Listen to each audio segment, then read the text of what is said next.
Ini dari Bu Puji Wahyuni. Mentor pandai berkolaborasi dengan menti. Ya, jadi kita harus bekerja sama ya. Ibu Siti Khotijah, mentor simulasi bukan mengajari agar menti bisa mengembangkan diri sendiri. Ya, betul sekali. Walaupun teman-teman semuanya ada di dunia pendidikan, tapi mungkin teman-teman karena mengajarinya anak usia dini juga sudah sangat kenal ya, bahwa ketika kita mendidik anak usia dini, itu kalau kita caranya mengajari itu tidak terlalu efektif. Makanya kenapa sekarang didengang-dengungkan itu merdeka belajar, yaitu dengan cara bermain, anak diberi kebebasan, bukan cara diajari harus begini, harus begitu. Karena semakin kita mengajari, semakin tingkat efektivitasnya rendah sebenarnya dari kemampuan seseorang untuk menyerap apa yang dia pelajari dan untuk bisa menemukan apa yang dia pelajari. Terima kasih Bu Siti Khotijah. Ini dari Bu Ika Kimawati. Tugas mentor menggali, mengarahkan, mensimulasi, memotivasi dengan sabar sehingga menti dapat menemukan solusi sendiri atas permasalahannya. Ya. Sabar ini juga kata kunci ya di dalam mentoring. Dan ini adalah sesuatu yang akan teman-teman latih juga nanti. Sabar untuk menunggu mentinya berproses. Sama seperti teman-teman sabar nungguin anak belajar pakai sepatu sendiri. Sampai akhirnya dia bisa ketemu solusinya sendiri. Terima kasih. Ini dia, Bu Dia Irianti, menjadi mentor harus ekstra sabar menghadapi menti. Ya, betul sekali. Siti Tohararo, mensimulasi menti untuk memecahkan masalah sendiri. Bu Risti, mentor wajib mempunyai 8 kompetensi ya. Bu Sri Rahayu, mentor bertugas mendampingi dan memotivasi menti untuk berkembang secara mandiri, untuk belajar memecahkan masalah dengan baik. Ya, betul. Nah, yang saya mau ingatkan adalah hati-hati dengan motivasi. Yang kemarin ya, kalau kita bilang, ayo Bun, Bunda pasti bisa, usahakan sedikit lagi, pasti bisa. Itu belum tentu diterima dengan baik oleh menti.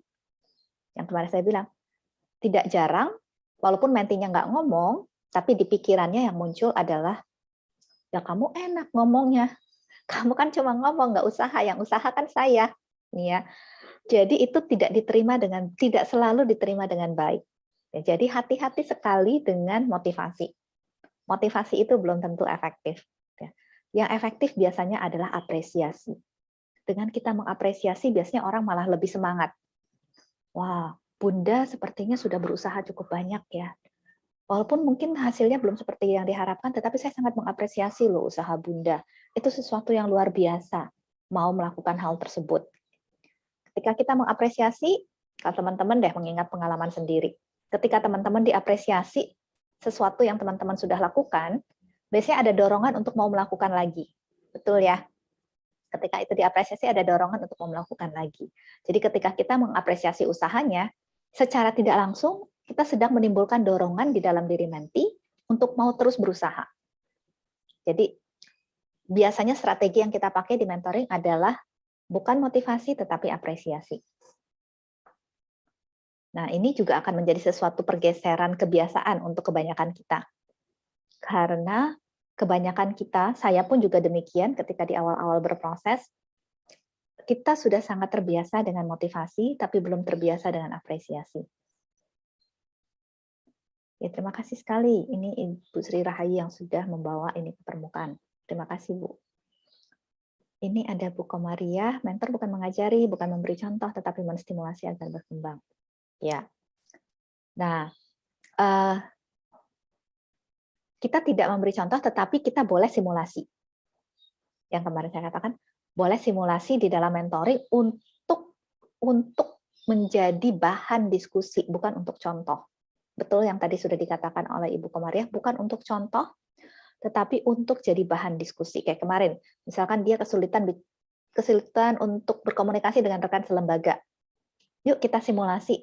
Saya jadi mentinya, kamu jadi rekan selembaganya, kita coba bercakap-cakap 5 menit. Dan setelah 5 menit bercakap-cakap, kemudian dihentikan, kita tanya, oke, dari yang terjadi ini, apa yang kamu pikirkan? Oh ya, ternyata Bunda ngomongnya dengan cara seperti ini, kayaknya dengan cara seperti itu mungkin bisa lebih efektif. Oke, apa yang membuat kamu merasa itu akan lebih efektif? Jadi sekali lagi, bukan untuk contoh, tetapi untuk menjadi bahan stimulasi menti berpikir. Terima kasih nih Bu Komariah. Ini dari Bunda Arifa, mentoring adalah proses berbagi pengetahuan, keterampilan, dan pengalaman hidup untuk membimbing orang lain mencapai potensi. Oke, ya. Yang membedakan mentor dengan coach, mentor boleh, bukan harus ya, boleh. Boleh berbagi pengetahuan, boleh berbagi pengalaman. Tidak harus, artinya dari sekian banyak sesi-sesi teman-teman dengan menti, kemungkinan besar teman-teman berbagi pengetahuan dan teman-teman berbagi pengalaman tuh hanya sedikit sebenarnya. Karena menti ini orang dewasa yang sudah punya pengetahuannya sendiri, sudah punya pengalamannya sendiri yang kita bisa bangun di atasnya. Tapi kalau memang benar-benar mentok, boleh. Yang teman-teman bisa perhatikan adalah seberapa sering dan seberapa banyak teman-teman berbagi pengetahuan dan berbagi pengalaman. Kalau dari 100%, prosentasinya itu lebih besar dari 30%, kemungkinan besar yang teman-teman lakukan sudah bukan mentoring lagi. Kalau teman-teman berbagi pengetahuan, berbagi pengalaman, itu lebih besar dari 30%. Kemungkinan teman-teman sudah menjadi konsultan, bukan mentor. Kita perannya adalah mentor, bukan sebagai konsultan. Ya. Jadi, prosentase ini dapat menolong teman-teman untuk bisa merefleksikan dan mengevaluasi praktek mentoringnya. Apakah saya masih benar-benar melakukan mentoring, ataukah saya sudah bergeser nih jadi konsultan? Oke, terima kasih Bunda Arifah. Ini dari Bu Juwarti, mentor bukan mengarahkan dengan contoh, tetapi mengembangkan. Ya, betul. Jadi semua yang kita lakukan tujuannya adalah menstimulasi kemampuan berpikir, bukan mentransfer. Kalaupun kita mentransfer sesuatu, kayak kemarin saya kasih contoh ya bagaimana cara berbagi pengalaman di mentoring. Kalau pengalaman saya seperti ini Bun, bla bla bla bla bla, apa pikiran Bunda tentang itu? Jadi ketika kita berbagi pengalaman pun, itu kita lakukan dengan tujuan menstimulasi pikiran. Bukan untuk dijadikan arahan, bukan untuk dijadikan sesuatu untuk dilakukan, tapi untuk kemudian dipikirkan kembali. Jadi sangat berbeda arahnya dengan konsultan. Oke, ini dari Bu Siti Nurjana, mentor harus menjalankan konsekuensi yang sudah disepakati. Betul. Jadi hati-hati sekali dalam teman-teman menyepakati hal-hal bersama dengan menti. Ini keterampilan mengelola kontrak ya, yang kemarin kita sudah coba diskusikan bersama-sama. Ini dari Ibu Kimawati, meningkatkan konsistensi ini yang menjawab tadi ya. Perlu ada niat dari diri sendiri, perlu ada sistem, yaitu yang salah satunya dalam bentuk jadwal, betul, dan perlu ada keterampilan membangun lingkungan sosial yang mendukung. Karena tidak semua lingkungan sosial itu mendukung. Teman-teman perlu bijak dalam memilih lingkungan sosial, bukan cuma memilih ya, memilih dan mengembangkan. Karena belum tentu lingkungan sosial yang ada sekarang itu adalah lingkungan sosial yang mendukung. Kalau memang saat ini lingkungan sosialnya belum terlalu mendukung, berarti kan teman-teman perlu mengembangkan lingkungan sosial yang mendukung. Oke, terima kasih Bu Ika. Ini dari Ibu Fatia, mentor menjadi pendengar yang baik dan memberi umpan balik yang konstruktif. Ya, betul. Dan hari ini kita akan belajar lebih dalam lagi tentang keterampilan mendengarkan. Karena itu keterampilan. Beda nanti antara mendengar saja dengan mendengarkan dengan cara menyimak. Nah, mendengarkan dengan cara menyimak itu yang menjadi keterampilan. Mentor harus bisa menangkap dengan jelas permasalahan yang sampai menti agar bisa mengarahkan ke solusi yang tepat. Betul. Nah, untuk bisa menangkap dengan jelas ini teman-teman perlu hadir sepenuhnya. Hadir bukan cuma badannya, bukan cuma wajahnya, kalau misalkan pertemuannya online dengan menti, tetapi hadir dengan seluruh pikiran, dengan seluruh hati, harus bisa fokus, konsentrasi, itu pun akan perlu latihan. Bagaimana ketika bercakap-cakap, benar-benar nggak mikirin yang lain, fokus kepada menti. Itu akan menjadi sesuatu yang perlu dilatih nanti. Dan kita akan berbicara beberapa hal tentang itu. Oke, terima kasih untuk teman-teman yang sudah menuliskan di chat dan yang sudah menyampaikan juga secara lisan. Semoga apa yang kita tadi diskusikan singkat bisa menyegarkan kembali ingatan kita tentang apa yang kita diskusikan kemarin, Sehingga itu bisa menjadi dasar untuk kita bangun lagi di atasnya untuk hari ini ya. Nah, untuk hari ini saya akan lanjutkan dengan share screen materi hari ini. Kita akan selesaikan ya 4 kompetensi.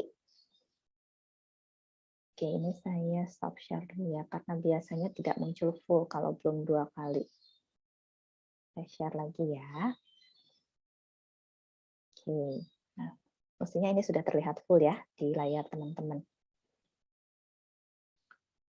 Oke, kita sudah review tadi. Nah, sekarang kita akan melanjutkan tentang membangun hubungan. Kita sampai di sini ya kemarin, tentang kompetensi membangun hubungan. Nah, apa kunci membangun hubungan? Oh ya, by the way teman-teman, terkait dengan jadwal hari ini kan kita sampai jam 12 ya. Nanti jam 10.30 kita akan break dulu ya, supaya teman-teman bisa istirahat sebentar. Ya, Bu Ellen. Sorry. Oke. Terima kasih, Bunda Rika. Oke, jadi kita akan melihat tentang membangun hubungan secara lebih dalam. Kunci membangun hubungan. Apa sih kunci membangun hubungan? Tadi saya sudah singgung sedikit. Kuncinya adalah hadir sepenuhnya. Bukan cuma badannya, bukan cuma wajahnya, tetapi pikirannya, hatinya, tubuhnya. Tubuh itu maksudnya gini, kesadaran kita tentang apa yang terjadi dengan tubuh kita. Kalau misalkan nih, kita dengar Menti lagi sharing sesuatu, terus kita merasa kayak bergidik gitu ya, tubuh kita bergidik. Itu kita perlu sadar, dan kita perlu sampaikan ke Menti, wow, yang Bunda sampaikan tadi itu membuat tubuh saya bergidik. Ya. Saya jadi ingin tahu apa sebenarnya yang muncul di dalam diri Bunda ketika Bunda menyampaikan itu. Karena ketika Bunda berkata itu tubuh saya bergidik. Jadi kita tuh mendengar dengan keseluruhan dari apa yang kita punya, tubuh kita, pendengaran kita, mata kita, hati kita, pikiran kita, kesadaran kita, semua kita bawa pada saat mentoring. Makanya nggak bisa tuh mentoring teman-teman double dengan video online tuh pasti nggak bisa. Itu udah pasti itu nggak jadi mentoring.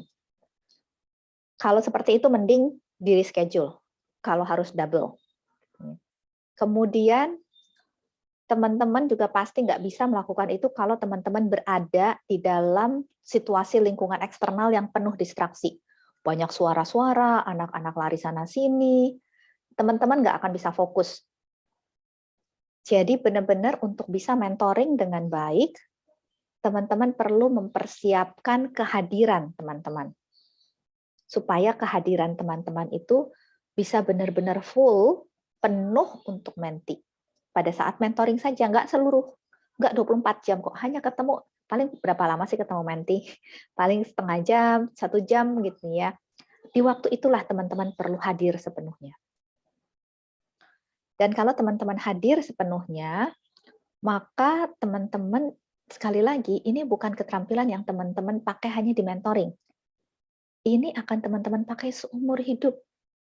Ketika teman-teman mau melakukan percakapan yang mendalam dengan pasangan mungkin, percakapan yang mendalam dengan anak mungkin, teman-teman akan pakai nih keterampilan ini. Keterampilan untuk bisa hadir penuh. Karena dengan hadir penuhlah, teman-teman selain membangun hubungan, teman-teman bisa berkomunikasi secara lebih mendalam. Jadi ini sesuatu yang akan kita latih terus di dalam proses mentoring kita. Nah, ini adalah apa ya? Ini adalah model tentang cara kerja otak. Namanya Triune Brain Model. Kalau teman-teman nanti mau mendalami, teman-teman bisa Google, banyak sekali penjelasan di internet tentang Triune Brain Model ini. Dan kalau teman-teman merasa, aduh, tapi artikelnya bahasa Inggris, saya nggak terlalu bisa bahasa Inggris. Nggak usah khawatir, sekarang ada Google Translate. Jadi, teman-teman tinggal copy-paste artikelnya, masukkan ke Microsoft Word, kemudian copy-paste sebagian-sebagian ke Google Translate, itu pilih dari Inggris ke Indonesia. Teman-teman Begitu diklik, langsung terjemahannya keluar. Jadi itu yang kemarin saya bilang. Di zaman sekarang ini, nggak ada alasan kalau orang nggak berkembang. Sarana prasarananya itu sudah sangat mendukung untuk orang itu bisa berkembang. Permasalahannya tinggal saya mau berkomitmen untuk berkembang atau tidak. Dan komitmen untuk mengembangkan diri itulah yang akan membedakan salah satu yang membedakan mentor itu menjadi mentor yang berkualitas atau tidak. Ya, karena itu kan salah satu kompetensi ya. Oke, kembali kepada Triune Brain Model. Jadi ini adalah salah satu model tentang cara kerja otak. Oh ya, by the way, suara saya bisa cukup terdengar jelas nggak ke teman-teman? Jelas, Bu Ellen? Jelas, Bunda. Oke, terima kasih infonya. Kalau ada yang kurang jelas, mungkin teman-teman bisa coba pakai headset, atau kalau memang pakai headset tidak jelas, bisa dicoba tidak pakai headset. Jadi bisa coba beberapa cara untuk melihat mana yang lebih bisa didengar dengan jelas ya. Nah, kembali kepada Triune Brain Model, ini adalah model tentang cara kerja otak yang diambil dari suatu bidang ilmu namanya neuroscience. Neuroscience ini adalah bidang ilmu yang mempelajari tentang bagaimana syaraf bekerja, khususnya syaraf-syaraf otak. Nah, ini adalah salah satu teori awal di bidang neuroscience yang kemudian berdasarkan penelitian terakhir, terbaru, ditemukan bahwa ada beberapa hal terkait teori ini yang perlu direvisi, diperbaiki.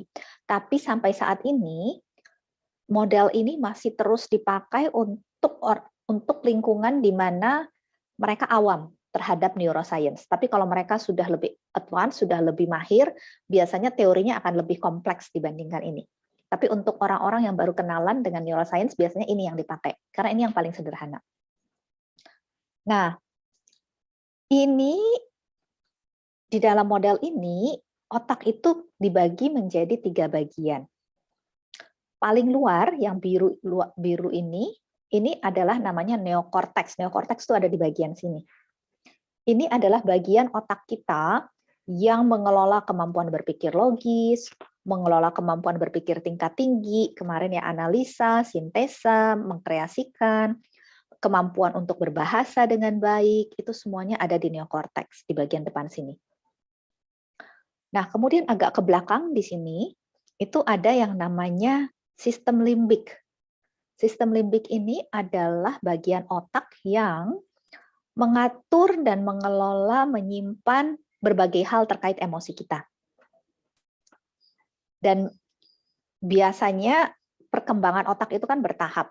Kalau teman-teman yang dari pendidikan guru mungkin dapat teori psikologi perkembangan ya, di mana kemampuan seorang itu berkembang sesuai dengan usia. Itu kenapa? Karena memang otak itu berkembang sesuai usia.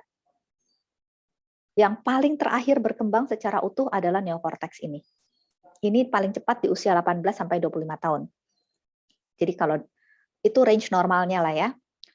Jadi itu kenapa biasanya kalau anak-anak remaja termasuk, itu masih banyak keputusannya berdasarkan saya senang atau saya nggak senang. Karena memang neokorteksnya belum terlalu terbentuk utuh. Jadi dia lebih banyak beroperasi dari sistem limbik di sini. Ya. Nah, yang terakhir ini adalah otak reptil. Otak reptil itu ada di bagian belakang sini. Otak reptil ini dia mengatur sistem pertahanan hidup manusia. Pertahanan namanya survival ya. Bertahan, untuk bisa bertahan, eksistensi dirinya bisa bertahan. Nah, kenapa ini dibicarakan di mentoring? Kenapa ini dibawa-bawa sampai ke mentoring? Karena kita sebagai mentor paling tidak perlu tahu sedikit tentang ini untuk bisa memahami kenapa kita perlu membangun hubungan dengan mentee. Jadi teman-teman, ternyata ini kan pembagian otaknya ya, neokorteks, limbik, ada otak kadal di belakang. Ketika otak kadal ini teraktivasi, maka darah itu akan mengalir jauh lebih banyak ke otak kadal ini. Dan karena dia mengalirnya lebih banyak ke otak kadal, maka yang mengalir ke sistem limbik, dan lebih lagi yang mengalir ke neokorteks yang paling jauh dari otak reptil itu menjadi berkurang. Nah, konsekuensinya apa? Konsekuensinya darah itu kan membawa oksigen. Ini saya mengulang sedikit pelajaran SMA ya. Darah itu kan membawa oksigen ke otak. Artinya ketika darahnya lebih banyak ke otak reptil, semakin sedikit yang ke limbik dan semakin sedikit lagi yang ke neokorteks, semakin sedikit juga oksigen yang masuk ke bagian-bagian tersebut karena darahnya lebih banyak ke otak reptil. Akibatnya apa kalau oksigennya berkurang? Kemampuannya menurun, itu sudah pasti. Kalau oksigennya berkurang, kemampuannya menurun. Artinya apa? Artinya ketika seseorang itu merasa tidak aman, jadi otak reptil itu teraktivasi ketika seseorang itu merasa tidak aman.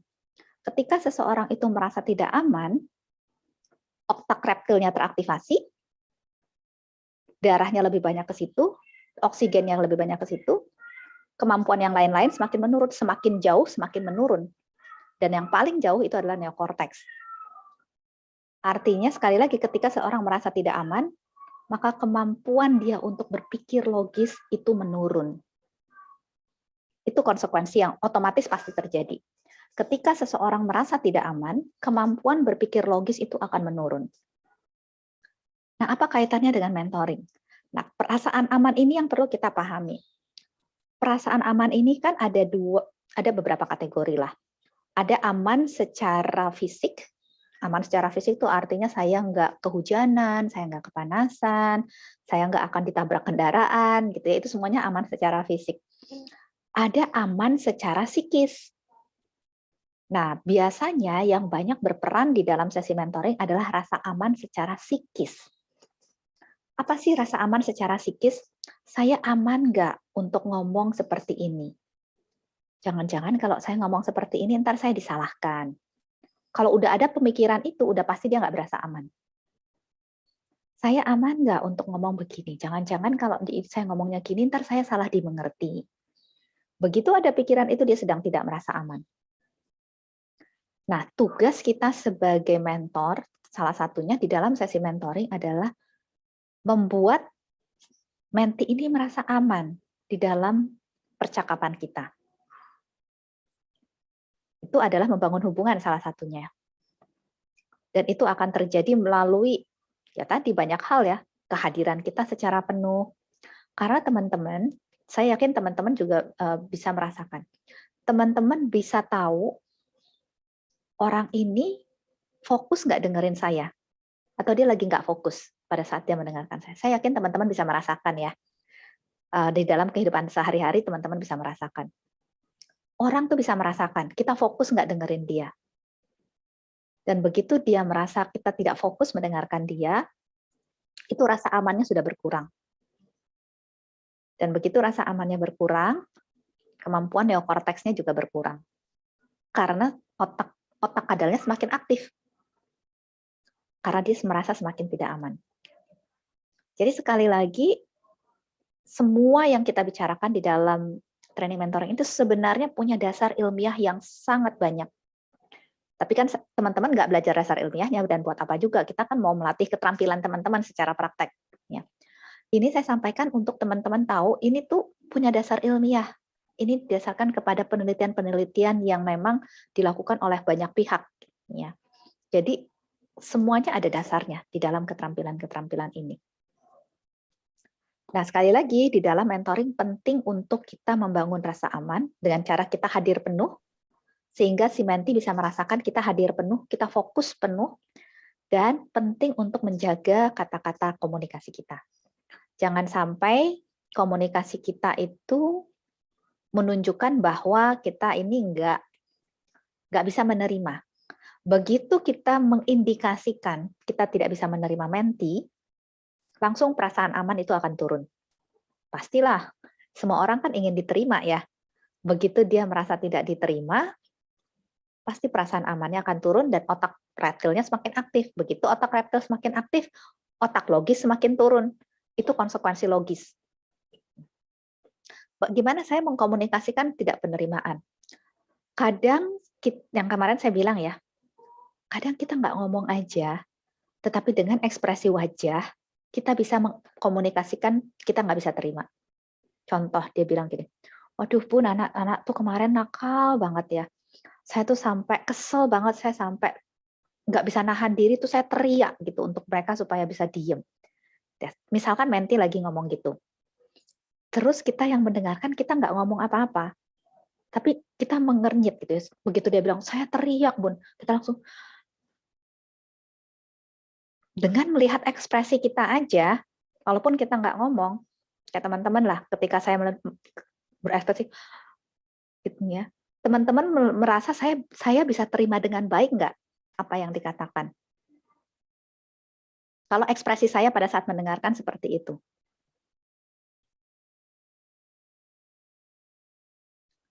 Kalau teman-teman yang jadi mentinya, teman-teman akan merasa, saya bisa menerima apa yang teman-teman lakukan kemarin nggak?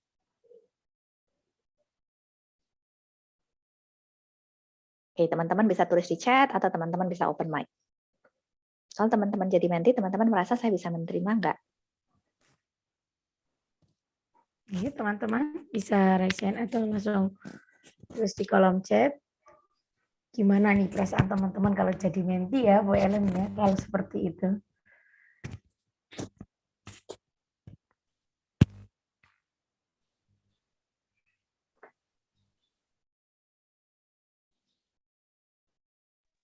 Ini ada dari Ya, Bu dari Susi. ya. Oke, ini rata-rata bilangnya enggak ya. Bukan cuma merasa tidak diterima, tetapi mungkin merasa takut mau lanjut cerita. Betul sekali, Bu Siti. Jadi merasa sangat tidak aman untuk bercerita. Karena kalau begitu kita merasa takut, setiap kali kita merasa takut, itu menunjukkan ada perasaan tidak aman. Jadi kalau kita takut untuk cerita, kita merasa tidak aman untuk cerita. Jadi sekali lagi, penting sekali kita sebagai mentor untuk menjaga komunikasi kita, tidak cuma komunikasi dengan kata-kata, tetapi juga komunikasi dengan keseluruhan tubuh kita, untuk bisa terus mengkomunikasikan kepada menti bahwa saya bisa terima. Terima kasih untuk teman-teman yang sudah menulis. Ini ada, kok gitu sih salah ya, gitu ya, ini dari Bu Yanti. Iya, merasa disalahkan, merasa tidak nyaman. Ya. Dan begitu kita merasa disalahkan, pasti kita udah langsung merasa nggak aman. Itu juga salah satu konsekuensi otomatis. Gitu ya. Begitu kita merasa disalahkan, kita pasti merasa tidak aman. Oke, terima kasih untuk teman-teman yang sudah menuliskan ya. Nah, seringkali ada pertanyaannya seperti ini. Tapi Bun, apa saya kalau saya terima semua, masa sih saya jadi membenarkan dong apa yang dia lakukan? Ya. Nah, ini yang kita perlu pahami dengan sangat tajam. Menerima dan membenarkan itu dua hal yang berbeda. Itu tidak langsung menjadi otomatis bahwa ketika saya menerima, itu saya membenarkan. Contoh misalkan gini, ke anak deh yang paling gampang ya.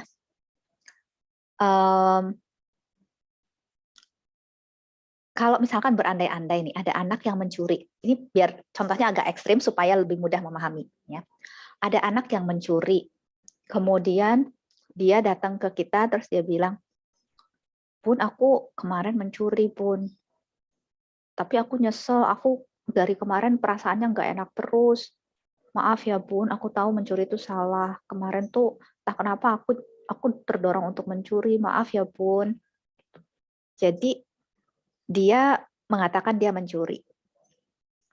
Kalau kita menerima, maka kemungkinan besar salah satu bentuk komunikasi yang keluar adalah, oh terima kasih ya nak, kamu sudah menyampaikan ke Bunda, kamu sudah jujur. Bunda senang kamu sudah jujur, terima kasih ya. Dan Bunda bisa memahami kadang memang emosi itu membuat kita melakukan hal-hal yang tidak seharusnya kita lakukan.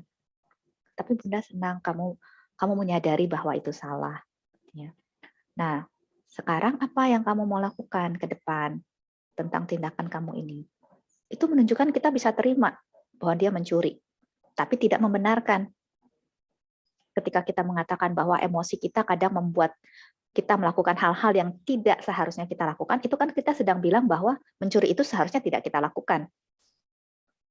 Tetapi kita tidak kita tidak menolak anak ini, kita tetap merangkul anak ini tanpa membenarkan tindakannya yang salah. Jadi kita bisa menerima tanpa membenarkan. Tergantung bagaimana kita mengatakannya. Kalau kita mengatakannya, oh ya udah mencuri nggak apa-apalah sekali-sekali, yaitu kita membenarkan gitu ya. Nah, jadi sekali lagi tergantung apa yang kita katakan. Kita bisa menerima tanpa membenarkan, kita bisa menerima dan membenarkan. Makanya komunikasi dan kata-kata kita itu penting. Yang di dalam mentoring, apapun yang menti lakukan, sesalah apapun yang ia pernah lakukan, tetap kita terima tanpa membenarkan. Jadi menerima dan membenarkan itu tidak harus langsung menjadi sesuatu yang otomatis. Jadi teman-teman nggak perlu khawatir untuk bisa menerima apapun yang menti lakukan. Karena tugas mentor itu ya pertama-tama untuk bisa membangun hubungan harus bisa menerima dulu. Karena begitu menti merasa tidak diterima, even dia salah, walaupun dia salah dan dia merasa tidak diterima, itu langsung dia merasa nggak aman. Dan begitu dia merasa tidak aman, proses mentoringnya jadi nggak efektif. Ya, jadi ini menjadi dasar kenapa sekali lagi ini menjadi sangat penting ya untuk teman-teman. Oke, saya akan stop share dulu ya di sini untuk cek apakah teman-teman ada pertanyaan sebelum saya lanjut. Ya, teman-teman, gimana ada pertanyaan? Silahkan raise hand atau tulis di kolom chat. Sebelum kita lanjut materi selanjutnya ya Bu Ellen ya. Silakan kalau ada pertanyaan.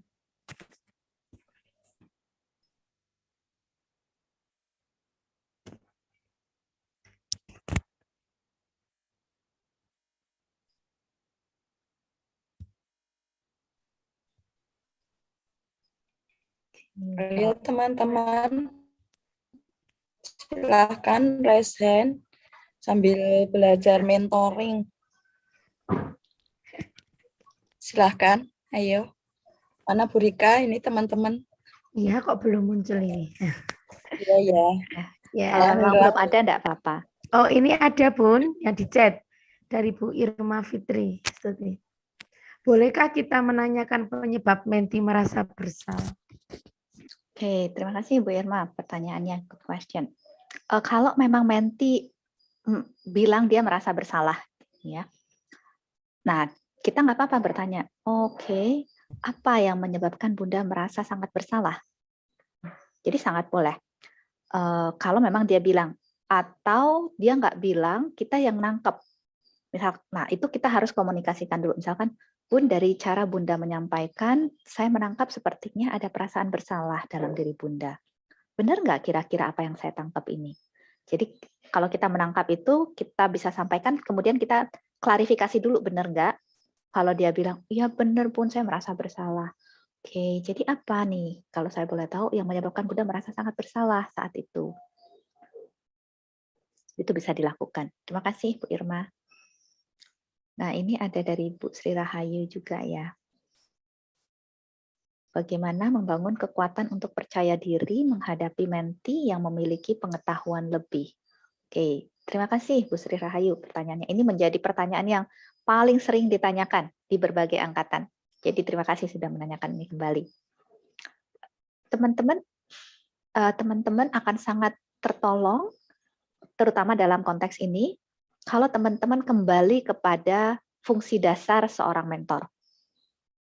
Yaitu fungsi dasar seorang mentor bukan transfer pengetahuan, bukan transfer pengalaman, tetapi kita menstimulasi supaya apa yang sudah ada di dalam diri menti bisa keluar. Di sini pentingnya teman-teman punya keterampilan stimulasi.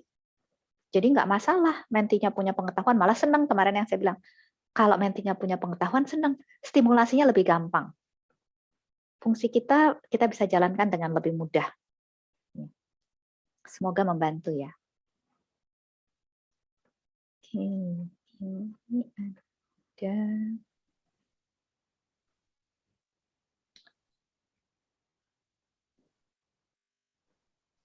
Ini dari Bunda Siti Khotijah ya. Ya, Oke. Bunda berarti mentor menerima tapi tidak membenarkan. Apa harus kita benarkan? Nah, kalau salah dan benar itu kan sudah ada pakemnya menurut nilai-nilai dan keyakinan masing-masing ya. Apa yang salah, apa yang benar. Nah, teman-teman bisa pakai rujukan itu. Ya. Tapi yang pasti apapun kesalahan yang dia lakukan, kita akan terima. Karena menerima itu tidak berarti membenarkan. Yang kalau kita akan menjadi menyimpang kalau kita membenarkan apa yang salah. Tetapi kita tidak pernah menyimpang ketika kita menerima kesalahan. Karena itu dua hal yang berbeda. Apapun kesalahannya perlu kita terima. Bukan dibenarkan tetapi diterima. Semoga membantu ya.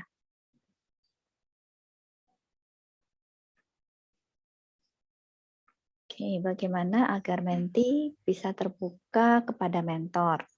Oke, pertanyaan yang sangat bagus, Bu Nunung. Nah, salah satu kuncinya yang tadi saya katakan, bagaimana kita bisa membangun rasa aman. Itu kunci banget.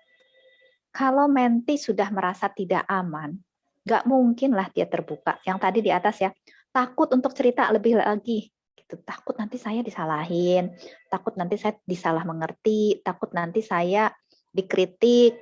Ya. Jadi takut. Dan begitu ada rasa takut, jadi pasti ada perasaan tidak aman.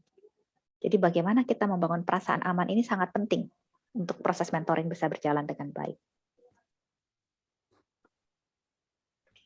Ini ya di kolom chat masih banyak ya Bu El. Kita iya, aktif ini. ya terima kasih teman-teman. Bagaimana menghadapi menti yang cenderung pendiam? Nah, di sini ada dua hal. Yang pertama tadi ya, membangun rasa aman itu pondasi sih teman-teman. Mau dia pendiam, mau dia cerewet, orang yang cerewet pun kalau udah merasa nggak aman, pasti nggak akan ngomong. Karena takut dikritik, takut disalahkan, walaupun dia cerewet pasti dia nggak akan ngomong, begitu dia merasa tidak aman. Jadi perasaan aman itu menjadi sesuatu yang sangat dasar dalam mentoring. Jadi itu pertama. Yang kedua adalah kemampuan kita bertanya.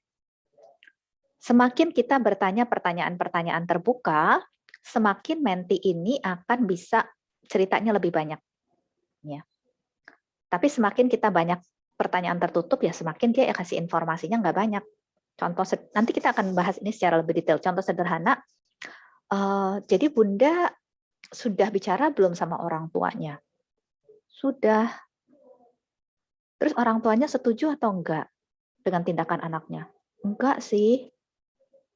Oh, terus Bunda sudah jelaskan kepada orang tuanya tentang apa yang Bunda lakukan? Sudah. Jadi kebayang nggak komunikasinya tuh susah banget gitu ya? Bukan karena mentinya nggak mau ngomong, karena kitanya mengajukan pertanyaannya tertutup, sehingga itu tidak terstimulasi untuk bicara banyak. Tapi kalau berandai-andai, oke, jadi apa yang Bunda sudah lakukan? Atau apa yang Bunda katakan ketika bertemu orang tuanya? Mau nggak mau kan dia cerita nih apa yang dia katakan. Dengan pertanyaan yang berbeda, responnya pasti berbeda. Jadi setelah membangun rasa aman, berikutnya adalah membangun keterampilan bertanya. Khususnya pertanyaan-pertanyaan terbuka, supaya komunikasinya lancar. Terima kasih Pak Yuskamto. Berikutnya, bagaimana menghadapi menti yang kita belum tahu watak dari seorang menti tersebut. Oke, nah di dalam mentoring, sebenarnya kita, gini, mentoring itu banyak sekali diwarnai oleh yang namanya positive psychology, psikologi positif. Ya. Nah, psikologi positif ini apa? Psikologi positif adalah suatu cabang psikologi yang dia memang menekankan kepositifan. Termasuk di dalamnya adalah berasumsi positif. Bukan berasumsi positif lah. Tidak berasumsi negatif mungkin lebih tepatnya. Tidak berasumsi negatif. Jadi kalaupun kita nggak tahu wataknya, ya it's okay. Kita tetap memandang dia di awal sebagai orang yang punya niat baik sampai dengan dia membuktikan dia nggak punya niat baik. Sama sih kayak hukum Indonesia ya. Ketika ada tersangka, tersangka itu adalah orang yang tidak bersalah sampai dengan dia terbukti bersalah. Itu kan hukum Indonesia. Jadi prinsip yang sama juga berlaku di dalam mentoring. Kita selalu memandang menti ini sebagai sosok yang punya hal-hal yang baik sampai dengan terbukti hal itu tidak punya. Dan kalaupun itu terbukti tidak punya, itu pun bukan berarti kita nggak bisa terima. Kan tadi saya bilang, apapun pasti kita terima. Mau salahnya kayak gimana pun pasti kita terima. Kenapa? Karena kalaupun dia tidak memiliki karakter yang baik, itu kan sesuatu yang bisa diubah ya, karakter itu. Dia bisa putuskan, saya mau terus seperti ini, atau saya mau mengubah. Justru percakapan mentoring ini akan sangat bermanfaat di situ. Oke, jadi kalau sepertinya Bunda saat ini menyadari Bunda punya kebiasaan A ini. Nah, untuk kedepannya sebenarnya apa yang Bunda inginkan?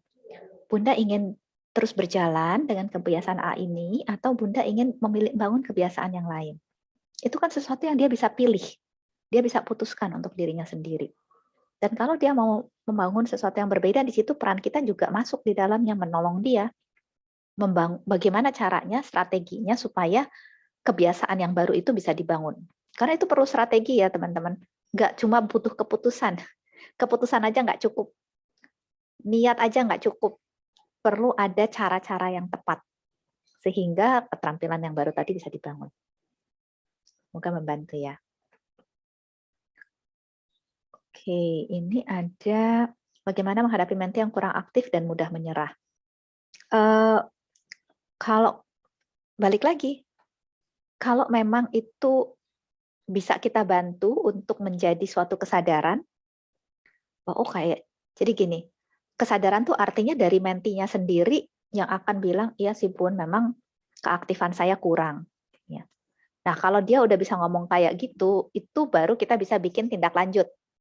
Kalau kesadarannya belum ada, susah untuk kita karena orang itu kita nggak bisa mengubah orang lain kok teman-teman. Yang kita bisa ubah tuh benar-benar cuma diri kita sendiri. Orang lain, even pasangan, bahkan anak pun kita nggak bisa ubah. Kita bisa coba pengaruhi, tapi mengubah nggak bisa. Jadi strateginya harus mulai dari kesadaran dulu. Dan untuk membangun kesadaran di situ kita perlu stimulasi pikirannya supaya dia berpikir dan akhirnya menyadari, oh iya saya kurang aktif kayaknya. Oke, begitu dia udah sadar, baru dia punya pilihan. Oke, jadi tadi Bunda mengatakan sepertinya Bunda merasa kurang aktif. Nah, berjalan ke depan, apa yang Bunda inginkan? Ya saya pengen lebih aktif lagi sih Bun. Nah, oke, kalau emang pengen lebih aktif lagi, yuk kita pikirkan strateginya. Jadi harus mulainya dari kesadaran dulu. Semoga membantu ya. Terus ini solusi menghadapi menti yang selalu merasa tidak bisa. Balik lagi, teman-teman akan banyak mencoba menstimulasi kemampuan berpikir menti. Misalkan dia bilang, aduh kayaknya saya nggak akan bisa deh Bun. Nanti teman-teman kan akan belajar loose part. Aduh kayaknya nggak bisa deh loose part itu diterapkan di lembaga saya. Nggak akan bisa. Oke, balik lagi ya. Apapun yang menti katakan harus diterima. Bukan dibenarkan, tapi diterima. Jadi kalau dia bilang nggak akan bisa, oke, nggak apa-apa, kita terima. Oke, Bunda tadi menyampaikan, Bunda sepertinya meyakini bahwa loose part ini tidak akan bisa diterapkan di lembaga. Kalau saya boleh tahu, apa yang membuat Bunda yakin bahwa itu tidak akan bisa? Jadi, tetap stimulasi kemampuan berpikirnya, explore realitanya. Ya nggak akan bisa Bun, karena teman-teman saya kan belum ngerti, mereka pasti nggak akan setuju. Oh oke, jadi saya menangkap bahwa Bunda yakin ini tidak bisa diterapkan di lembaga karena teman-teman belum mengerti, dan karena mereka belum mengerti, mereka tidak akan setuju. Kalau gitu berandai-andai nih Bun, berandai-andai mereka lebih mengerti tentang bagaimana melakukan loose part, manfaat loose part, dan ternyata loose part itu tidak sulit. Menurut Bunda, kalau berandai-andai mereka mengerti, apakah mereka akan setuju? Ya kalau mereka mengerti mungkin mereka setuju sih Bun. Oke, jadi sepertinya bisa atau tidak bisa ini diterapkan di lembaga terkait dengan rekan-rekan mengerti atau tidak. Gitu ya Bun ya? Iya sih Bun. Oke, nah kalau rekan-rekan tidak mengerti, menurut Bunda dari orang yang tidak mengerti, bisa nggak mereka berubah jadi mengerti? Jadi terus kita stimulasi berpikirnya. Kemungkinan besar dia bilang, kalau kita lihat pengalaman Bunda, sebelum Bunda ikut training, kita bisa pakai pertanyaan skala. Skala 1 sampai 10 atau 0 sampai 10. Seberapa Bunda mengerti tentang Luspat? Wah, sebelum training mungkin 0 kali Bun atau 1. Oke, setelah Bunda ikut training di Klub 48 CPL, seberapa Bunda mengerti tentang Luspat? Ya, kira-kira 5 atau 6 sih Bun, mungkin nggak terlalu ngerti tapi lumayan lah. Oke, luar biasa ya Bun, meningkatnya sampai 6. 5 sampai 6, dari 0 bisa sampai 6. Berarti ternyata ketika ada informasi-informasi yang diberikan, ternyata itu membuat pengertian Bunda jadi bertambah secara luar biasa. Oke, jadi kalau ternyata Bunda bisa mengalami ini, menurut Bunda apa yang akan menolong supaya rekan-rekan lembaga itu bisa lebih mengerti? Jadi apapun bisa kita proses di dalam mentoring. Even dari awal dia bilang nggak bisa, kitanya jangan langsung nyerah. Karena kalau kita ikut nyerah udah selesai bubar gitu ya mentoringnya. Begitu dia bilang nggak bisa, nggak apa-apa. Kita terima, tapi kita coba explore. Ketidakbisaannya itu kita explore. Ketidakbisaannya itu kita bedah. Pasti akan ketemu nanti apa yang bisa dilakukan. Yang penting balik lagi di awal kita terima dan positif dulu pikirannya. Karena kalau kita dari awal juga udah negatif, balik lagi ya ke teori yang tadi ya, Triune Brain Model. Begitu kita merasa, aduh berat nih kayaknya si Menti ini nih. Kayaknya bakalan susah. Begitu kita pikir kayaknya bakalan susah, ada ketakutan sebenarnya di dalam diri kita ini nggak akan berhasil. Betul ya? Ketika kita merasa ini akan susah, ada ketakutan di dalam diri kita kayaknya ini susah untuk berhasil. Dan tadi saya bilang, begitu ada rasa takut, pasti ada rasa tidak aman. Dan begitu di dalam diri kita ada rasa tidak aman, otak kadal kita teraktivasi. Dan begitu otak kadal kita teraktivasi, kemampuan berpikir kita turun. Jadi tidak cuma menjaga supaya Menti merasa aman, kita juga perlu menjaga diri sendiri supaya merasa aman. Karena kalau kita tidak merasa aman, kemampuan kita di dalam mentoring juga turun. Jadi teori tadi itu sangat berdampak di dalam proses mentoring. Semoga membantu ya. Kemudian bagaimana memotivasi membangun komunikasi antara mentor dan menti agar komunikasi lebih terbuka dan harmoni. Ya, nah ini balik lagi kepada tadi. 2 hal yang teman-teman perlu ingat di dalam komunikasi. 1, rasa aman. Bolak-balik kemana-mana pasti akan muncul rasa aman lagi. Karena itu memang dasar. Begitu tidak ada perasaan aman, pasti komunikasinya nggak bisa terbuka. Komunikasinya nggak akan lancar. Begitu ada perasaan tidak aman. Kemudian yang kedua adalah kemampuan bertanya. Semakin teman-teman bisa menanyakan pertanyaan terbuka, ya semakin komunikasinya terbuka. Semakin banyak pertanyaan tertutup, semakin komunikasinya tertutup. Jadi kitalah yang menentukan sebenarnya jalur komunikasi. Kadang kita pikir, aduh mentinya begini, mentinya begitu. Padahal sebenarnya sebagian besar itu ada di kita sih kontrolnya, bukan di menti. Nah, semoga dengan mengikuti training ini, teman-teman jadi bisa lebih melihat seberapa teman-teman itu punya kuasa loh, powerful, untuk bisa di dalam proses itu membangun komunikasi. Teman-teman tuh punya kuasa yang luar biasa dengan keterampilan-keterampilan. Tinggal permasalahannya keterampilannya dilatih atau enggak. Itu yang kemarin saya juga bolak-balik bilang. Kalau yang itu kuncinya bukan di training ini. Kalau yang itu kuncinya ada di luar training. Ya. Setelah training, teman-teman mau punya rumah megah, teman-teman mau punya pondok seadanya, itu udah kembali kepada masing-masing. Oke, kemudian berikutnya ya. Cara menyusun kata untuk komunikasi supaya mudah diterima oleh menti. Nah, ini sama.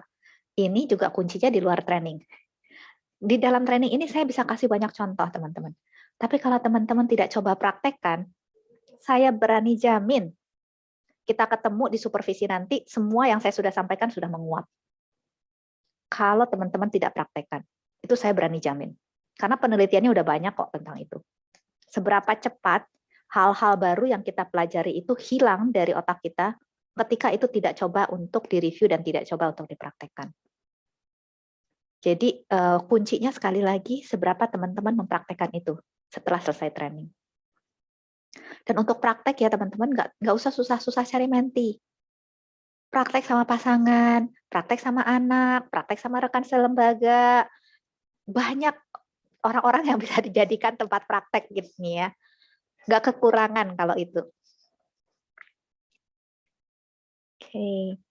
Cara membangun komunikasi yang baik antara mentor dan mentee yang belum saling mengenal dan cara berkomunikasi. Oke. Balik lagi sebenarnya kuncinya cuma 2 tadi. Bangun dulu rasa aman. Nah, selain itu juga nanti kita akan melihat beberapa keterampilan. Nah, teman-teman nanti habis ini kita akan beberapa keterampilan itu akan memperlengkapi lagi. Tetapi 2 tadi kunci.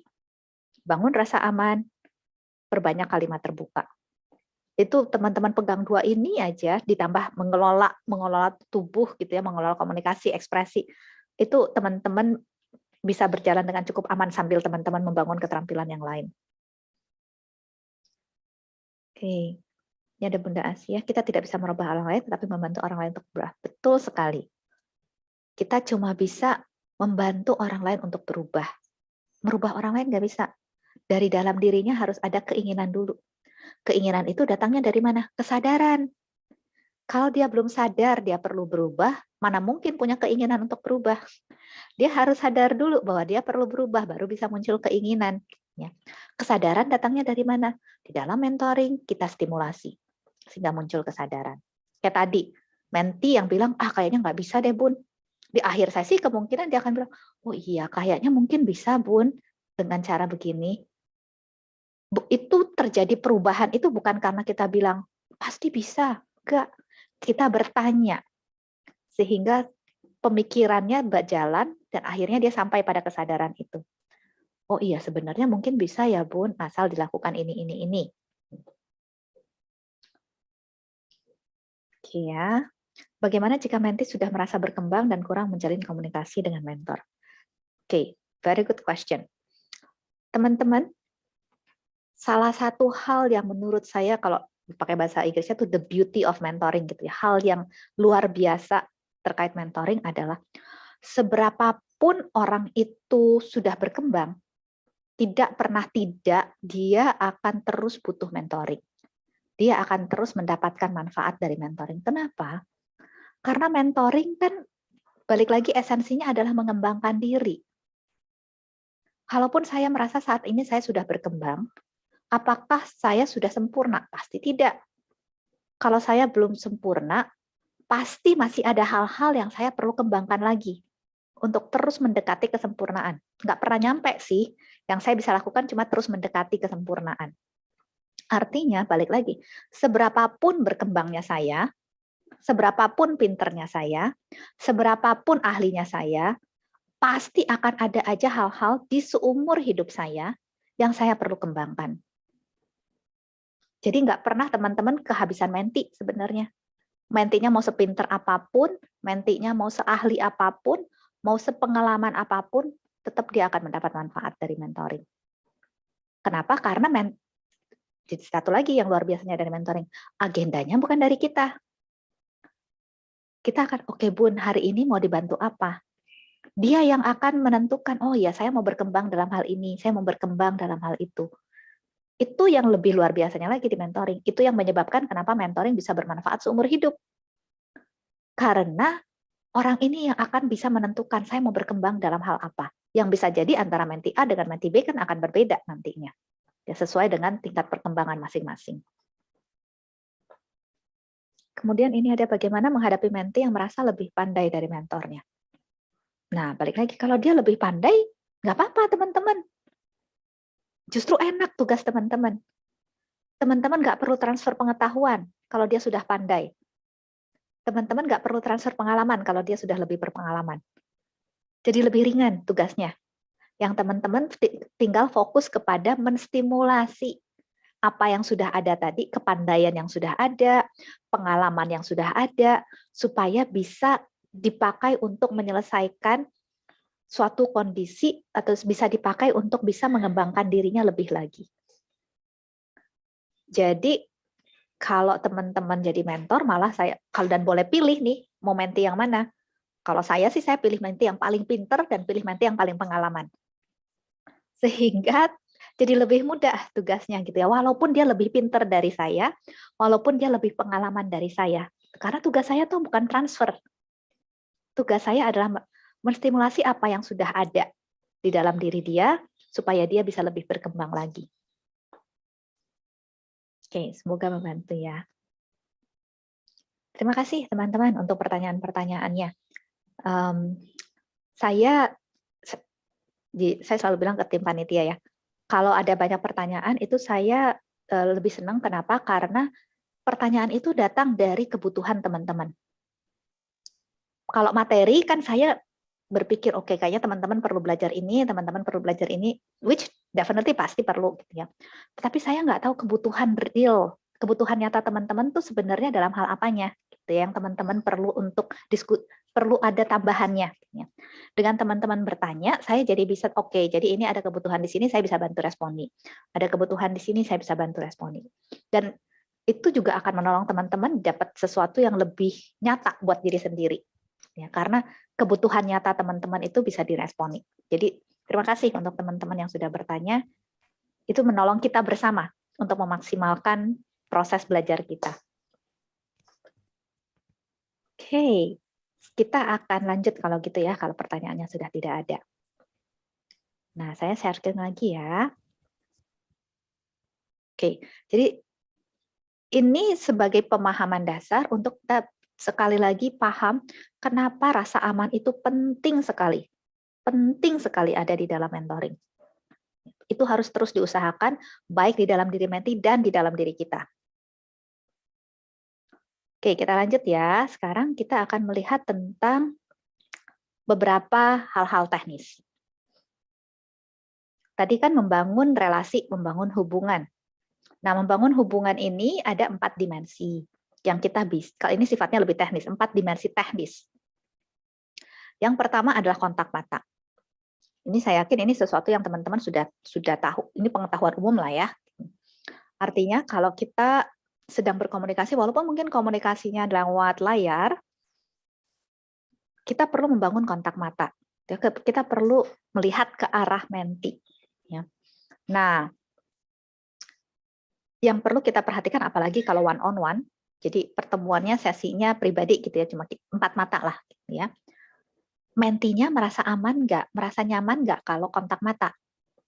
Kalau mentinya nggak merasa nyaman, jangan dipaksain. Karena semakin kita paksain kontak mata, semakin dia nggak merasa aman.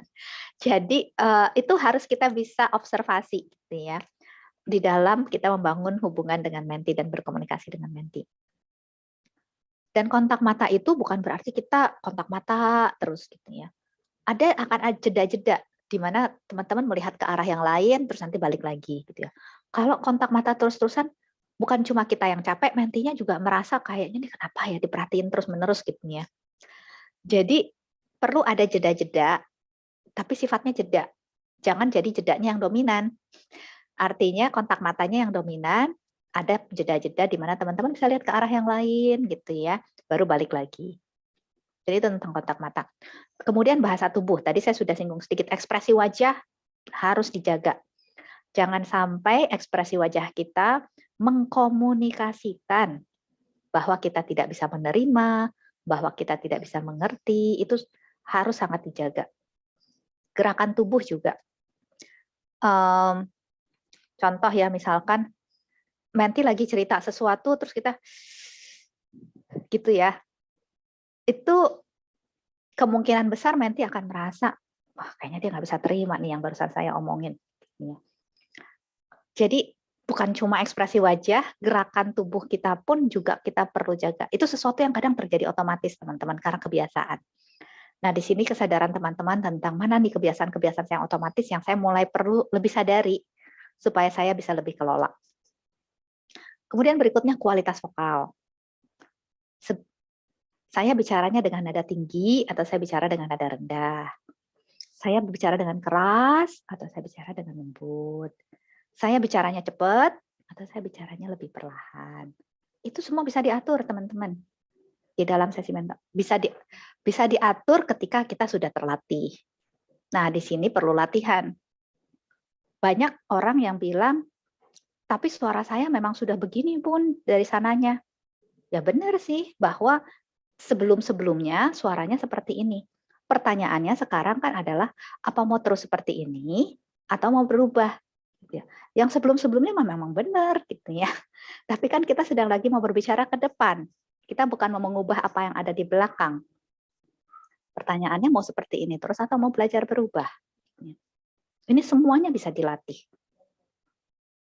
Kemudian dimensi teknis yang lain adalah verbal tracking. Verbal tracking itu apa sih? Jadi verbal tracking itu adalah menangkap apa yang disampaikan oleh menti, kemudian menyampaikan kembali. Kalau teman-teman perhatikan setiap kali saya memberi contoh potongan-potongan percakapan, itu banyak di dalam potongan percakapan itu, mentor itu melakukan verbal tracking. Menyatakan kembali apa yang sudah disampaikan oleh menti. Tujuannya apa?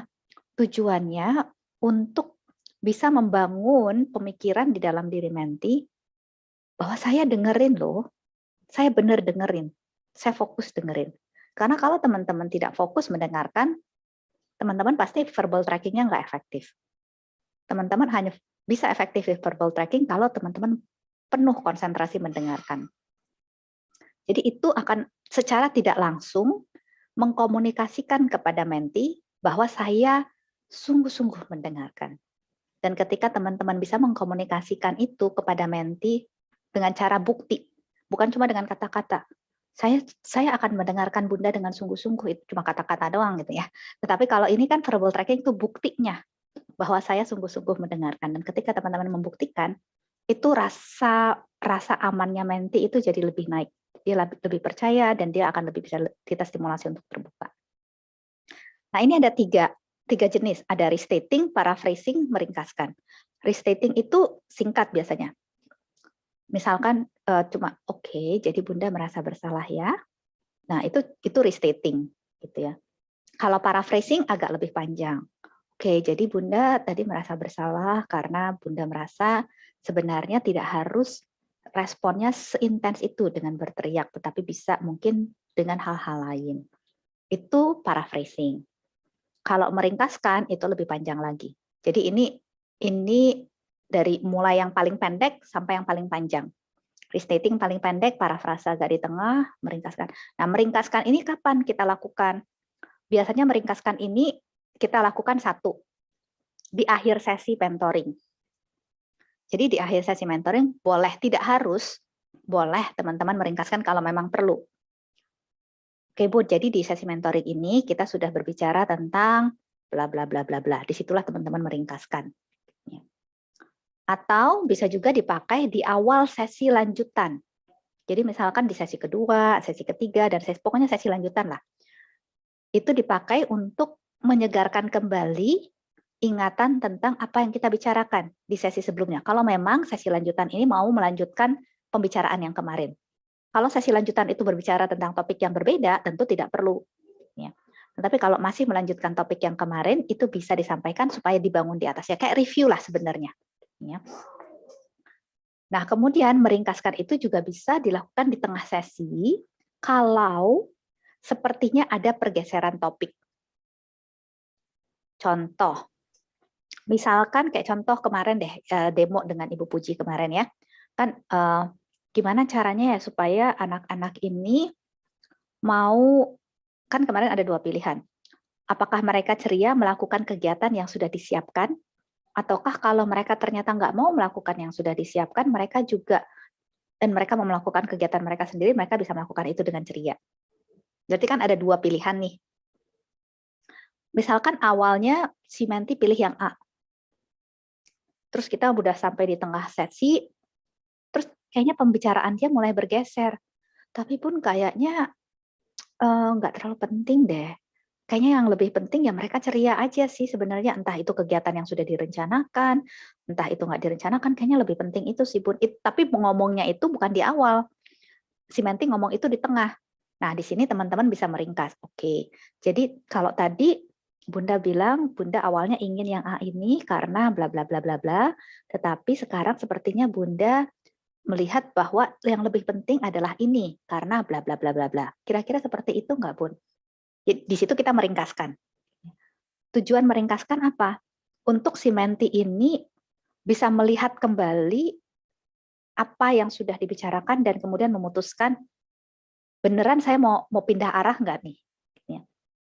Karena kan proses mentoring itu adalah proses yang berpusatkan kepada Menti.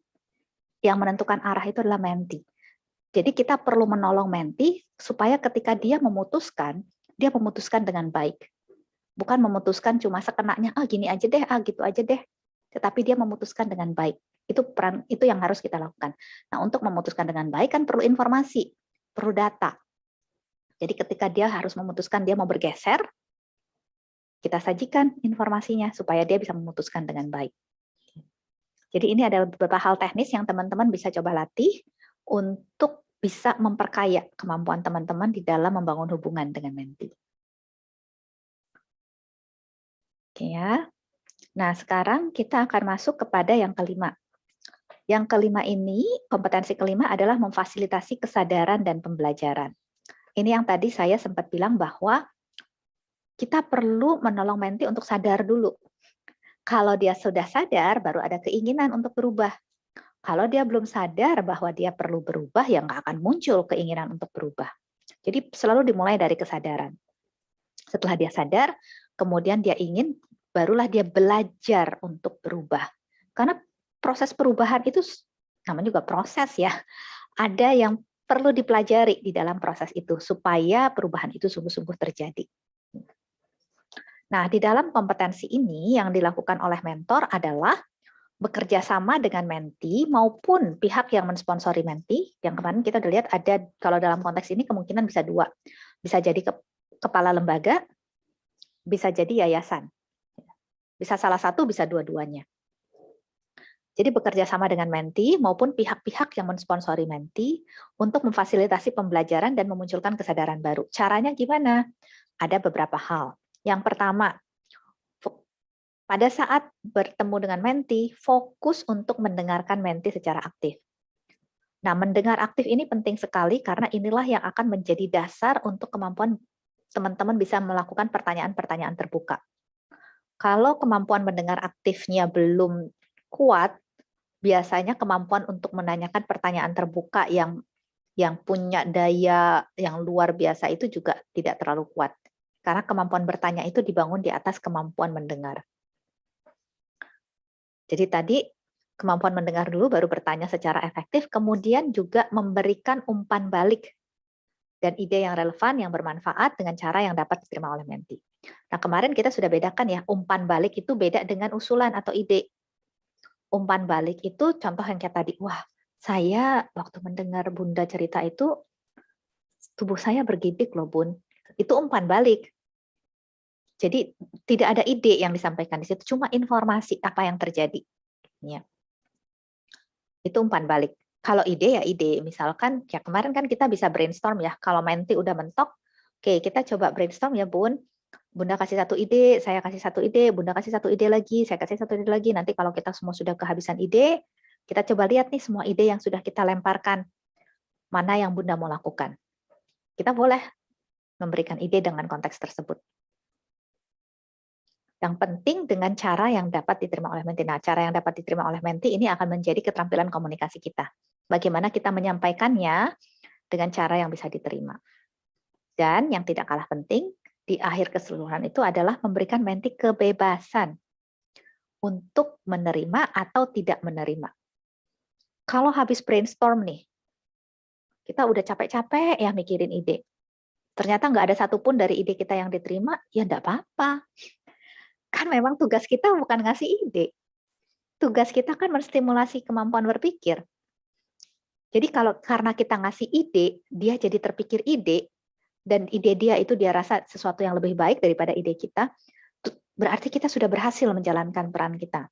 Karena kita berhasil menstimulasi si menti ini untuk bisa terpikir ide. Jadi ide yang kita berikan itu tujuannya bukan untuk dilakukan. Kita memberikan ide, tujuannya adalah untuk menstimulasi pikiran menti. Jadi sekali lagi, apapun yang kita lakukan, itu arah-arahnya adalah stimulasi. Stimulasi pemikiran menti. Sehingga dengan demikian, mentinya akan terlibat aktif di dalam proses.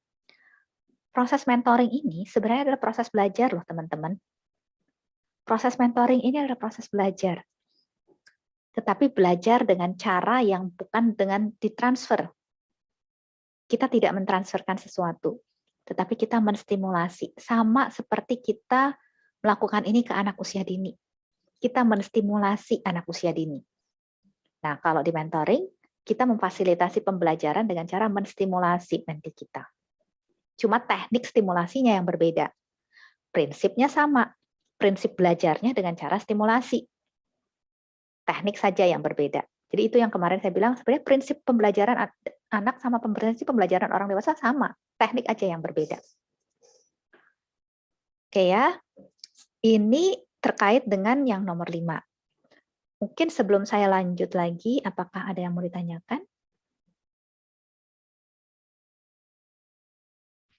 Ya, teman-teman, apakah ada yang ditanyakan tentang memfasilitasi kesadaran dan pembelajaran? Untuk materi nomor 5, silahkan raise hand atau bisa tulis di kolom chat.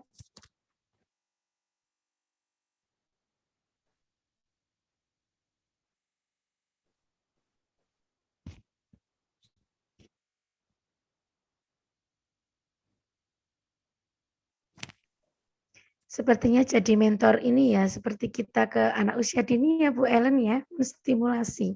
Kuncinya 2 jadi ya, ada rasa aman, membangun rasa aman dan memperbanyak kalimat terbuka seperti itu. Betul.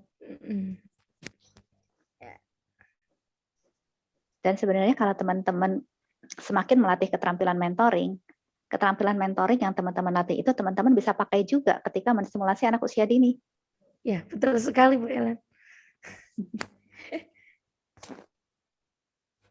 Bu Ellen boleh bertanya, Bu Ellen?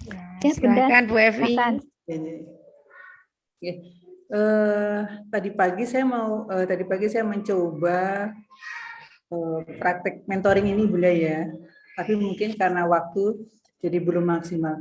Jadi saya ingin menggali potensi yang dimiliki oleh salah satu teman kami seperti itu, atau bukan selain potensi juga kelebihan yang dia miliki gitu. Tapi saya belum berhasil menemukan gitu ya, yang bersangkutan itu menyadari akan potensi dirinya seperti itu. Mungkin karena saya yang kurang sabar atau pertanyaan saya yang belum tajam, ini yang membuat saya ya sudah, ini jadi PR kita lagi untuk kita bertemu di sesi berikutnya seperti itu Bu. Mungkin ada saran buat saya bagaimana biar nanti teman saya ini bisa menemukan potensi atau kelebihan yang dia miliki sehingga dia mampu bekerja dengan profesional. Mohon saran Bu Ellen. Oke, terima kasih Bu Evi. Kalau boleh tahu sesinya tadi berapa panjang Bun durasinya? 10 menit Ibu. Oke, terima kasih Bunda. Ya, kalau 10 menit memang rasanya pasti belum bisa sampai kepada kedalaman. Ya. Nah, biasanya di dalam kayak sesi-sesi training gini, untuk latihan praktek kita pakai 15 menit. 15 menit itu potongan yang tidak utuh sebenarnya sih. Tetapi memang sekali lagi karena untuk kepentingan training ya, supaya masih ada waktu untuk yang lain-lain. Kalau berdasarkan standar internasional, satu sesi itu minimal supaya bisa efektif itu adalah 25 menit. Kenapa? Karena dari banyak penelitian, 25 menit itu baru minimal bisa sampai kepada kedalaman yang sungguh-sungguh diperlukan untuk menghasilkan kesadaran dan juga ada rencana tindak lanjut. Itu minimal. Ada maksimal. Artinya satu sesi juga nggak boleh terlalu panjang. Kenapa satu sesi nggak boleh terlalu panjang? Ada dua hal. Yang pertama, stamina kita sebagai mentor untuk mendengar itu bukan yang nggak terbatas. Mendengar tuh capek loh teman-teman. Apalagi mendengarkan dengan fokus, itu capek. Jadi kalau sesinya terlalu panjang, biasanya udah nggak terlalu efektif di bagian akhirnya. Jadi ada batas maksimal. Kemudian yang kedua, kenapa dibuat ada batas maksimal? Supaya percakapannya nggak ngalor ngidul kemana-mana. Supaya kita sebagai mentor sadar, oh iya ini maksimal. Kalau berdasarkan standar internasional maksimal 60 menit kalau sesinya 4 mata. Kalau sesinya kelompok bisa 1,5 sampai 2 jam. Tapi kalau 4 mata maksimal 60 menit. Jadi kalau kita sadar ini maksimal 60 menit dan di dalam 60 menit ini harus ada kesadaran dan harus ada tindakan, kita memfasilitasi prosesnya juga lebih fokus. Jadi nggak terlalu banyak menyimpang ke kanan dan ke kiri gitu ya. Fokus kepada tujuan supaya di 60 menit itu bisa selesai.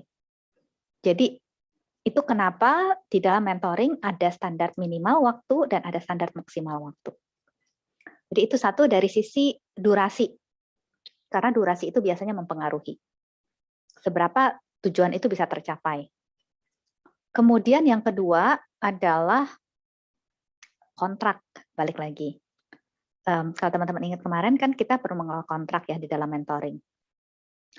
Artinya kalau saya ingin supaya dia bisa menemukan dan mengembangkan potensinya, sedangkan dari menti ini dia masuk ke dalam percakapan nggak punya tujuan itu, dia pengen hal yang lain, nggak bisa jalan. Karena belum ada kesepakatan nih kita mau berjalan kemana. Jadi kita masuk dari sesi mentoring, nggak bisa agendanya dari kita. Agenda tersebut harus disepakati. Itu bagian dari kompetensi yang kemarin namanya mengelola kontrak. Menyepakati kita mau membahas apa nih, kita mau mengembangkan apa nih.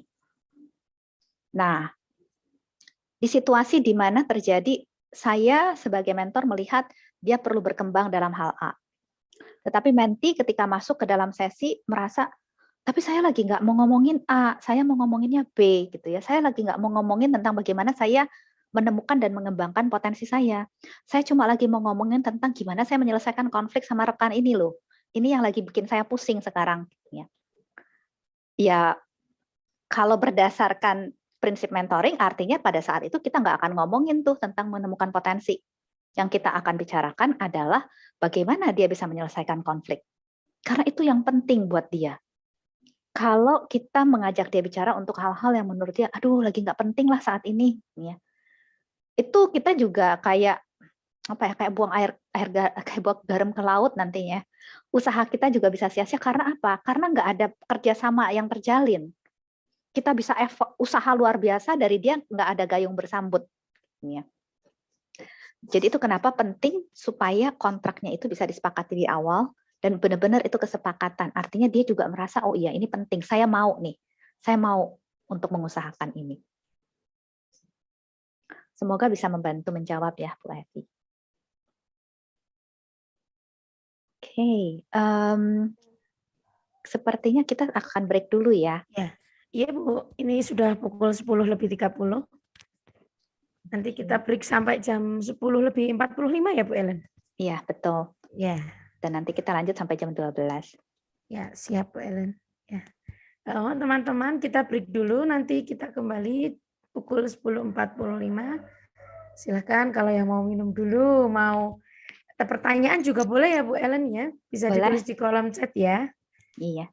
Ya, silakan teman-teman untuk break dulu. Terima Untuk kasih, Bu hari ini Darika. jadwalnya yang betul sampai jam berapa, Bu Rika? Oh iya, kita nanti siang sampai jam 12, jam 12 sampai jam 1 kita istirahat, kemudian nanti kita sampai jam 1 sampai jam 3, Bu. Oh iya, Ya. terima kasih. Sami-sami. Terima kasih Bu Ellen atas masukannya. Sama-sama, Bu Evi. Selamat istirahat. Ya, silakan Bapak Ibu Supervisor dan juga teman-teman mentor bisa break sebentar untuk minum ataupun ke belakang. untuk meregangkan otot-otot karena duduk sudah hampir 2 jam gini ya. Oke.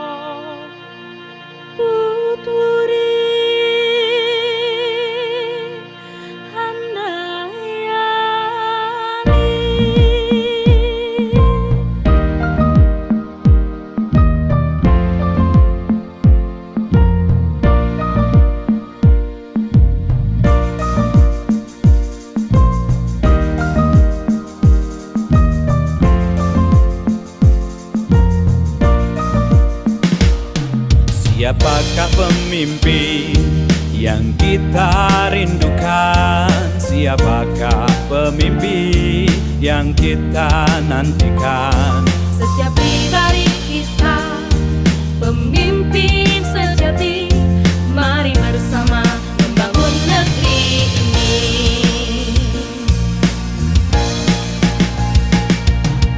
Pemimpin harus sabar dan ikhlas, berani serta yakin untuk perjuangkan kebaikan kebenaran. Pemimpin harus benar setiap kata, baik dalam ucapan serta perbuatan.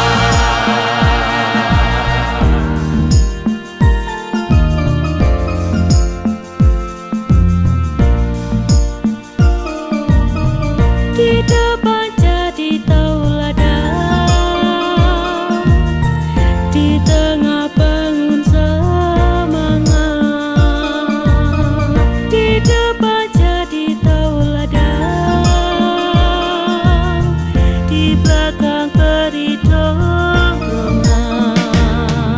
Siapakah pemimpin yang kita rindukan? Siapakah pemimpin yang kita nantikan? Setiap pribadi kita pemimpin sejati. Mari bersama membangun negeri ini.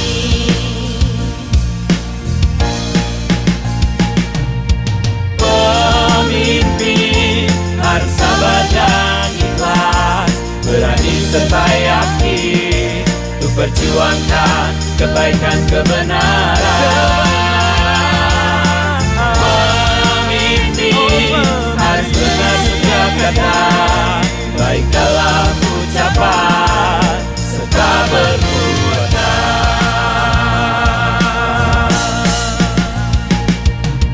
Pemimpin harus sabar dan ikhlas, berani serta yakin untuk perjuangkan kebaikan kebenaran. Pemimpin harus benar setiap kata, baik dalam ucapan serta perbuatan.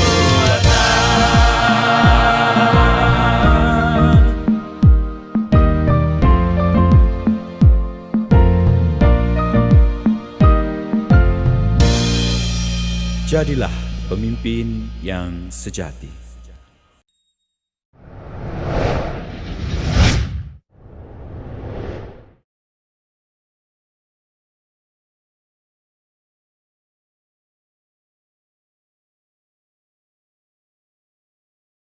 Tahukah kamu kenapa usia dini pada anak itu penting? Usia dini atau biasa juga disebut usia emas merupakan masa di mana otak berkembang pesat. Saat bayi baru lahir, mereka sudah dianugerahi 100 miliar sel otak yang belum saling terhubung. Dengan berbagai pengalaman indera yang diterima, akan memperkuat dan memperbanyak sambungan antar sel sehingga menjadi rimbun. Otak yang rimbun menjadi penentu tingkat kecerdasan anak. Menurut para ahli, proses perkembangan kecerdasan otak anak 50%-nya terjadi di usia 0 sampai 4 tahun. Selebihnya lagi berkembang sampai usia 18 tahun. Masa usia dini merupakan masa penting yang perlu mendapatkan penanganan sedini mungkin. Beberapa ahli pendidikan berpendapat bahwa masa anak usia dini merupakan masa perkembangan yang sangat pesat dan menjadi dasar bagi kehidupan selanjutnya. Dengan belajar menggunakan isyarat tubuh dan kata-kata yang tepat, mereka akan mulai berkomunikasi dan berinteraksi dengan orang lain dengan cara yang lebih kompleks di tiap jenjang usianya. Untuk keterampilan interaktif usia 1 tahun, si kecil akan mencari objek yang spesifik untuk membantu dalam perkembangan keterampilan sosialnya. Dia ingin menjadi pusat perhatian dan sangat membutuhkan sosok ibunya untuk berada di dekatnya. Dia juga akan sangat memperhatikan apakah lingkungan sekitar cocok dengan dirinya. Untuk keterampilan interaktif usia 2 tahun, si kecil akan mengembangkan fondasi untuk masa depan.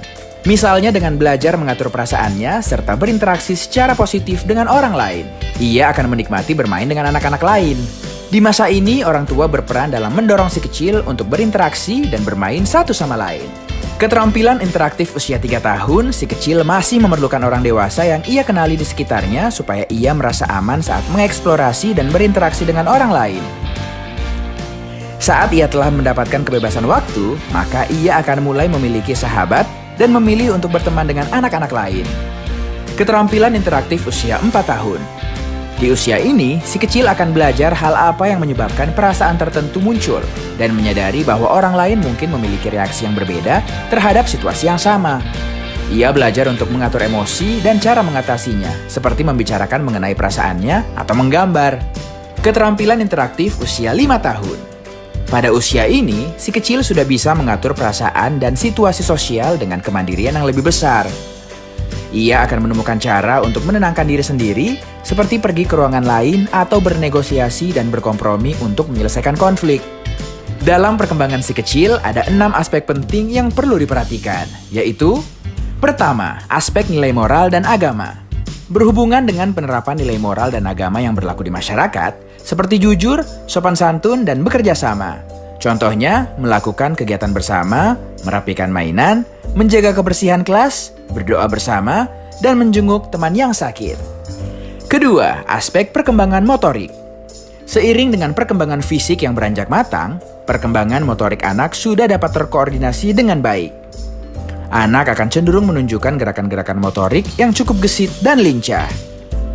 Usia ini jadi masa yang ideal untuk belajar keterampilan yang berkaitan dengan motorik, seperti menulis, menggambar, melukis, berenang, atau atletik. Ketiga, perkembangan berpikir atau kognitif. Di dalam kehidupan, anak dihadapkan kepada persoalan yang menuntut adanya pemecahan. Menyelesaikan suatu persoalan merupakan langkah yang lebih kompleks pada diri anak. Sebelum anak mampu menyelesaikan persoalan, anak perlu memiliki kemampuan untuk mencari cara penyelesaiannya. Keempat, aspek perkembangan bahasa. Pada usia 1 tahun, selaput otak untuk pendengaran membentuk kata-kata mulai saling berhubungan. Anak sejak usia 2 tahun sudah banyak mendengar kata-kata atau memiliki kosakata yang luas. Pada usia 4-6 tahun, kemampuan berbahasa anak akan berkembang sejalan dengan rasa ingin tahu serta sikap antusias yang tinggi. Kelima, aspek perkembangan sosial. Perilaku sosial merupakan aktivitas dalam berhubungan dengan orang lain, baik dengan teman sebaya, orang tua, maupun saudara-saudaranya. Sejak kecil, anak telah belajar cara berperilaku sosial sesuai dengan harapan orang-orang yang paling dekat dengannya, yaitu dengan ibu, ayah, saudara, dan anggota keluarga yang lain. Keenam, aspek perkembangan seni, di mana si kecil mampu mengeksplorasi dan ekspresi diri, serta berimajinasi dengan gerakan sesuai irama musik, tari, atau drama. Misalnya mengenal alat musik, kegiatan musik gerak dan lagu, serta membuat hasil karya anak seperti menggambar dan meronceng. Dengan memperhatikan beberapa aspek tadi, maka dapat disimpulkan melalui pendidikan anak usia dini, inilah wadah yang paling tepat dalam memfasilitasi otak anak-anak agar mampu berkembang secara optimal. Para orang tua tidak perlu khawatir anaknya merasa tertekan dengan adanya pendidikan anak usia dini. Karena di zaman sekarang, pendidikan anak usia dini sudah bervariasi dan pembelajaran yang dilakukan adalah pembelajaran melalui bermain sambil belajar yang membuat anak merasa tidak sedang bersekolah. Jadi, jangan sampai usia keemasan anak Anda terlewatkan tanpa memaksimalkan aspek penting dalam perkembangannya dan juga memberikan dukungan kepada buah hati Anda. Agar apa yang didapatkan di sekolah dikembangkan lagi di rumah, agar tercipta keselarasan antara pendidik dan orang tua.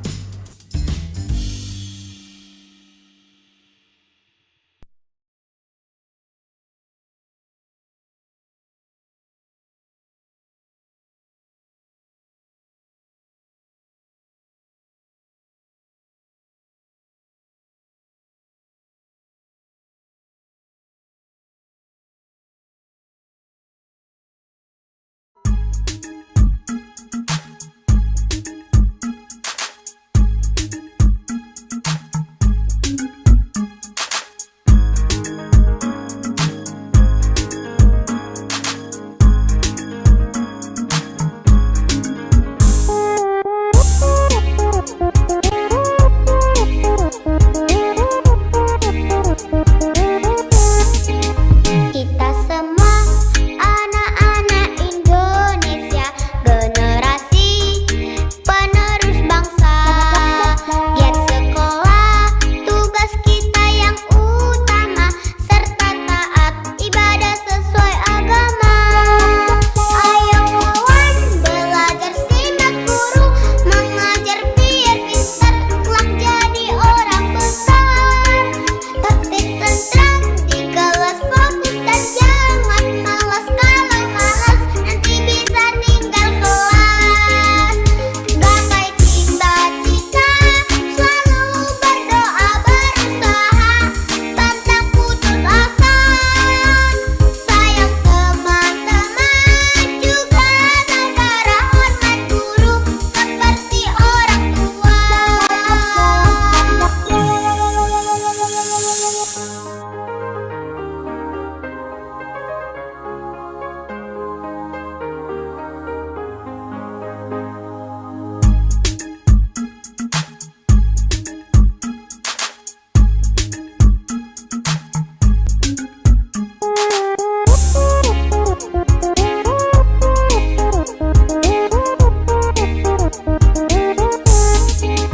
Kita semua anak-anak Indonesia, generasi penerus bangsa. Giat sekolah, tugas kita yang utama, serta taat ibadah sesuai agama. Ayo kawan, belajar simak guru, mengajar biar pintar, kelak jadi orang besar. Tertib tentram di kelas, fokus dan jangan malas. Kalau malas nanti bisa tinggal kelas. Gapai cita-cita, selalu berdoa berusaha, pantang putus asa. Sayang teman-teman, juga saudara, hormat guru seperti orang tua. Hormat guru seperti orang tua.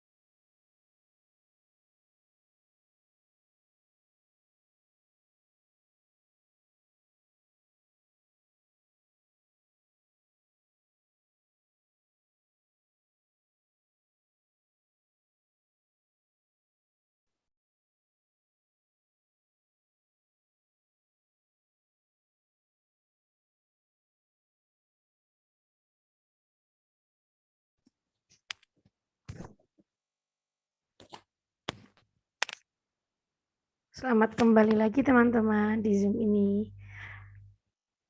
Ya, ini waktu sudah menunjukkan pukul 10.45. Apakah mau dimulai sekarang, Bu Ellen? Boleh? Boleh ya, teman-teman. Sudah siap?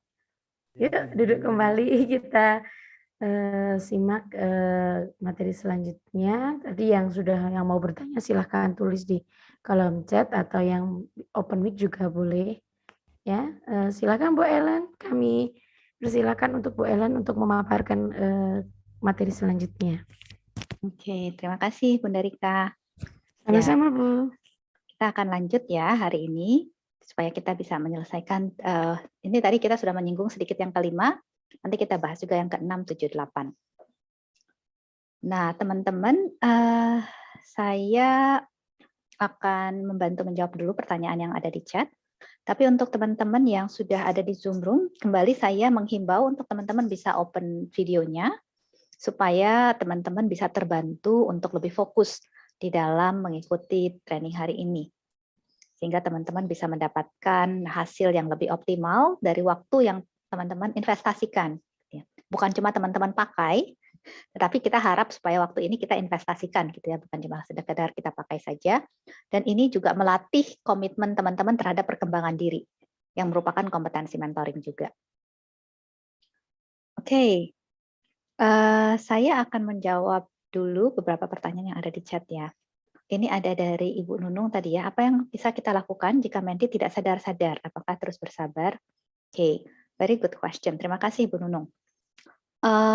Ada dua hal. Yang pertama adalah, satu, kita perlu evaluasi diri dulu. Menti ini dia sampai di titik itu tidak sadar-sadar, saya menstimulasinya bagaimana? Itu dulu yang kita perlu tanyakan. Pertanyaan-pertanyaan apa yang sudah saya sampaikan untuk mencoba menstimulasi menti? Apakah ada pertanyaan-pertanyaan mungkin yang berbeda, yang itu akan lebih powerful untuk dikatakan, sehingga itu bisa lebih membuka kesadarannya menti? Jadi itu dulu yang kita perlu evaluasi di dalam diri kita, keterampilan bertanya kita. Apakah pertanyaan-pertanyaan saya memang sudah cukup powerful untuk membuka kesadaran menti? Nah, itu kemarin kan kita bilang salah satu keterampilan adalah evaluasi ya. Dan evaluasi ini akan sangat menolong kalau teman-teman lakukan di setiap akhir sesi dengan mentor. Jadi setiap akhir sesi teman-teman ingat-ingat lagi. Tadi berjalannya sesi gimana ya? Apa pertanyaan yang saya sudah sampaikan? Kemudian gimana responnya menti? Oke, tadi ada pertanyaan ini dan kayaknya dia responnya tidak terlalu baik. Kalau gitu, gimana caranya saya bisa menanyakan ini? Kalimat yang berbedanya seperti apa? Jadi, setelah teman-teman selesai sesi mentoring, evaluasi dan refleksi itulah yang akan membantu teman-teman mengembangkan kemampuan. Bukan cuma latihannya aja, tetapi latihan yang direfleksikan. Makanya kan katanya kalau pepatah di kita kan adalah pengalaman adalah guru yang terbaik. Tapi kan katanya sekarang sudah direvisi. Pengalaman yang direfleksikan itu adalah guru yang terbaik. Karena kalau pengalaman itu tidak direfleksikan, kita nggak belajar apa-apa dari pengalaman itu. Kita baru belajar dari pengalaman itu kalau kita merefleksikan pengalaman tersebut. Sama di mentoring pun juga. Teman-teman punya pengalaman banyak, kalau pengalaman itu tidak pernah direfleksikan atau jarang direfleksikan, itu juga nggak akan terlalu membantu di dalam teman-teman bisa berkembang kemampuannya. Jadi itu hal yang pertama. Mengevaluasi, merefleksikan pertanyaan-pertanyaan dan stimulasi yang saya sudah sampaikan. Seberapa itu powerful untuk bisa membuka kesadaran. Yang kedua adalah mengevaluasi kontrak. Apakah di awal kontraknya memang sudah terjadi dengan baik? Jangan-jangan ini adalah agenda saya yang sebenarnya menti nggak pengen. Tetapi dia merasa terpaksa mengiyakan. Kalau kondisinya seperti itu, bisa jadi menti nggak sadar-sadar memang. Karena dari awal di kontraknya tidak tertangani dengan baik. Karena kontrak itu tetap mengacu kepada prinsip berpusat kepada menti. Jadi apa nih yang menti mau? Sama kayak prinsip anak usia dini kan, ketika anak mau main, kamu mau main apa nak? Ya. Kita udah siapin mainan beberapa, tapi dia nggak mau main yang ini, dia mau mainnya yang itu. Ya nggak apa-apa juga. Ya. Kan itu prinsip merdeka belajar. Sama, di mentoring juga merdeka belajar sih teman-teman. Tetap berlaku prinsip serupa gitu ya. Jadi kontraknya juga perlu dievaluasi, jangan-jangan kontrak ini bukan sesuatu yang sebenarnya menti ingin coba capai. Nah, saya sangat paham bahwa di budaya Indonesia ini, di budaya Timur lah sebenarnya, masih perlu perjalanan untuk menti ini bisa berani berkata, tapi sebenarnya saya nggak mau ngomongin itu sih Bun.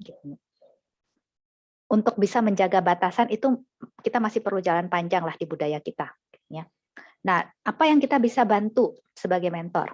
Bertanya sekali lagi. Kalau kita menangkap sepertinya terhambat nih prosesnya.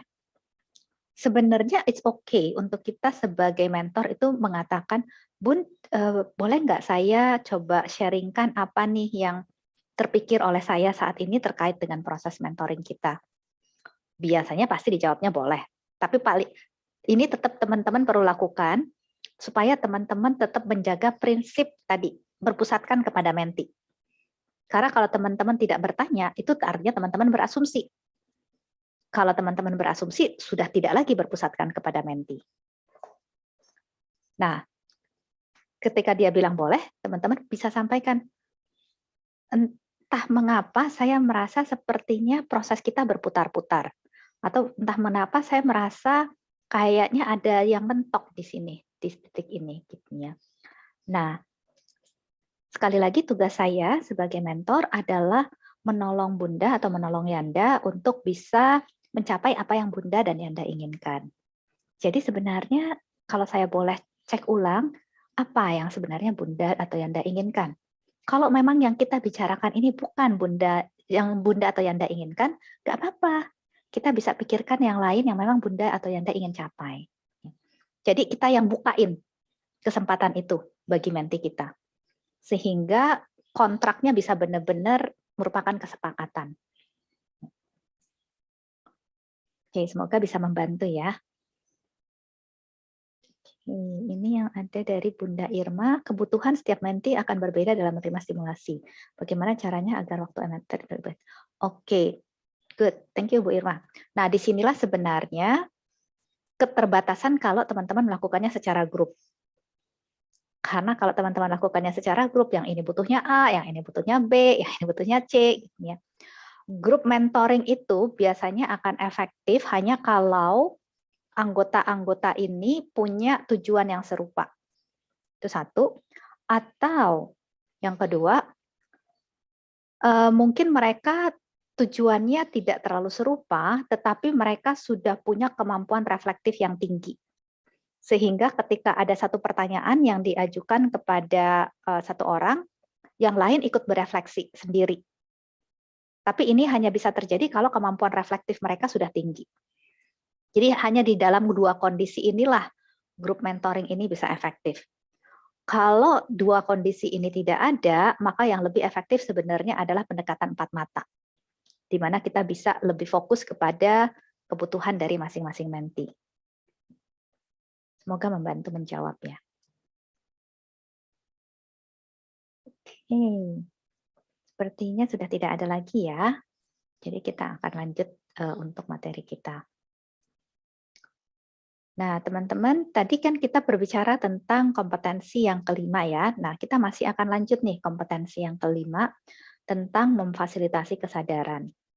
Sudah terlihat ya. Nah, saya mau tanya ke teman-teman. Beberapa mungkin udah pernah lihat gambar ini, beberapa mungkin baru pertama kali gitu ya. Teman-teman bisa tuliskan di chat, teman-teman melihat gambar apa nih di sini? Teman-teman melihat gambar wanita muda, atau teman-teman melihat gambar seorang wanita tua?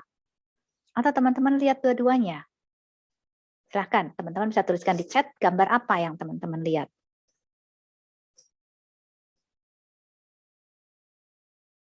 Ini ada wanita muda, wanita tua, dan muda. Oke. Ada wanita muda. Ada yang muda. Wanita muda, wanita muda pakai kerudung, wanita muda, wanita tua dan muda, wanita tua. Oke, ini tua dan muda. Wanita muda dengan anak kecil. Oke, wanita muda. Lihat dua-duanya, wanita muda. Oke. Oke, kalau dari jawaban yang sudah masuk, sepertinya sebagian besar wanita muda dalam lamunannya. Oke, nenek-nenek. Oke, wanita muda. Oke, wanita muda menghadap ke kanan, wanita menghadap ke depan. Oke, wanita tua. Oke. Ini ada wanita muda, oke. Wanita tua. Oke. Kalau sejauh ini sepertinya cukup berimbang ya antara yang melihat wanita muda dengan yang melihat wanita tua. Ada sebagian kecil yang bisa melihat wanita muda dan tua. Ya. Ini wanita muda pakai kerudung putih. Oke. Thank you teman-teman. Ya, kita coba lihat lagi ya gambar ini. Ini memang ada gambar, bisa jadi gambar wanita, anak laki-laki, oke. Nanti mungkin bisa menjelaskan anak laki-laki gambarnya bagaimana gitu ya. Tapi yang jelas memang di sini ada wanita tua dan ada wanita muda. Wanita muda itu kalau teman-teman melihat gambar wanita muda, ini adalah pipinya nih. Ini pipinya, ini telinganya, dia lagi menengok ke belakang gitu ya. Kemudian ini alis matanya, ini hidungnya sedikit, ini kalungnya, ini lehernya, dan ini rambut, poni, tutup kepala kerudungnya, ini syalnya. Ya. Jadi untuk teman-teman yang belum melihat wanita muda, semoga sudah bisa melihat wanita muda sekarang. Nah sekarang, yang tadi belum bisa melihat wanita tua. Nah kalau ini wanita tua, ini hidung, bukan pipi. Ini hidungnya, ini mata, bukan telinga. Ini hidung, ini mata, dia lagi nunduk begini, ini dagunya.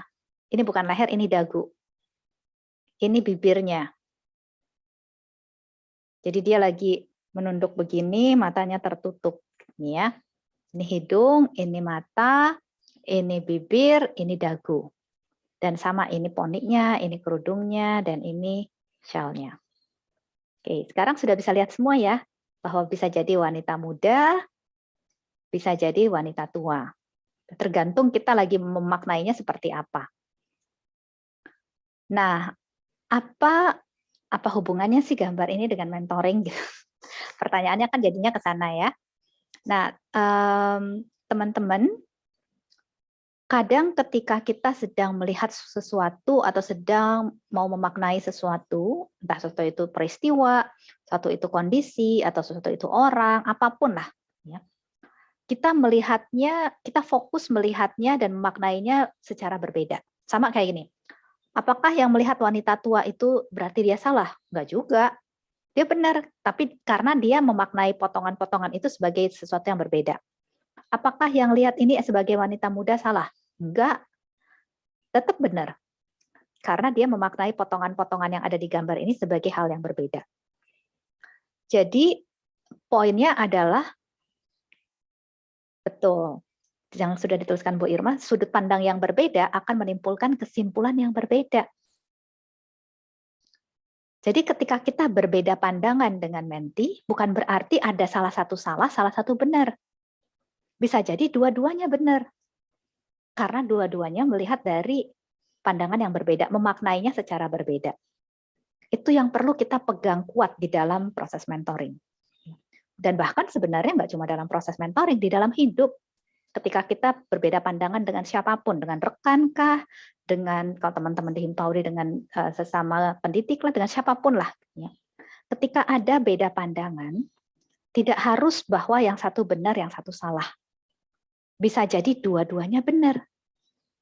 Cuma melihatnya, memaknainya berbeda. Sama seperti gambar ini. Yang melihat wanita muda benar, yang melihat wanita tua juga benar. Ya. Yang lebih baik adalah kita bisa melihat, oh iya, ternyata ini bisa dilihat sebagai wanita tua, dan ini bisa juga dilihat sebagai wanita muda, sehingga kita bisa memahami dari kedua sudut pandang.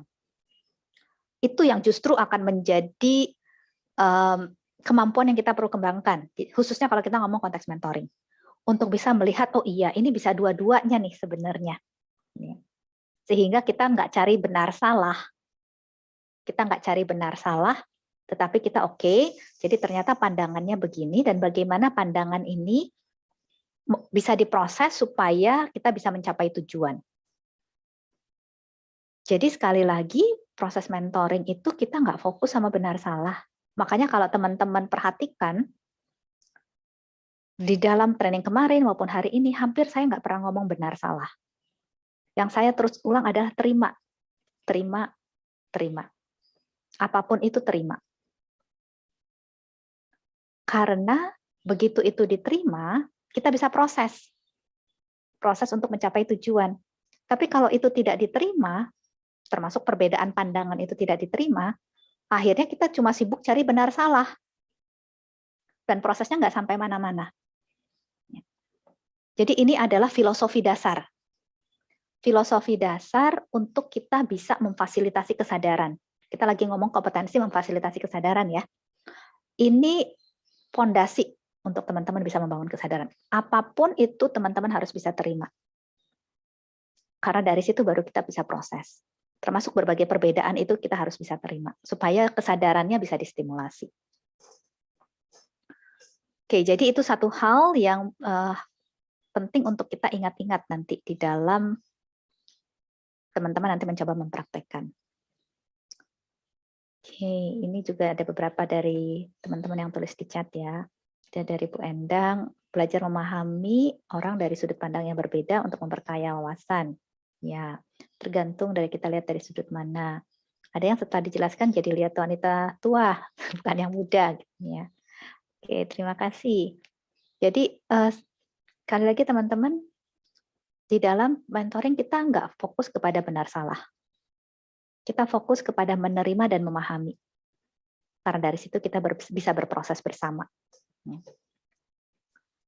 Oke, saya lanjut ya sekarang. Jadi ini salah satu fondasi untuk teman-teman memfasilitasi kesadaran. Apalagi yang perlu kita pahami dengan tajam di dalam memfasilitasi kesadaran. Nah, untuk itu saya akan mengajak teman-teman melihat sebuah video. Dari kemarin kita nggak pernah lihat video, kita lihat satu video ya sekarang. Nah, video ini, saya stop share dulu ya, supaya saya bisa share videonya. Di video ini, ada hal yang teman-teman perlu lakukan. Jadi video ini judulnya Inattentional Blindness. Inattentional Blindness. Inattentional Blindness itu apa sih? Nanti saya jelaskan setelah kita menonton videonya. Nah, ini saya akan share screen. Semoga videonya cukup lancar nanti ya.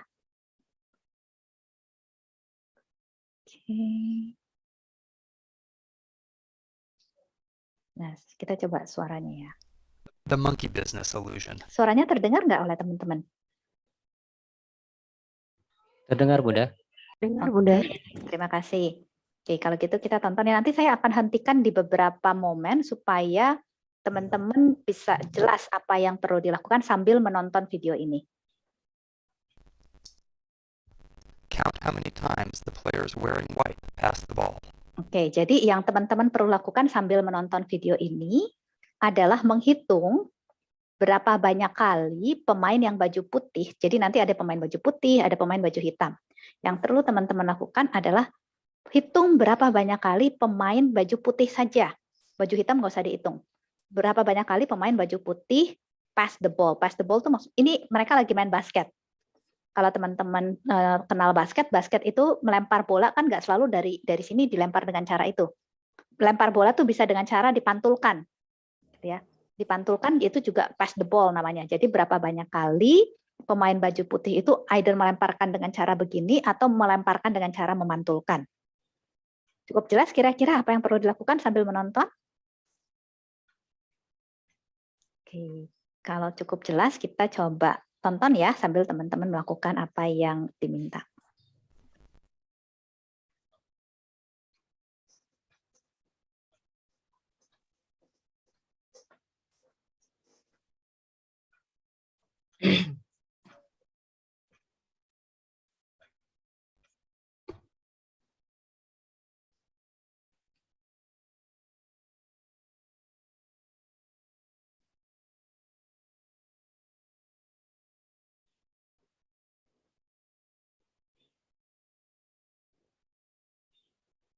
The correct answer.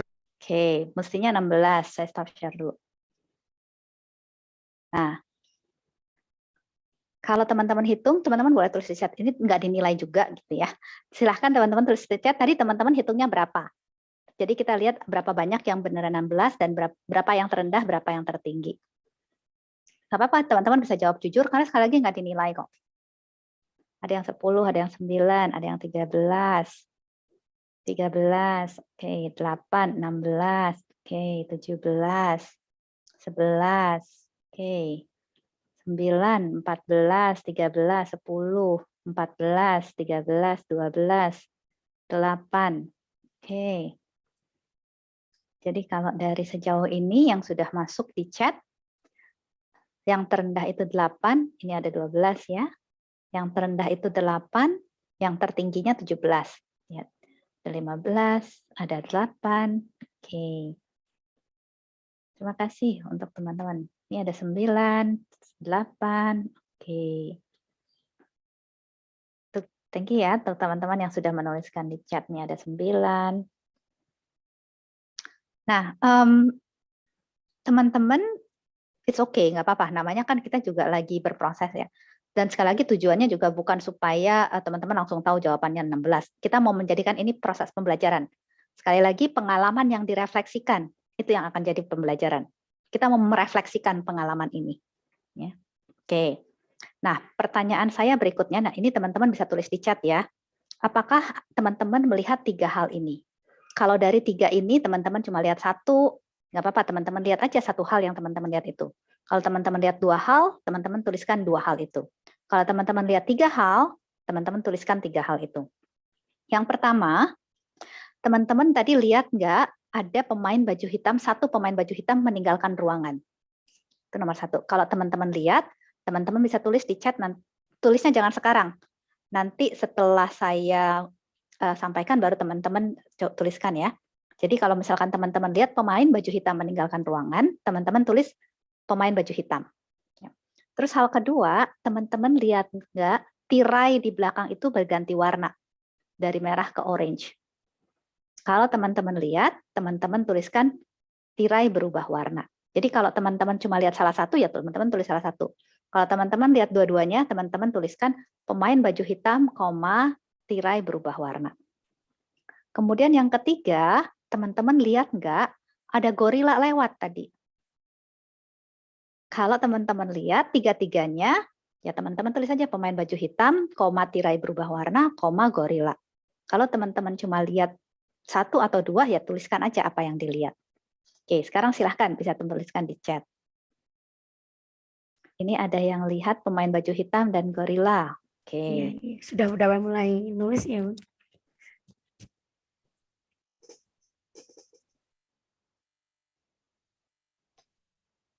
Ini ada yang lihat gorila saja. Gorila saja.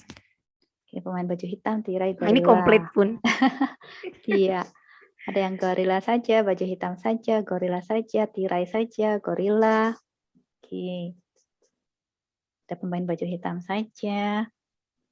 Pemain baju hitam dan gorila, pemain baju hitam dan gorila. Tidak lihat. Oke. Pemain baju hitam dan tirai, pemain baju hitam dan gorila. Oke, ini ada yang lihat tiga-tiganya juga. Oke. Ini ada yang lihat 3, ada yang tidak lihat. Oke. Hanya fokus ke baju putih itu. Oke. Thank you untuk teman-teman yang sudah menuliskan di chat ya. Kita mau coba lihat ini, kalau ini kan berarti variasinya cukup banyak ya.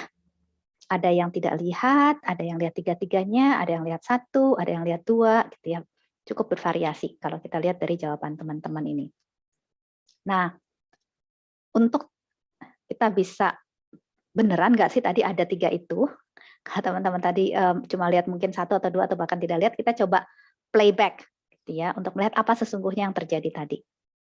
Saya share screen lagi ya.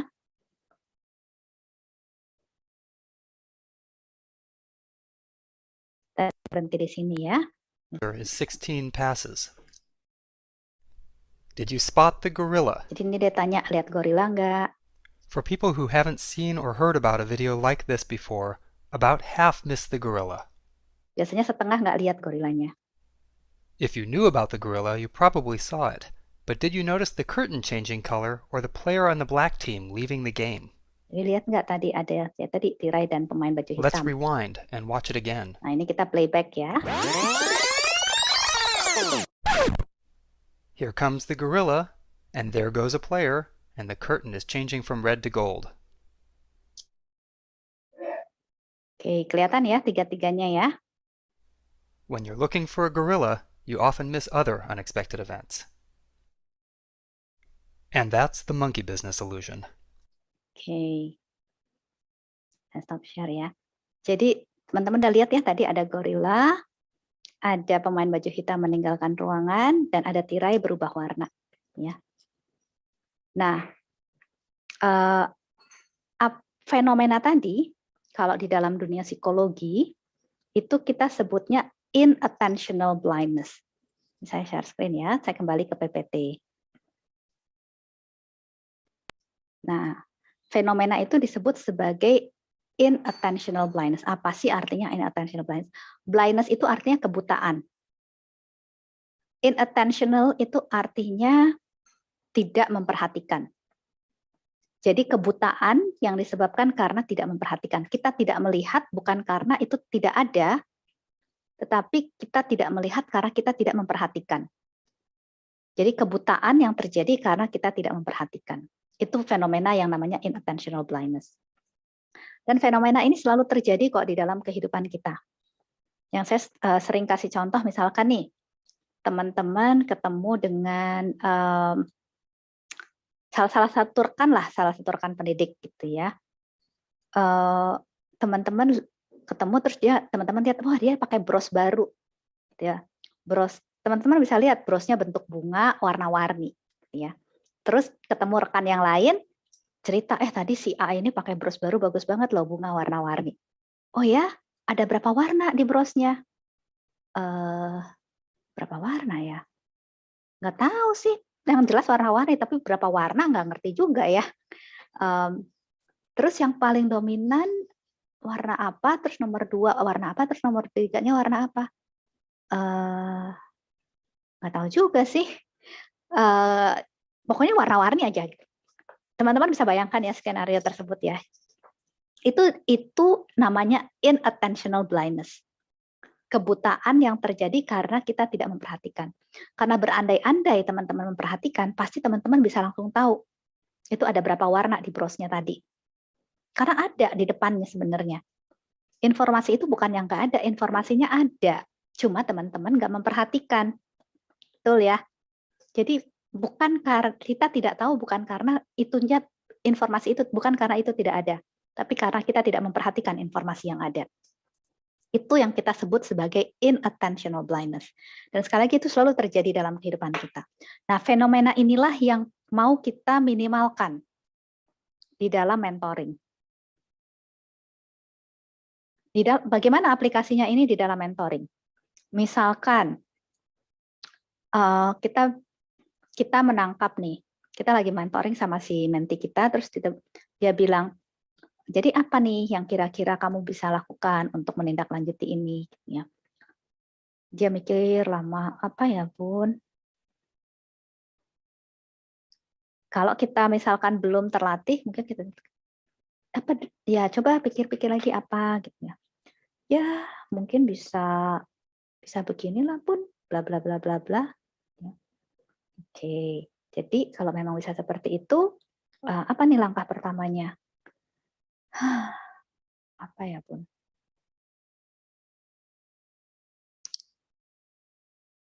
Ya mungkin bisa melakukan ini kali dengan cara X.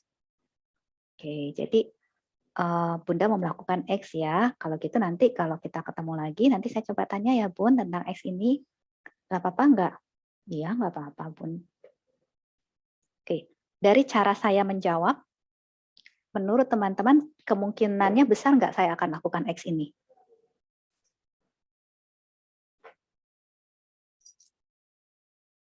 Teman-teman bisa tulis di chat, teman-teman bisa juga open mic, bisa tuliskan menurut teman-teman kemungkinannya besar atau tidak, dan apa yang membuat teman-teman berpikir demikian.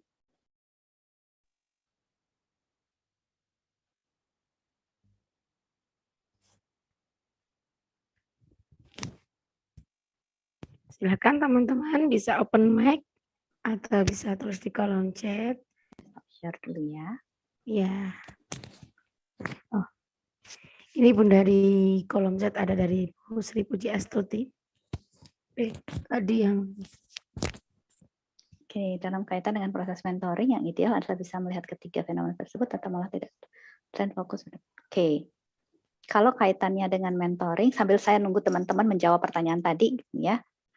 Dalam kaitannya dengan mentoring yang ideal adalah kita bisa melihat semuanya.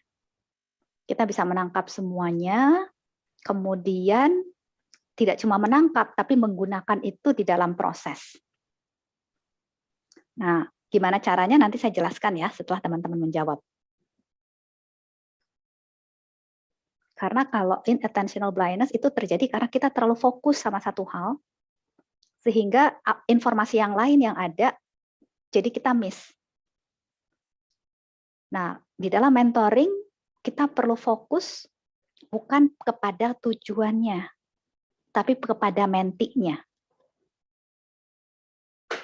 Ini yang membedakan. Kalau kita terlalu fokus sama tujuan, kadang informasi yang lain jadi terlepaskan karena kita fokusnya sama tujuan. Tapi kalau kita fokus sama mentinya, walaupun itu nggak terkait dengan tujuan, tapi kalau itu muncul, kita akan bisa tangkap.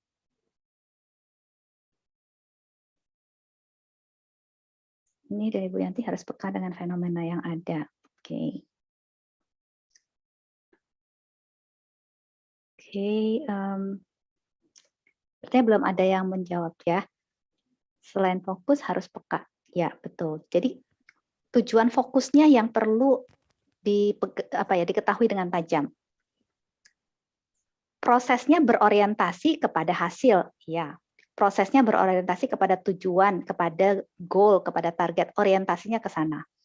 Tapi fokus perhatian kita adalah kepada menti. Nah, perbedaan ini yang teman-teman perlu pegang supaya proses mentoringnya bisa efektif. Ini kayaknya belum ada yang menjawab ya. Iya, belum ada. Oke, mungkin masih bingung.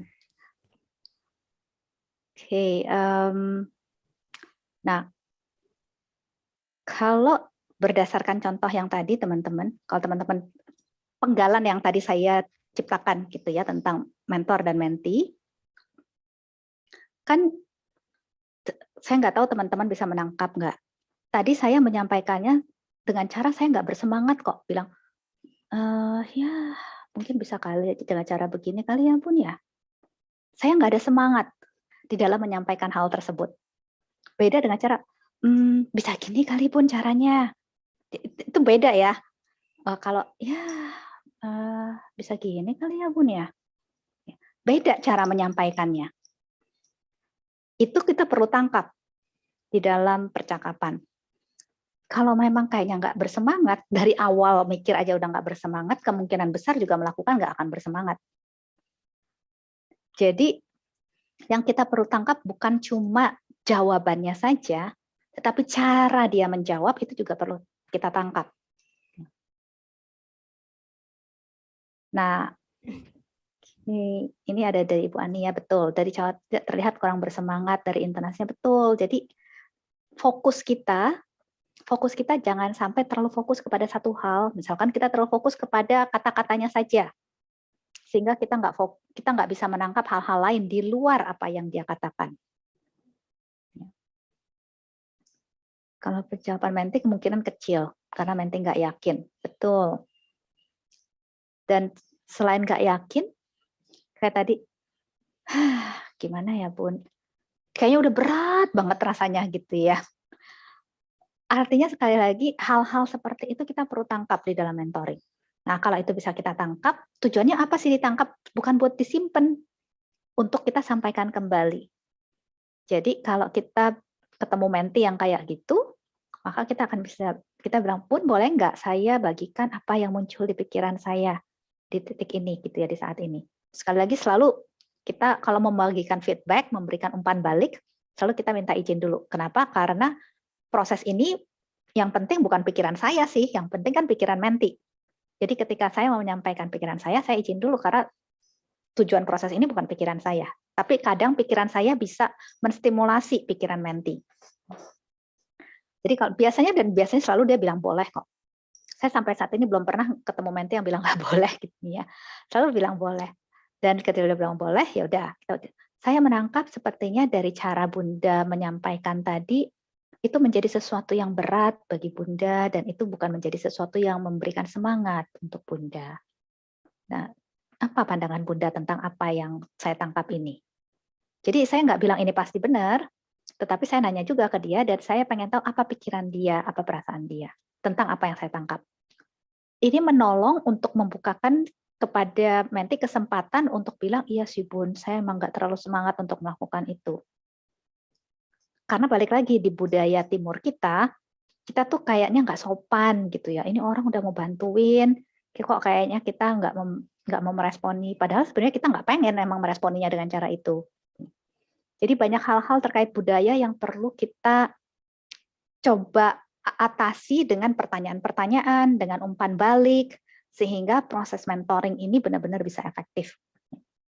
Nah, dalam hal inilah kita harus waspada terhadap inattentional blindness tadi. Supaya nggak ada yang kita miss, nggak ada yang kita lewat, dan itu semua bisa kita tangkap, kita sajikan kembali untuk bisa memproses lebih lanjut secara efektif.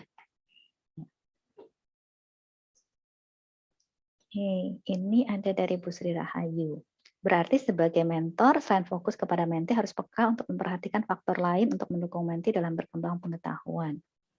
Oke, berarti mentor harus memberi semangat. Oke, thank you teman-teman. Jadi peka terhadap apa yang terjadi pada menti. Bukan apa yang terjadi terkait cerita menti, tetapi apa yang terjadi pada menti. Kayak tadi, oh kita nangkep dia kayaknya nggak semangat. Kita nangkep kok kayaknya ini jadi beban.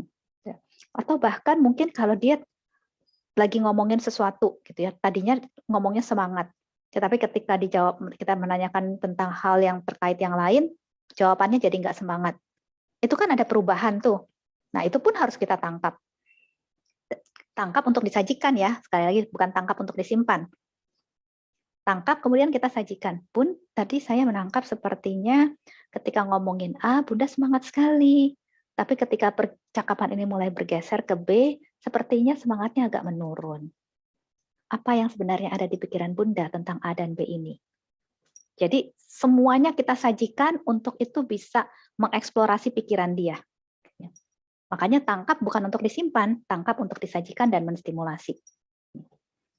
Itu sekali lagi kenapa teman-teman nggak boleh hanya fokus kepada apa yang dikatakan saja. Tetapi bagaimana cara itu dikatakan, itu penting untuk diperhatikan. Karena itu juga komunikasi sebenarnya. Komunikasi nonverbal. Makanya saya sekali lagi selalu bilang, teman-teman belajar mentor itu nggak pernah rugi. Selesai jadi mentor, ini bisa dipakai ke semua orang. Komunikasi dengan pasangan, komunikasi dengan anak, teman-teman jadi bisa tahu, oke, ini pas ini dia semangat, yang ini dia nggak semangat, gitu ya. Oh ini kok kayaknya jadi teman bisa lebih peka ketika berkomunikasi. Oke. Kemudian ini memperhatikan menti dari segi manapun agar kita bisa menangkap apa yang menti sampaikan. Ya betul sekali. Dari Juarti, kita ada fokus kepada jawaban menti, tapi juga body language-nya. Ya betul sekali. Makanya tadi saya bilang teman-teman, kenapa teman-teman perlu fokus ketika teman-teman sedang sesi sama menti.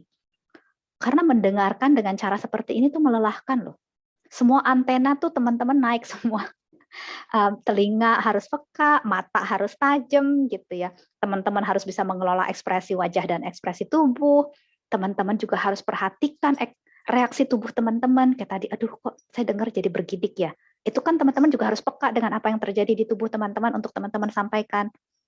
Itu bukan proses yang tidak melelahkan loh. 1 jam itu bisa melelahkan. Makanya kenapa secara internasional dibilang maksimal 1 jam. Karena setelah 1 jam biasanya kemampuan stamina mendengar dengan cara yang demikian itu udah mulai turun tuh. Kemampuan fokusnya udah mulai turun. Itu bukan sesuatu yang teman-teman bisa lakukan terus-menerus.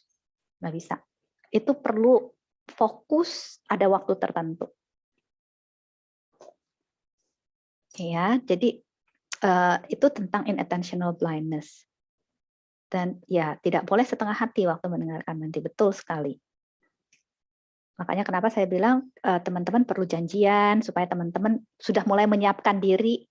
Kalau teman-teman nih janjian jam 3 gitu ya ketemu sama menti. Jam 3 kurang 5 masih sibuk ngurusin laporan, kemungkinan teman-teman masuk ke sesi sebagian pikiran masih sama laporan. Kemudian pas masuk itu belum fokus. Ya.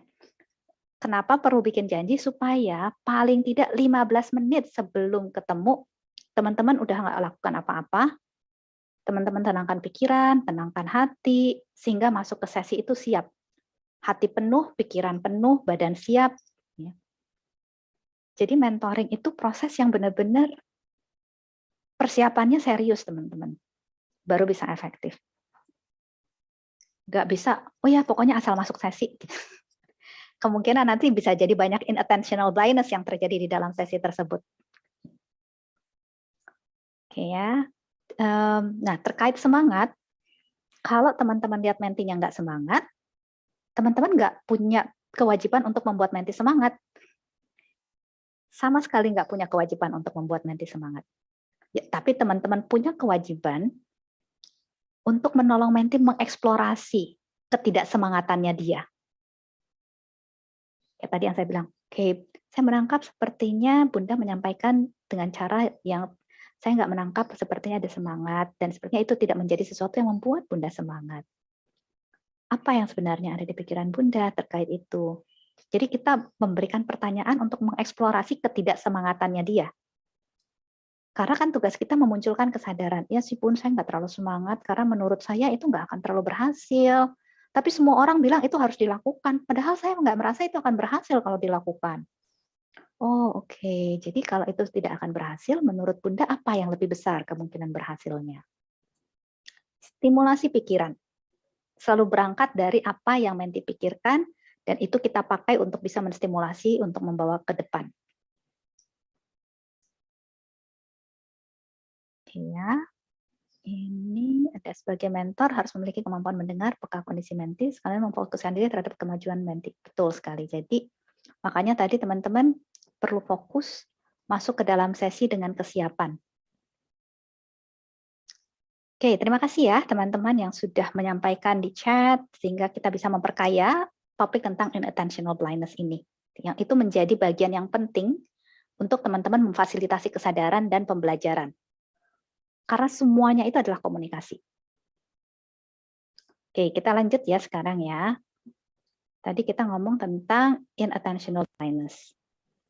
Nah, jadi inattentional blindness ini penjelasan yang lebih lengkapnya ya, tadi saya sudah singgung sedikit. Ketika kita gagal untuk memperhatikan sesuatu yang terlihat dengan jelas, tapi itu nggak terduga. Karena kita sedang terlibat dengan suatu aktivitas lain atau fokus pada hal yang lain. Kalau misalkan tadi di contoh yang saya kasih di mentoring, kita terlalu fokus sama apa yang dia katakan. Sehingga kita nggak lagi menangkap bagaimana dia mengatakannya. Di situ terjadi inattentional blindness.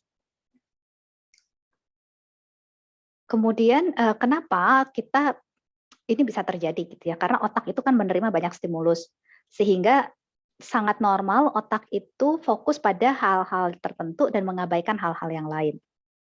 Tergantung apa yang menjadi fokus. Makanya tadi saya bilang penting bagi mentor ketika mau masuk sesi untuk kembali mengingatkan diri. Setiap kali mau masuk sesi dengan menti, selalu mengingatkan diri. Fokus saya adalah menti. Fokus saya bukan tujuan. Tujuan itu menjadi orientasi tetapi bukan fokus. Jadi kita benar-benar fokus kepada menti, apa yang menti katakan, bagaimana ekspresi wajah menti, bagaimana energi yang muncul ketika menti itu berbicara, semua itu yang kita fokuskan. Dan kalau kita niatkan di awal sesi itu biasanya menolong ketika kita masuk ke sesi untuk mengurangi inattentional blindness kita. Oke, jadi ini tentang inattentional blindness untuk kesadaran ya. Nah, sekarang kita masuk kepada keterampilan mendengar aktif. Keterampilan mendengar aktif itu adalah keterampilan payung, teman-teman. Payung artinya di bawahnya ada sub-sub keterampilan. Ini yang saya cantumkan di sini hanya beberapa saja. Keterampilan mendengar aktif masih banyak lagi yang lainnya, sub keterampilannya. Tapi ini yang paling umum, gitu ya, paling sering dipakai. Yang pertama adalah klarifikasi. Contoh klarifikasi itu adalah, Bun, tadi Bunda mengatakan bahwa Bunda ingin mencoba mengambil waktu lebih banyak untuk mempelajari tentang STEAM ini. Ya. Tetapi tadi Bunda juga mengatakan Bunda nggak pengen buang-buang waktu. Jadi apa yang Bunda maksud sebenarnya di dalam konteks ini? Itu klarifikasi. Dan itu hanya bisa terjadi kalau teman-teman benar-benar dengerin. Sehingga teman-teman bisa nangkep, oh ya tadi dia ngomong ini, sekarang dia ngomong ini, berarti ini kita perlu klarifikasi nih. Ya. Kalau teman-teman nggak benar-benar fokus dengerin, pasti teman-teman akan terlewatkan itu. Kemudian yang kedua, reflection of feeling. Merefleksikan perasaan. Kayak tadi ya, contoh yang tadi saya bilang, Bun, sepertinya saya menangkap ketika Bunda mengatakan Bunda akan melakukan hal tersebut, itu sepertinya Bunda merasa terbeban dengan berat, dan sepertinya itu tidak memberikan semangat. Itu kita sedang merefleksikan perasaannya. Dia nggak ngomong, dia sedang merasa beban berat, dia nggak ngomong, dia lagi nggak semangat, tetapi kita nangkap dan kita refleksikan. Refleksi itu kan kayak cermin ya, cermin itu kan merefleksikan bayangan. Sama kita merefleksikan perasaannya. Apa yang ada, kita refleksikan balik. Sehingga dia bisa melihat, oh iya saya memang nggak semangat, saya memang merasa ini beban berat. Ya. Itu yang kita maksud dengan kita merefleksikan sehingga bisa membangun kesadaran. Belum tentu ketika dia ngomong itu dia sadar bahwa dia sedang tidak semangat. Dia bisa merasakan tapi perasaan itu belum menjadi kesadaran. Sekali lagi, kita perlu memfasilitasi kesadaran. Itu kompetensi yang perlu dibangun. Memfasilitasi kesadaran. Kemudian mengajukan pertanyaan terbuka dan pertanyaan tertutup. Ini juga bagian dari keterampilan mendengar. Setelah kita bisa mendengar, baru kita bisa tahu apa yang mesti ditanyakan. Kalau keterampilan mendengarnya tidak baik, maka pertanyaannya bisa jadi tidak tepat sasaran. Nah, kenapa di sini ditulis ada pertanyaan terbuka dan ada pertanyaan tertutup? Karena memang walaupun di dalam mentoring dominan perlu ada pertanyaan terbuka, bukan berarti pertanyaan tertutup tidak boleh ada sama sekali. Boleh, asal tidak dominan. Yang dominan adalah pertanyaan terbuka. Nah, pertanyaan tertutup contohnya misalkan kalau kita bikin skala 1 sampai 10, itu kan tertutup ya. Kan definisi pertanyaan tertutup adalah pertanyaan yang variasi jawabannya terbatas. Itu definisi pernyataan tertutup. Nah, kalau teman-teman bikin skala 0 sampai 10 ya nggak mungkin jawabnya 11 kan. Ya pasti terbatas antara 0 sampai 10. Makanya itu termasuk kategori pertanyaan tertutup. Sama kalau teman-teman nanya ke anak-anak sebenarnya, mobil rodanya berapa? Jawabannya 4 pasti kan? Itu pertanyaan tertutup, bukan pertanyaan terbuka.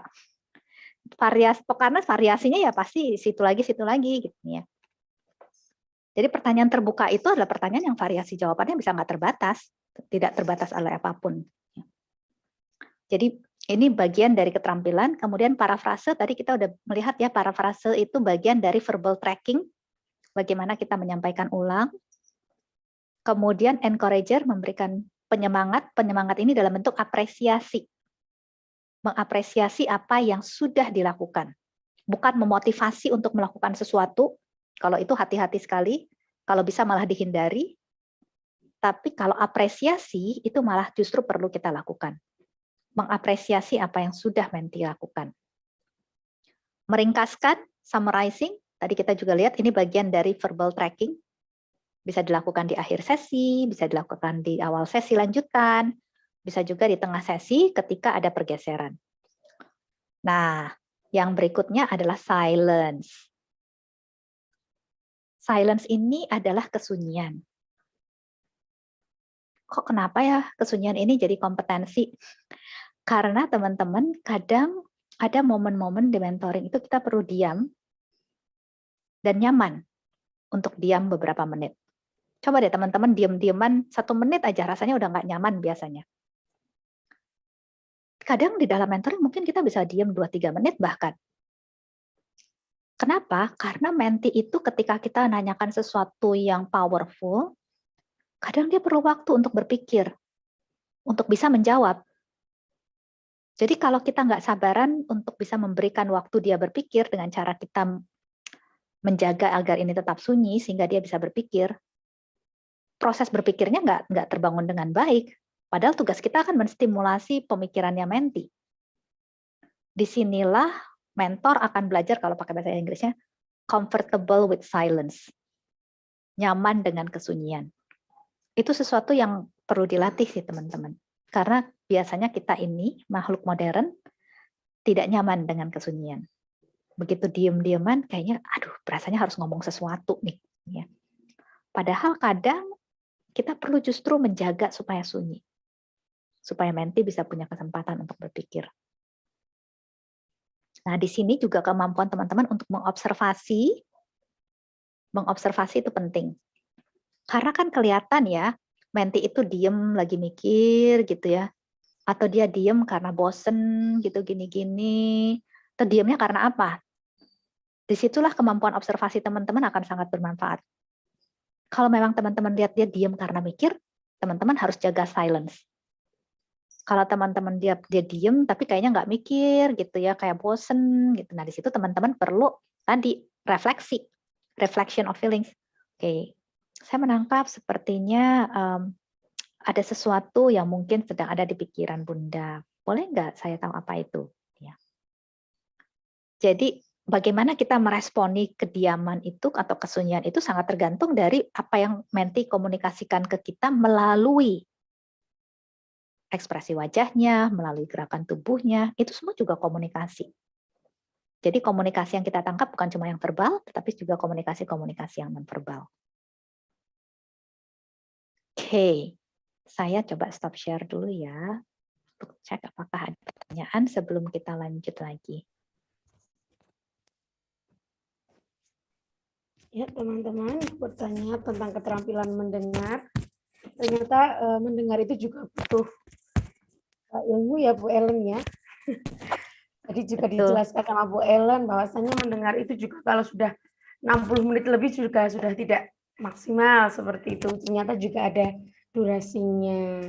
Nah, yuk teman-teman silahkan ajukan pertanyaannya tentang keterampilan mendengar ini. Silahkan teman-teman bisa open mic atau tulis di chat.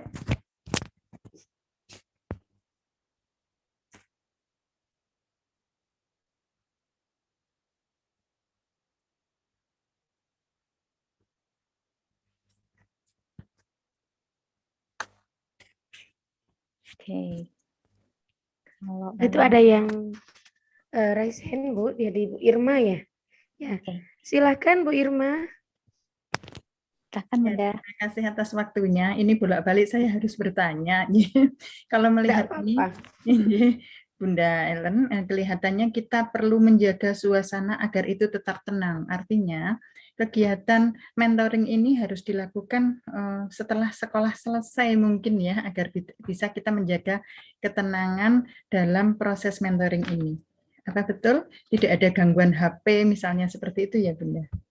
Betul sekali Bun. Jadi di dalam kita melakukan proses mentoring, kita harus meminimalkan distraksi.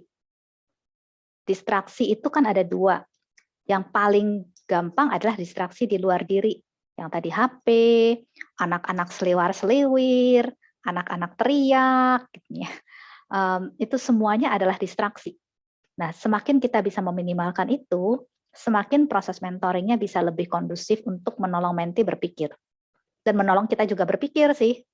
Kadang kan kita lagi mikir, tahu anak teriak gitu ya, buyar, terus baru mikir lagi gitu. Jadi yang perlu konsentrasi kan bukan cuma mentinya, kita juga perlu fokus gitu. Jadi satu, meminimalkan distraksi itu akan sangat menolong. Nah yang kedua, distraksi yang juga kita perlu minimalkan adalah distraksi yang ada di dalam diri. Nah ini yang lebih susah biasanya.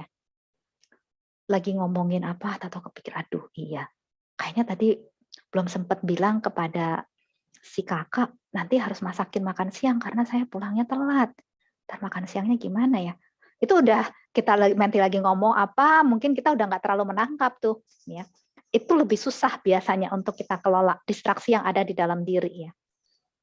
Nah itu perlu latihan biasanya untuk teman-teman menjaga tetap fokus sehingga tidak mudah tertarik kepada hal-hal yang ada di dalam diri tetapi tidak terkait dengan menti. Terima kasih Ibu Irma, pertanyaannya sangat baik. Berarti jangan sampai teralihkan perhatian kita dengan hal-hal lain ya. Betul sekali. Cukup Bu Irma. Cukup, terima kasih Bu Ellen. Sama-sama. Terima kasih Bu Irma juga. Ini Bun, di kolom chat juga sudah ada beberapa pertanyaan ya dari teman-teman. Oke, saya coba lihat ya, berapa menit durasi mendengar yang efektif, karena kadang menti banyak sekali cerita sehingga kita bisa merespon. Oke, nah kalau keseluruhan sesi, tadi minimal 25 menit, kalau 4 mata ya, kalau 4 mata minimal 25 menit, maksimal 60 menit. Kalau kelompok bisa sampai 1,5 sampai 2 jam, itu kalau keseluruhan. Nah, kalau potongan-potongan, menti cerita banyak nih. Nah, disinilah kemampuan mendengar teman-teman akan terlatih. Ya. Karena kan ketika menti cerita banyak, sebenarnya sambil dengerin kan kita bisa menangkap. Ini dia tuh ceritanya lagi cerita satu hal, atau dia cerita A, B, C, D, E gitu ya, sampai kemana-mana gitu ceritanya. Oke, nah kalau dia ceritanya banyak, di situ kita perlu masuk. Misalkan kita janjian 25 menit. 10 menit habis untuk dia cerita di awal. Tinggal 15 menit. Itu mah udah teman-teman udah harus masuk. Ya. Masuk tuh bukan memotong, tapi masuk. Apa bedanya? Kalau memotong itu dia lagi ngomong sesuatu, kita potong. Kalau masuk itu, salah satunya dia lagi narik napas, kita masuk. Nah, itu teman-teman perlu peka tuh menangkap momen-momen untuk bisa masuk, sehingga teman-teman nggak motong, tapi teman-teman masuk. Ya. Karena tugas teman-teman adalah mengelola prosesnya, proses mentoringnya. Kalau di awal bicara aja udah ambil 10 menit, padahal janjiannya 25 menit, belum mengelola kontraknya, belum eksplorasinya, belum menanyakan opsinya, itu waktunya nanti bisa nggak kekejar gitu ya. Disitulah teman-teman perlu bisa menyikapi itu. Ya, semoga membantu menjawab ya Bu Evi. Oke, kemudian ada dari Bu Siti, seberapa lama batasan waktu silence? Nah, ini sama. Kemampuan teman-teman mendengarkan, mendengar bukan cuma dengan telinga ya, mendengar dengan mata, mendengar dengan keseluruhan keberadaan kita, itulah yang akan menentukan. Karena gini, kalau kita lihat, kita silence nih, dan kita lihat mentinya masih mikir, nggak apa-apa, kasih dia waktu berpikir, gitu ya. Tetapi belum setengah menit, kayaknya dia udah nggak mikir, dia udah bosen ngeliat sana, ngeliat sini, gini-gini, gitu ya. Itu aja udah harus langsung masuk kita, walaupun belum 1 menit. Jadi sangat tergantung dari diamnya tuh diam ngapain. Di situ keterampilan kita menangkap komunikasi akan sangat berperan untuk menentukan respon. Semoga membantu ya. Penjelasan tentang paraphrasing. Oke. Jadi paraphrasing itu adalah bagian dari tadi verbal tracking ya. Kan verbal tracking ada 3. Ada restating, ada paraphrasing, ada summarizing. Summarizing itu meringkaskan. Yang tadi bisa di akhir sesi, bisa di awal sesi lanjutan untuk merefresh kembali, bisa juga di tengah-tengah ketika ada pergeseran topik. Ya, itu summarizing. Kalau paraphrasing itu kita mengulang kembali apa yang disampaikan oleh menti tanpa membeo. Nah, paraphrasing itu bukan membeo ya. Kalau membeo itu adalah dia ngomong apa, kita ulang plek-plekan kayak begitu. Itu membeo namanya, itu bukan paraphrasing. Orang nggak pernah suka dibeo. Saya yakin kalau teman-teman ketemu, terus semua perkataan teman-teman dibeo, itu pasti rasanya, ini apa sih? Gitu ya. Orang nggak pernah suka dibeo. Tapi kalau di paraphrasing, dia akan merasa kita dengerin. Karena kita bisa menangkap esensi dari apa yang dia sampaikan, dan kita mengatakan ulang. Itu biasanya justru akan sangat membangun kepercayaan. Jadi misalkan dia bilang, "Aduh Bun, saya stres deh mikirin rekan sekerja saya. Maunya nyuruh saya melakukan ini, itu, tetapi kalau pas saya minta bantuan dia, tuh dia nggak pernah mau, alasannya banyak banget. Jadi saya sekarang merasa kayaknya kerja sendiri. Lah kalau saya kayak gini, gimana Bun saya bisa bikin perubahan di lembaga kalau semuanya harus saya kerjakan?" Oke, misalkan dia ngomong gitu ya. Paraphrasing gimana? Paraphrasingnya contohnya, tidak harus seperti ini cuma contoh aja. Paraphrasingnya bisa, oke, jadi saya menangkap, Bunda tadi mengatakan Bunda sedang stres, karena sepertinya Bunda dituntut banyak oleh rekan, tapi di sisi lain rekan ini tidak terbuka untuk bisa bekerja sama. Itu paraphrasing. Saya nggak membeo, saya menangkap apa esensinya, saya katakan kembali dengan kata-kata saya. Sehingga, iya Bun, itu yang saya rasakan. Ketika dia bilang, iya Bun, itu yang saya rasakan. Di situ tingkat kepercayaan di dalam dirinya kepada kita sudah naik. Karena saya membuktikan lewat parafrase saya dengerin dan saya mengerti. Itu bukti bahwa saya dengerin dan saya mengerti. Jadi saya nggak perlu bilang, ya Bun, saya pasti dengerin dan saya usahakan untuk mengerti. Saya nggak perlu ngomong itu. Yang saya perlukan adalah buktikan bahwa saya dengerin dan saya mengerti. Nah, itu hanya bisa kalau teman-teman mendengar. Mendengar dengan aktif. Kalau teman-teman mendengarnya tidak dengan aktif, kemungkinan besar teman-teman nggak bisa paraphrasing. Semoga membantu ya. Dari Bu Endang, kemampuan mendengar aktif lebih sulit dilatih daripada kemampuan berbicara. Betul, Bun, betul sekali. Orang kalau belum belajar mentoring atau belum belajar coaching tuh suka bingung. Kok mendengar aja perlu berlatih sih? Buat apa berlatih mendengar aja? Gitu ya. Tapi sekarang dengan teman-teman ikut training ini kan jadi paham ya, bahwa mendengar itu lebih sulit kadang dari bicara.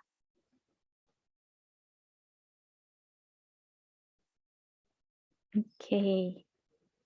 Ini sepertinya tidak ada pertanyaan lain ya. Tapi teman-teman by the way tidak usah khawatir bahwa aduh kok kayaknya sulit banget gitu ya. Sama lah orang kalau bicara mungkin tuh kayaknya bicara sulit banget. Segala sesuatu ketika kita baru di titik awal pasti berasanya sulit. Kalau teman-teman coba ingat belajar kendaraan bermotor ya. Pasti saya yakin aduh ini sulit banget gitu ya. Tapi kan setelah dilakukan terus lama-lama mungkin udah nyantai gitu ya bawa kendaraan bermotornya. Karena sudah dilakukan berkali-kali. Tapi ketika di awal-awal pasti stres tuh. Pastilah. Duh ini ngerem nggak sekarang? Ini kekencangan nggak nih? Ini udah waktunya nyalain sen nggak nih? Gitu ya. Itu pasti stres rasanya gitu ya. Apapun yang kita pelajari di awal-awal pasti membuat kita stres. Kenapa? Karena kita sedang ditarik keluar dari zona nyaman kita. Itu bukan sesuatu yang kita nyaman lakukan, karena itu baru. Otak kita tidak nyaman melakukan berbagai hal yang baru. Sehingga ketika kita melakukan hal-hal baru, pasti kita akan merasa stres. Itu normal. Ya. Jadi kalau teman-teman berhenti karena saya stres, karena itu membuat saya itu belajar hal baru itu stres. Ya teman-teman nggak akan bisa mempelajari hal baru. Karena semua hal baru ketika dipelajari pasti stres, teman-teman. Nggak mungkin enggak. Tinggal bagaimana kita mengelola stres jadinya ya. Oke, ini ada pertanyaan di chat ya. Saat mentoring kita sambil mencatat. Oke, boleh asal fokus kita tetap ke menti, nggak fokus ke catatan kita. Artinya catatan kita nggak perlu rapi-rapi, catat juga kata kunci aja gitu ya, supaya kita fokusnya tetap ke menti, nggak kepada catatan kita. Oke. Kalau belum ada pertanyaan lain, kita lanjut lagi ya. Kita akan break nanti jam 12, which is 11 menit lagi. Oke, jadi ini tentang keterampilan mendengar aktif. Jadi sekali lagi teman-teman, ini perlu latihan. Kalau teman-teman berlatih dan merefleksikan pengalaman latihannya, kalau teman-teman lakukan itu secara konsisten, saya berani jamin dalam waktu 3 bulan, keterampilan mendengar aktif teman-teman sudah naik luar biasa. Asal tadi konsisten untuk mempraktekkan dan merefleksikan pengalamannya. Kalau cuma konsisten latihan tetapi tidak ada refleksi, agak susah juga ya. Karena teman-teman nggak tahu tuh mana yang tadi efektif, mana yang nggak terlalu efektif, mana yang perlu diperbaiki, mana yang perlu dipertahankan. Jadi latihan plus refleksi itu yang akan menolong teman-teman untuk mengembangkan. Oke, nah sekarang kita akan maju kepada kompetensi yang nomor 6, yaitu berorientasi pada hasil dan tindakan. Ini yang tadi saya bilang. Fokus kita harus kepada menti, orientasi pada hasil. Jadi itu dua hal yang berbeda. Fokus itu ngomong tentang perhatian. Fokus perhatian. Fokus perhatian kita adalah pada menti, bukan pada tujuan. Nah, Apa yang dimaksud orientasi? Orientasi itu adalah sambil kita fokus kepada menti, fokus perhatian kita pada menti, pertanyaan-pertanyaan yang kita ajukan itu adalah pertanyaan-pertanyaan yang menolong menti bergerak ke arah tujuan. Tujuannya apa? Ya tergantung kontrak di awal. Kontrak di awal itu kita sepakatnya tujuannya mau kemana. Jadi itu yang menentukan. Jadi sebenarnya kalau teman-teman lihat kompetensi ini saling kait-mengait satu sama lain. Nggak bisa dilepas-lepas. Nah, apa yang dimaksud dengan berorientasi pada hasil dan tindakan? Yang pertama adalah menolong menti meninjau dan memperjelas hasil yang diharapkan dari mentoring sehingga target yang dirumuskan selaras dengan konteks spesifik menti. Ini kaitannya dengan mengelola kontrak sebenarnya. Jadi kompetensi berorientasi pada hasil dan tindakan dimulai di awal ketika teman-teman mengelola kontrak. Kalau kontraknya tidak tajam, maka akan sulit teman-teman mengelola prosesnya sehingga berorientasi pada hasil. Karena hasilnya juga nggak tajam apa yang mau dicapai. Jadi kompetensi ini dimulai ketika teman-teman mengelola kontrak di awal. Yang berikutnya adalah menstimulasi menti untuk mengeksplor beberapa opsi untuk mencapai hasil yang diharapkan. Dan memastikan menti yang memilih opsi mana yang akan ditindaklanjuti. Jadi opsi itu udah ngomongnya tentang solusi. Tentang ini apa yang menurut Bunda bisa dilakukan. Dia ngomong A, terus nanti kalau mengeksplor beberapa opsi, maka apalagi Bun yang bisa dilakukan. Sehingga ada opsi kedua. Nanti kalau sudah ada opsi kedua, kalau memang teman-teman masih punya cukup waktu, bisa tanya lagi, oke, tadi ada opsi A, ada opsi B. Selain ini, menurut Bunda, apa lagi yang bisa dilakukan? Apalagi itu pertanyaan sederhana, tetapi sangat menolong untuk bisa mengekspansi pemikiran. Itu pertanyaan yang teman-teman bisa pakai di berbagai konteks gitu ya, di dalam percakapan mentoring. Nanti kalau sudah teridentifikasi beberapa opsi, ada A, ada B, ada C, nah, kita pasti akan tanya ke menti, oke Bun, tadi Bunda sudah mengidentifikasi untuk ini mungkin bisa melakukan A, bisa melakukan B, bisa melakukan C. Dari A, B, C ini, mana yang kira-kira Bunda akan coba tindak lanjuti lebih dulu? Kita minta menti yang memutuskan, bukan kita yang memutuskan. Jadi semuanya itu adalah pusatnya di menti. Kita menstimulasi menti berproses.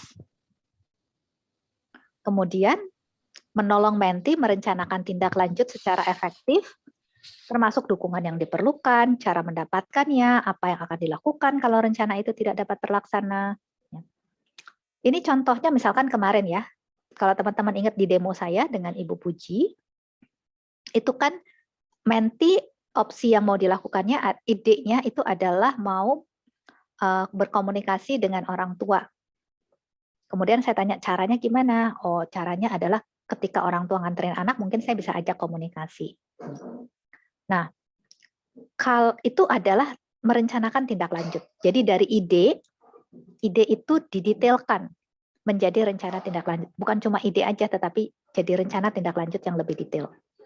Nah, termasuk di dalamnya kalau ada waktu bisa ditanyakan, oke Bun, untuk Bunda bisa benar-benar berkomunikasi dengan orang tua, entah dukungan apa yang diperlukan atau persiapan apa yang diperlukan, ya itu bisa ditanyakan.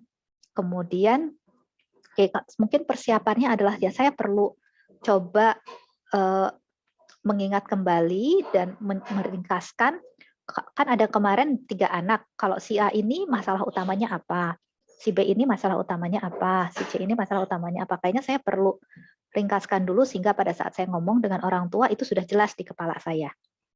Itu kan berarti persiapan yang perlu dilakukan kan? Nah, kalau memang itu perlu dilakukan, menurut Bunda perlu waktu berapa lama untuk bisa membuat ringkasan tersebut? Ya, mungkin kayaknya sekitar 1 jam kali Bun, karena itu saya perlu ingat-ingat anak ini apa aja ya masalah yang pernah muncul. Kalau Bunda perlu waktu 1 jam, 1 jam ini Bunda bisa coba alokasikan kapan? Ya, itu membuat perencanaan secara detail kan? Jadi bukan cuma berhenti pada oh iya, kalau waktunya cukup ya sekali lagi. Kan mentoring itu adalah proses yang dibatasi oleh waktu. Kita harus benar-benar tepat waktu usahakan tepat waktu kalau mentoring. Mulai start, dan jam selesai. Kemudian berandai-andai ternyata orang tuanya nggak bisa diajak bicara, apa yang bisa dilakukan? Itu juga bisa ditanyakan. Jadi berapa banyak pertanyaan yang diajukan di dalam bagian kita mendetailkan tindak lanjut itu sangat tergantung kepada waktu nantinya. Tapi yang jelas prinsipnya adalah kita tidak membiarkan ide itu hanya sekedar di tataran ide. Kita mau menolong menti untuk ide itu bisa kita detailkan menjadi rencana tindak lanjut. Seberapa detail sangat tergantung dari waktu. Makanya penting kemarin kan saya kasih panduan waktu tuh. Jaga jangan sampai waktunya udah mepet banget di akhir. Sehingga nggak ada kesempatan untuk mendetailkan tindak lanjutnya. Begitu udah harus pindah gigi, masuk ke solusi, teman-teman pindah gigi, masuk ke solusi. Di situ pengelolaan waktu itu menjadi penting. Oke, saya akan stop share untuk apakah ada pertanyaan terkait dengan kompetensi nomor 6. Berorientasi pada hasil dan berorientasi pada tindakan. Ya, teman-teman, silakan kalau ada pertanyaan tentang berorientasi hasil dan tujuan. Bisa langsung open mic atau tulis di kolom chat.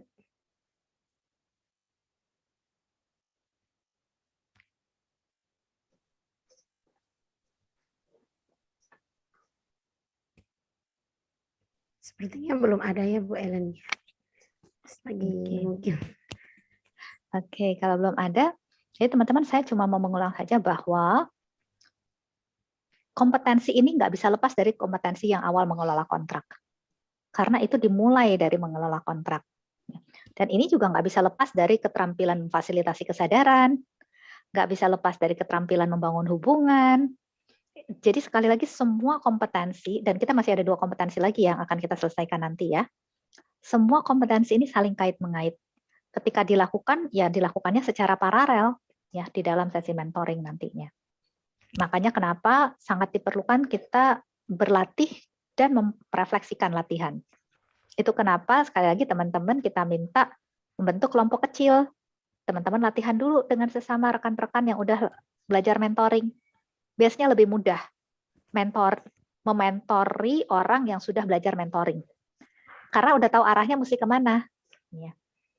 Nah itu teman-teman bisa latihan dulu sebagai persiapan nanti teman-teman mementori rekan-rekan guru yang nanti akan ikut diklat. Oke, ini ada pertanyaan ya. Apakah boleh ketika kontak sudah terjadi kemudian ada perubahan? Oke, mungkin yang dimaksudkan kontrak ya. Ketika sudah ada kontrak di awal, ada perubahan. Boleh asal itu menjadi sesuatu yang diputuskan oleh menti. Yang tadi saya bilang di dalam mentoring ada keterampilan yang namanya meringkaskan, summarizing. Nah, itu bisa dipakai tuh ketika ada pergeseran. Misalkan kontrak di awal, dia mau mengembangkan, dia mau isunya A. Ya. Udah berproses setengah jalan, tahu-tahu kayaknya terjadi pergeseran, dia maunya kayaknya sepertinya kita tangkap bukan A lagi, tapi B. Nah, di situ kita bisa balik lagi merefleksikan, kayak cermin merefleksikan. Minta izin, Bun, boleh nggak saya bagikan apa yang ada di pikiran saya?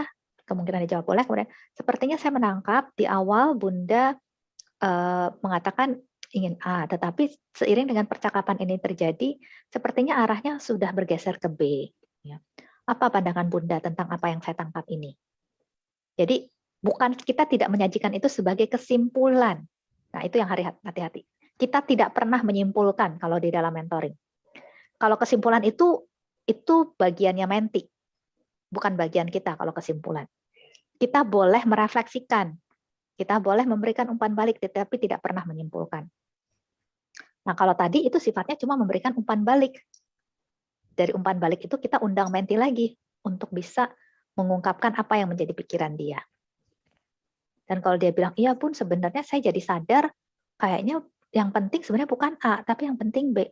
Oke, jadi kalau begitu, di waktu yang tersisa ini, apakah Bunda ingin kita membicarakan B? Ya Bun, kayaknya B aja. Ya udah, kalau memang dia memutuskan, keputusan kan selalu ada di menti, keputusan tidak pernah ada di kita. Kalau dia memutuskan bergeser ke B, percakapannya kita geser ke B. Tapi harus ada tadi kontrak ulang di tengah, berarti kan. Semoga membantu ya. Terima kasih Bu Ellen atas penjelasannya. Ini waktu sudah menunjukkan pukul 12. Apa kita break sebentar ya? Ya, kita break dulu ya. Ya, Bu Ellen, terima kasih. Ini juga di tengah-tengah kita ada Bunia, ada juga dari Dinas Pendidikan Kabupaten Temanggung. Selamat siang, Bunia. Ini, teman-teman, ini kita break dulu dari jam 12 sampai jam 1. Apakah ada tambahan Bu Evi dan Bu Romi? Silakan, belum istirahat. Ini sepertinya di rename juga ada yang belum rename ya, nanti dibetulkan untuk ke sesi selanjutnya. Selamat beristirahat Bu Ellen. Ya, selamat istirahat semua. Ya. Sampai jumpa lagi jam 1. Ya. Teman-teman boleh keluar Zoom, boleh masih tetap di ruangan Zoom. Jangan lupa absen. Absen, betul. Absen pagi ya, nanti soalnya kalau siang sudah dihapus atau sudah ditutup untuk absen paginya. Dan untuk rename mohon untuk dibetulkan, serta mohon teman-teman untuk bisa aktif di kegiatan ini dan juga bisa open cam ya, open kamera ya. Begitu, mungkin tambahnya itu saja Bu Rika, Pak Fajar, Bu Evi.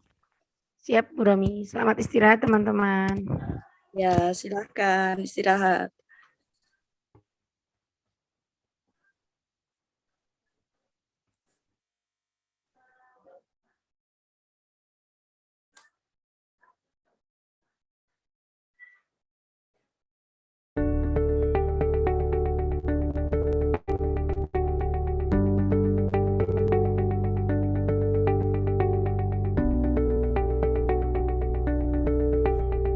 Di tengah padatnya kesibukan keseharian Anda, kapan biasanya Anda meluangkan waktu untuk berkomunikasi dengan anak?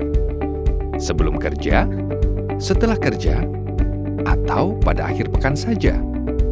Lalu, apakah Anda pernah merasa komunikasi terkesan tidak efektif karena tidak adanya respon balik dari anak yang akhirnya membuat hubungan di antara keduanya menjadi tidak harmonis? Jangan khawatir. Komunikasi dapat menjadi efektif dengan kebiasaan-kebiasaan kecil yang biasa kita lakukan. Lalu, kebiasaan-kebiasaan apa sajakah yang dapat membangun komunikasi efektif? Biasakan mendapatkan perhatian anak sebelum berbicara. Saat berkomunikasi, selaraskan tubuh dan kontak mata Anda dengan anak. Berbicaralah dengan jelas dan gunakanlah bahasa yang mudah dimengerti. Gunakanlah pilihan kata-kata yang positif. Sebagai bentuk perhatian saat anak Anda sedang berbicara, cobalah untuk mendengarkan. Secara aktif memberikan umpan balik dan gunakan gumaman-gumaman empati.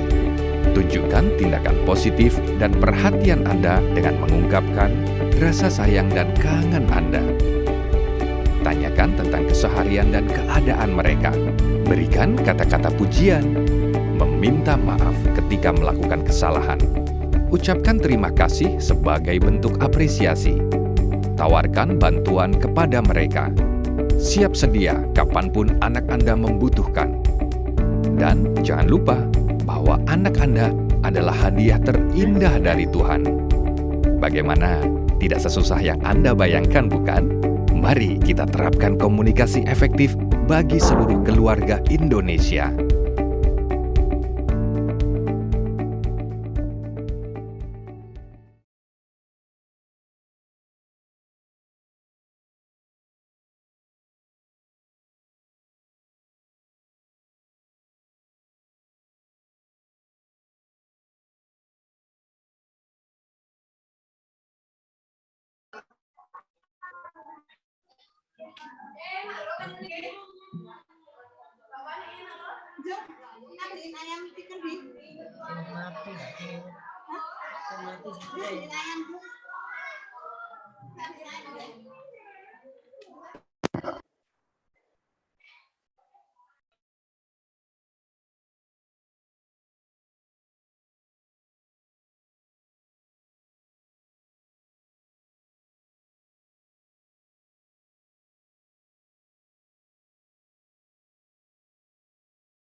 tes.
can make a sound to somehow capture your attention. I'm staring at perfection.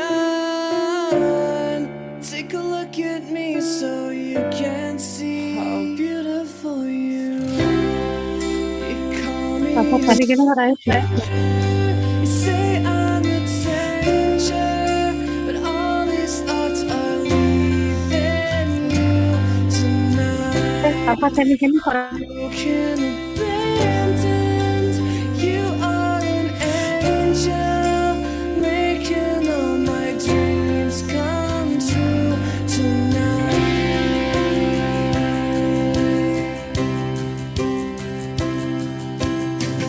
I'm confident, sometimes I wasn't terrified to meet you. I knew you could see right through me. I saw my life flash right before my very eyes, and I became what we turned into. I was hoping that you could see.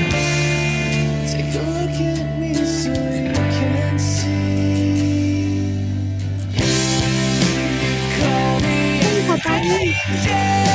You say I'm a danger, but all these thoughts are leaving you tonight. I'm broken, abandoned.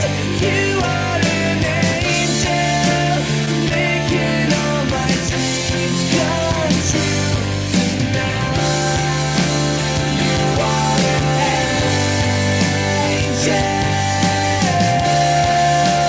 making all my dreams come true tonight. Take a look at me so you can see how beautiful you are. Take a look at me so you can see how beautiful you are. Take a look at me so you can see how beautiful you are. Take a look at me so you can see how beautiful you are. Your beauty seems so far away. I'd have to write 1,000 songs to make you comprehend how beautiful you are. I know that I can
Ano ora situ.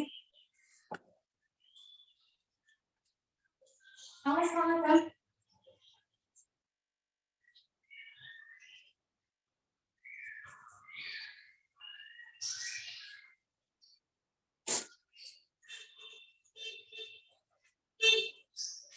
Ano kan orang biasa. Kayak biasa.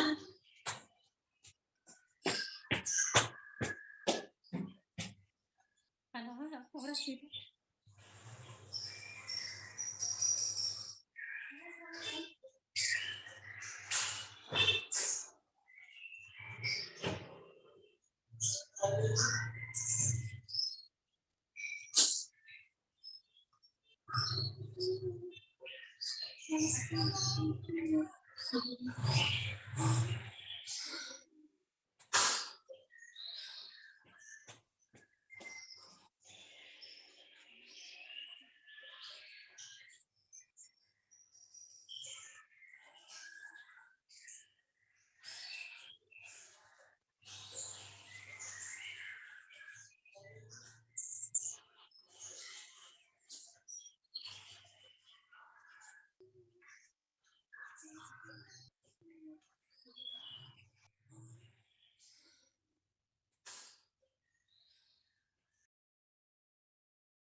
Di tengah padatnya kesibukan keseharian Anda, kapan biasanya Anda meluangkan waktu untuk berkomunikasi dengan anak? Sebelum kerja, setelah kerja, atau pada akhir pekan saja?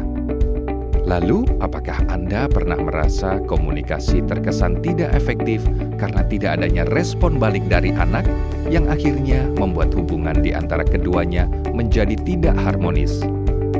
Jangan khawatir, komunikasi dapat menjadi efektif dengan kebiasaan-kebiasaan kecil yang biasa kita lakukan. Lalu, kebiasaan-kebiasaan apa sajakah yang dapat membangun komunikasi efektif? Biasakan mendapatkan perhatian anak sebelum berbicara. Saat berkomunikasi, selaraskan tubuh dan kontak mata Anda dengan anak. Berbicaralah dengan jelas dan gunakanlah bahasa yang mudah dimengerti. Gunakanlah pilihan kata-kata yang positif. Sebagai bentuk perhatian saat anak Anda sedang berbicara, cobalah untuk mendengarkan. Secara aktif memberikan umpan balik dan gunakan gumaman-gumaman empati. Tunjukkan tindakan positif dan perhatian Anda dengan mengungkapkan rasa sayang dan kangen Anda. Tanyakan tentang keseharian dan keadaan mereka. Berikan kata-kata pujian. Meminta maaf ketika melakukan kesalahan.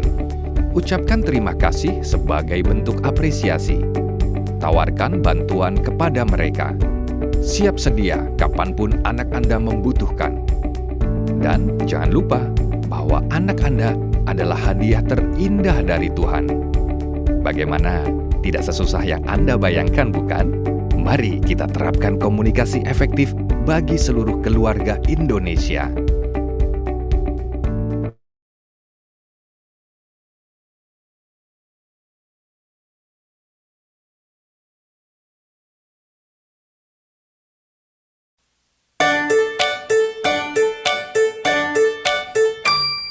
Seru belajar kebiasaan baru agar selamat selalu, ini panduan untukmu. Mau berangkat, cek suhu tubuh dulu, pakai masker selalu. Yo oh oh ayo ayo. Yo ayo ayo. Yo ayo ayo. Saat di jalan jaga jarak tubuhmu, jangan gandengan dulu. Yo oh oh ayo ayo. Sampai sekolah cuci tanganmu dulu, pakai sabun selalu. Yo oh oh ayo ayo. Yo ayo ayo. Yo ayo ayo. Yo ayo ayo. Yo ayo ayo. Dengan temanmu jangan deketan dulu, pakai barang pribadimu. Yo oh oh ayo ayo. Pulang sekolah langsung pulang ke rumah, main-main gak usah. Yo oh oh ayo ayo. Sampai di rumah bersih-bersih segera, supaya kita bisa jumpa lagi di sekolah. Yo ayo kita bersama saling jaga, agar sehat selamat. Yo oh oh ayo ayo. Seru belajar kebiasaan baru agar selamat selalu, itu panduan untukmu.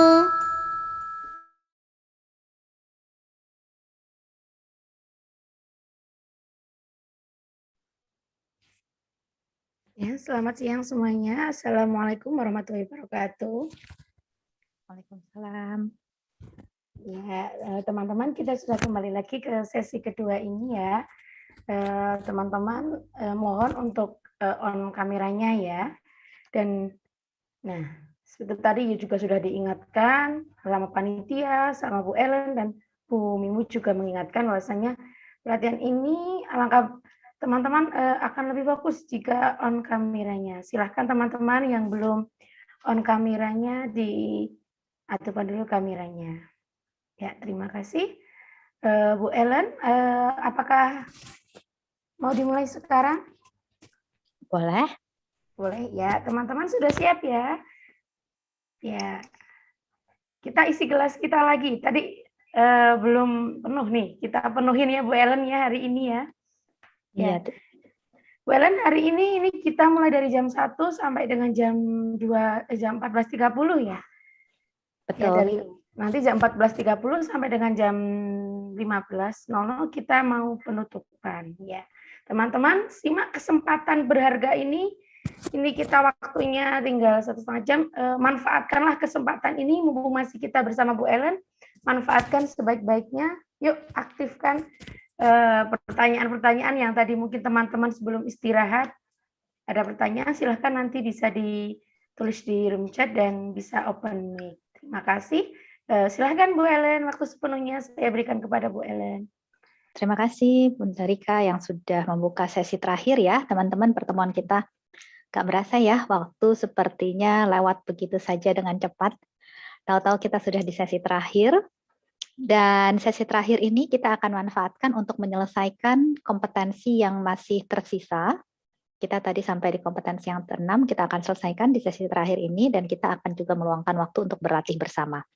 Supaya nanti teman-teman punya bekal yang ya lumayan cukup lah, walaupun mungkin sedikit gitu ya kalau dibandingkan standar internasional, tetapi semoga ini bisa menolong ketika nanti masuk kepada latihan dengan sesama teman mentor. Dan jangan lupa buku pegangannya di review lagi, dipegang-pegang lagi gitu ya, karena itulah tujuannya buku pegangan, untuk dipegang-pegang, dilihat supaya tetap tersegarkan memori teman-teman tentang mentoring, skill-skill mentoring, dan apa yang perlu dilakukan dan apa yang perlu dihindari.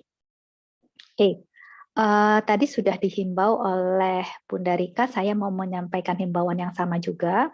Teman-teman yang sudah masuk ke Zoom Room, silahkan bisa membuka videonya, supaya teman-teman terbantu untuk bisa lebih fokus lagi di dalam menjalani proses ini. Karena sekali lagi kita mau waktu ini bukan cuma sekedar kita pakai, tetapi waktu ini kita investasikan, sehingga bisa mendapatkan hasil yang juga diharapkan dan optimal, sesuai dengan apa yang kita investasikan. Silahkan teman-teman bisa buka videonya yang sudah hadir untuk kita bisa berproses bersama secara optimal ya. Dan untuk teman-teman yang sudah buka video, terima kasih.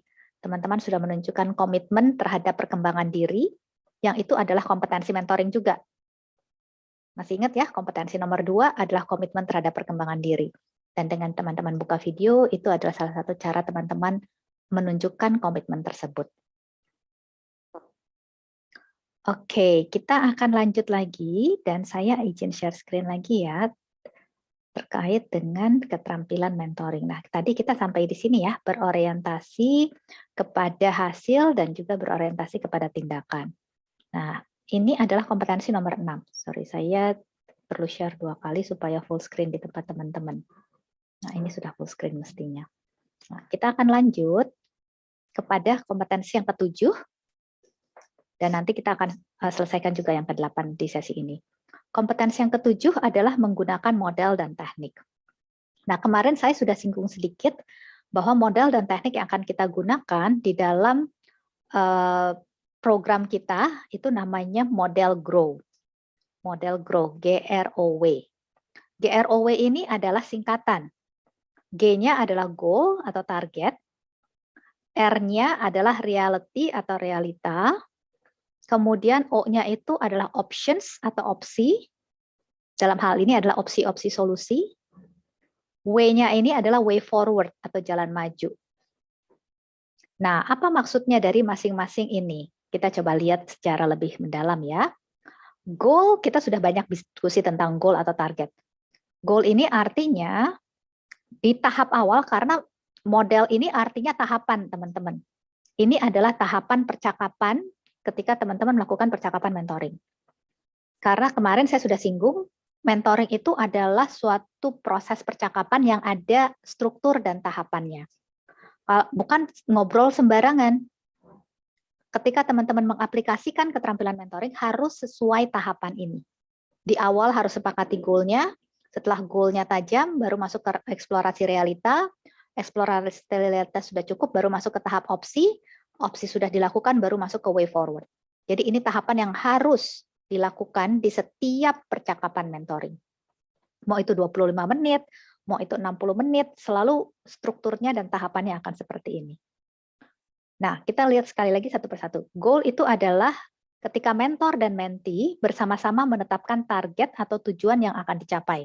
Jadi ini adalah bagian di mana kita mengelola kontrak bersama dengan mentee. Menetapkan tujuan atau target yang akan dicapai. Apakah merubah suatu perilaku tertentu yang tadinya misalkan kalau dia kesel sama anak-anak biasanya suka teriak gitu ya, sekarang nggak mau teriak lagi tetapi mau melakukan hal yang berbeda. Ataukah mau mengembangkan keterampilan tertentu, misalkan keterampilan untuk bisa memanfaatkan loose part. Jadi itu bisa banyak variasinya. Ya, target atau goal tergantung dari masing-masing mentee. Dan tadi kita juga sudah singgung, seberapa pinter pun mentinya, seberapa pengalaman pun mentinya, pasti ada hal-hal yang dia masih bisa kembangkan. Karena kesempurnaan itu nggak pernah tercapai di muka bumi ini. Pasti seumur hidup seseorang pasti akan ada aja hal yang dia bisa kembangkan. Kalau dia merasa tidak ada lagi yang bisa dikembangkan, pilihannya apakah antara dia belum punya kesadaran, akan sebenarnya dia punya kebutuhan itu, atau dia denial, dia nggak mau mengakui bahwa dia punya kesadaran itu. Tapi yang pasti faktanya adalah setiap orang pasti butuh untuk berkembang sampai seumur hidup. Nah, kemudian di bagian realita. Realita ini, mentor dan mentee akan bersama-sama meninjau realita yang ada, mengeksplorasi realita yang ada sebagai titik awal proses. Yang kemarin saya katakan kalau goal itu kita mau kemana, titik tujuan. Sedangkan realita itu adalah titik awal, saya ada di mana, situasinya seperti apa, realitanya bagaimana. Sehingga akan muncul kesadaran baru. Dari 4 bagian ini, goal, realita, opsi, dan way forward, maka waktu yang terbanyak itu perlu dialokasikannya adalah untuk tahap realita. Jadi kalau misalkan teman-teman punya waktu, biasanya kita kalau di training ataupun nanti di sesi supervisi, selalu kan ada simulasi ya. Simulasi itu misalkan kita sepakati 15 menit, maka kalau waktu yang dijanjikan bercakap-cakap 15 menit, maka 10 menit itu adalah untuk realitas saja.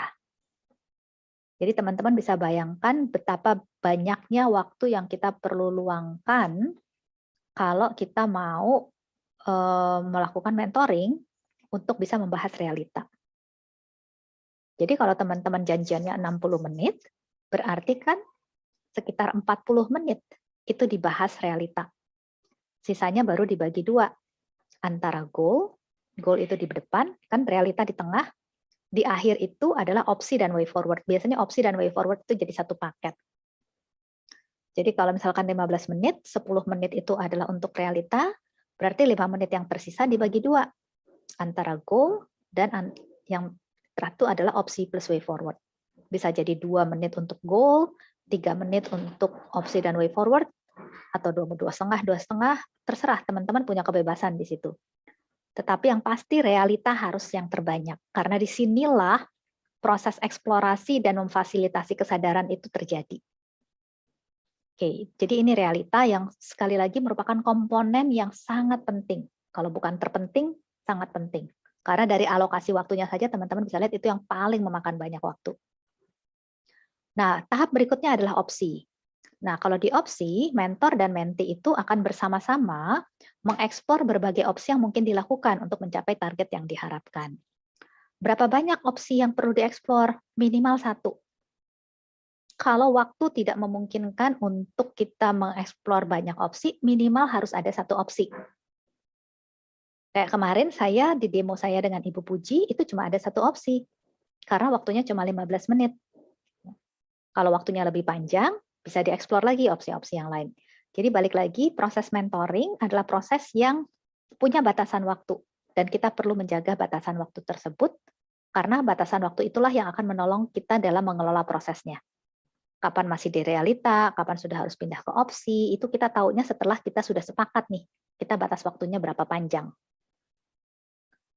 Nah, yang bagian terakhir adalah way forward atau jalan maju. Di way forward ini, Menti akan dibantu untuk berkomitmen melakukan tindak lanjut yang spesifik sehingga dapat semakin mendekati tujuannya. Nah teman-teman perhatikan, tujuannya adalah bukan sampai di tujuan. Karena biasanya di dalam satu sesi, tujuan itu biasanya nggak langsung tercapai. Yang biasanya terjadi adalah menti dibantu untuk lebih dekat kepada tujuan. Sama seperti kalau teman-teman ingat di demo saya dengan Ibu Puji kemarin, saya menolong menti untuk lebih dekat kepada tujuan. Tujuannya mau belum nyampe. Dan enggak apa-apa, karena memang biasanya satu sesi nggak cukup. Apalagi sesinya cuma 15 menit. Nah, yang penting adalah ini, tindak lanjut yang spesifik. Ini yang perlu digarisbawahi kalau di tahapan way forward. Opsi ini adalah tahapan di mana menti itu punya ide. Idenya mau berkomunikasi dengan berkomunikasikan atau apa yang lain. Nanti setelah idenya dipilih, baru dibuat tindak lanjut yang spesifik. Disinilah kita mendetailkan ide tersebut sehingga jadi rencana tindak lanjut. Jadi kalau ide itu baru sampai tahapan opsi, teman-teman. Saya punya ide solusi begini, saya punya ide solusi begitu, ya, itu baru tahapan opsi. Belum ketutup tahapan mentoringnya. Belum selesai. Tahapan mentoring itu selesai ketika ada way forward, di mana ide itu didetailkan. Oke, jadi ini adalah sekali lagi tahapan yang teman-teman perlu lakukan di setiap sesi mentoring. Setiap sesi perlu ada tahapan ini. Di awal ada goal, tengah-tengah ada realita, di akhir ada opsi dan way forward. Artinya apa? Artinya di setiap akhir sesi pasti ada rencana tindak lanjut yang akan dilakukan oleh menti. Itu kenapa mentoring ini bisa menjadi proses yang mengembangkan. Karena setiap sesi ada langkah maju. Walaupun mungkin langkah majunya kecil, ya, tapi harus ada langkah maju. Setiap akhir sesi ada langkah maju. Setiap akhir sesi ada langkah maju. Sehingga lama-lama makin dekat kepada tujuan. Nah, langkah majunya seberapa jauh? Mentilah yang menentukan, bukan kita. Karena tiap menti berproses dengan kecepatan yang beda-beda. Dia punya support system yang beda-beda, dia punya konteks yang beda-beda, ketersediaan waktu yang beda, ketersediaan energi yang beda. Jadi setiap menti pasti akan berproses dengan kecepatan yang berbeda. Yang penting, setiap akhir sesi ada langkah maju. Ada langkah maju, ada langkah maju. Oke, jadi ini tentang kompetensi menggunakan model. Tentu ada model yang lain. Cuma model yang lain itu lebih kompleks. Biasanya kalau untuk mereka yang baru pertama kali berkenalan dengan keterampilan ini, inilah model yang paling sering dipakai. Karena ini yang paling simple untuk bisa dipakai menolong teman-teman menstrukturkan percakapan mentoring yang terjadi di setiap sesi. Oke, saya akan stop share ya untuk cek apakah ada pertanyaan.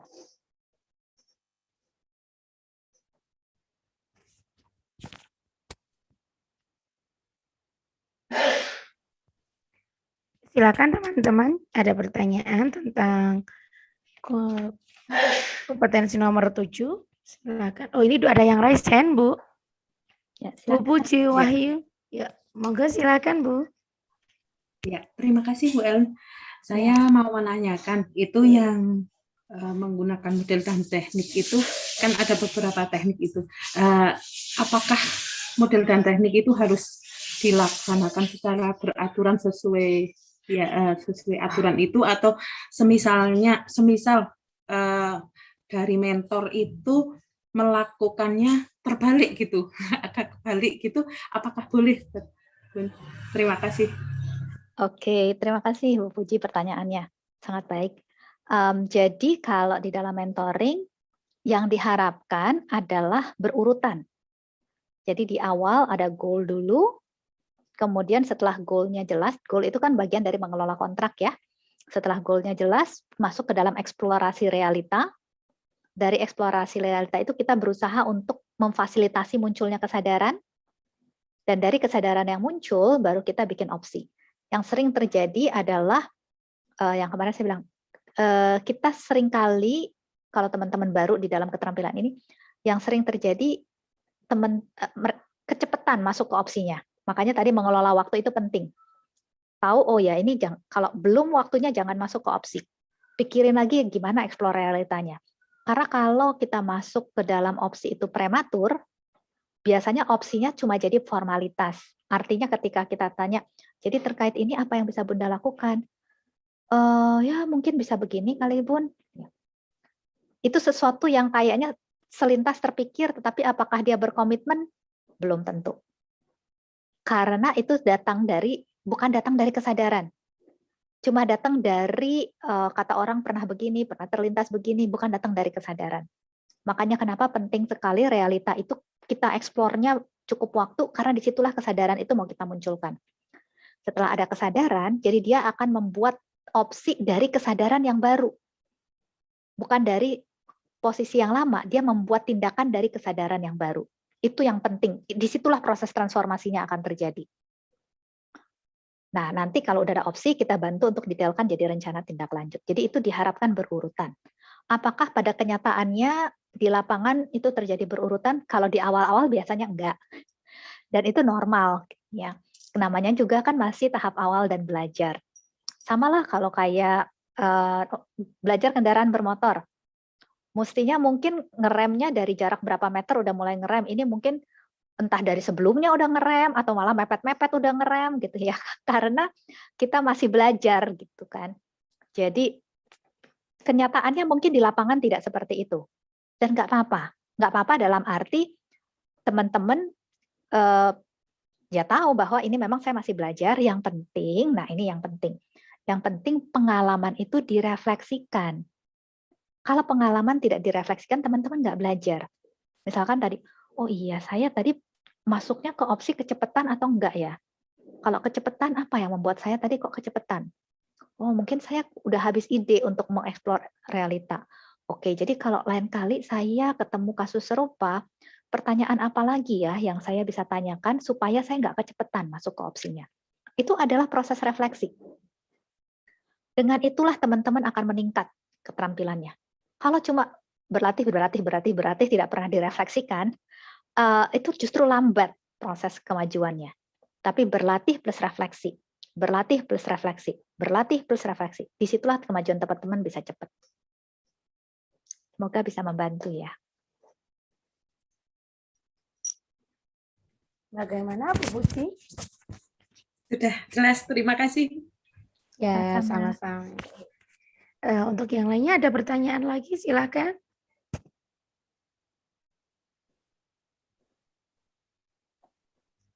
Sepertinya belum ada, Bu El. Oke, kalau memang belum ada, kita akan lanjut dulu ya, supaya nanti kita punya cukup waktu juga untuk bisa berlatih bersama. Oke, ini adalah keterampilan nomor 7, dan sekarang kita akan masuk ke dalam keterampilan yang terakhir, yaitu evaluasi. Nah, evaluasi ini adalah suatu proses di mana kita meminta umpan balik dari menti, atau, bukan cuma atau ya, dan atau pihak yang mensponsori menti, kalau memang ada yang mensponsori, terhadap prosesnya dan terhadap hasil mentoringnya. Jadi, ini kan ada dua nih yang kita minta umpan balik ya, proses dan hasil. Seringkali yang terjadi adalah kita cuma minta umpan balik terhadap hasil. Kita nggak minta umpan balik terhadap proses. Nah, ini yang menjadi salah satu kesalahan umum terbesar ketika melakukan evaluasi. Jadi ketika kita hanya mengevaluasi hasil dan tidak mengevaluasi proses, justru kita kehilangan kesempatan belajar. Karena hasil itu nggak bunyi apa-apa sebenarnya, tercapai nggak tercapai, kalau tercapai seberapa itu nggak bunyi apa-apa, kalau kita nggak menggali prosesnya. Hasil ini hanya bisa dijelaskan oleh proses. Jadi kalau kita mau melakukan evaluasi, kita nggak bisa hanya mengevaluasi hasil. Justru porsi terbesar harusnya diberikan kepada mengevaluasi proses. Karena sekali lagi, evaluasi proses inilah yang akan bisa menjelaskan hasil, dan dari tahu proses kita bisa berpikir apa yang bisa kita lakukan ke depan yang berbeda, supaya hasilnya bisa berbeda. Karena, saya nggak tahu teman-teman pernah mendengar suatu kutipan nggak, itu perkataannya Albert Einstein. Ya. Jadi dia mengatakan, kalau bahasa Inggrisnya, it is crazy to expect new result when doing the same things. Jadi dia bilang ada sesuatu yang tidak kayaknya itu merupakan ketidakwarasan kalau kita mengharapkan hasil yang berbeda, tapi kita melakukan hal yang serupa. Kalau kita mau mengharapkan hasil yang berbeda, berarti kita harus melakukan hal yang berbeda juga. Kalau kita melakukan hal yang serupa, ya berarti hasilnya juga akan serupa. Jadi nggak mungkin, makanya dia bilang adalah ketidakwarasan kalau kita mengharapkan hasil yang berbeda kalau yang dilakukannya serupa. Makanya kenapa yang dievaluasi nggak cukup kalau cuma hasil. Harus mengevaluasi proses. Supaya kalau dari hasil ada hal-hal yang kita mau berbeda, kita bisa pikirkan proses apa yang perlu berbeda. Mungkin di dalam proses itu pembicaraan kita terlalu panjang, terlalu pendek. Karena kan antara 25 ke 60 itu jedanya panjang ya. Ada mungkin menti yang merasa lebih enak 30 menit aja, ada menti yang merasa 30 menit nggak cukup, perlu 60 menit. Itu kan bagian dari proses. Ada yang kayaknya saya perlu nggak cukup kalau hanya 4 mata terus-menerus. Saya juga biasanya akan terinspirasi kalau dengar teman-teman yang lain. Jadi pengen ada sesi kelompok, digabung antara 4 mata dan kelompok. Itu kan bagian dari proses. Jadi sekali lagi, kalau yang dievaluasi hanya hasil, sebenarnya hasilnya nggak terlalu bunyi sih. Karena proses inilah yang akan bisa membuat kita belajar lebih banyak lagi. Oke, ini ada di chat untuk mempermudah belajar, mungkin bisa dengan membuat lembar pertanyaan yang akan disampaikan ke menti. Oke, ya boleh. Jadi teman-teman itu adalah bagian dari persiapan. Jadi misalkan teman-teman bisa, oke, pertanyaan tahap goal bisa apa aja ya, pertanyaan tahap realita bisa apa aja, pertanyaan tahap opsi bisa apa aja, pertanyaan tahap way forward bisa apa aja. Nah, yang penting digarisbawahi adalah bisa apa saja, bukan harus. Karena bisa jadi dari semua yang sudah disiapkan nggak ada yang ditanyakan. Karena kan percakapan itu nggak bisa dipaksakan ya. Nggak bisa, oke, saya pertama tanya ini ya. Apapun jawaban dia, nanti nomor 2 pertanyaannya ini ya. Terus nanti apapun jawaban dia, pertanyaan nomor 3 ini kan nggak mungkin kayak begitu ya percakapan tuh. Percakapan kan mengalir gitu ya.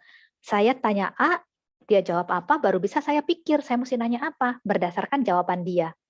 Itu yang namanya percakapan.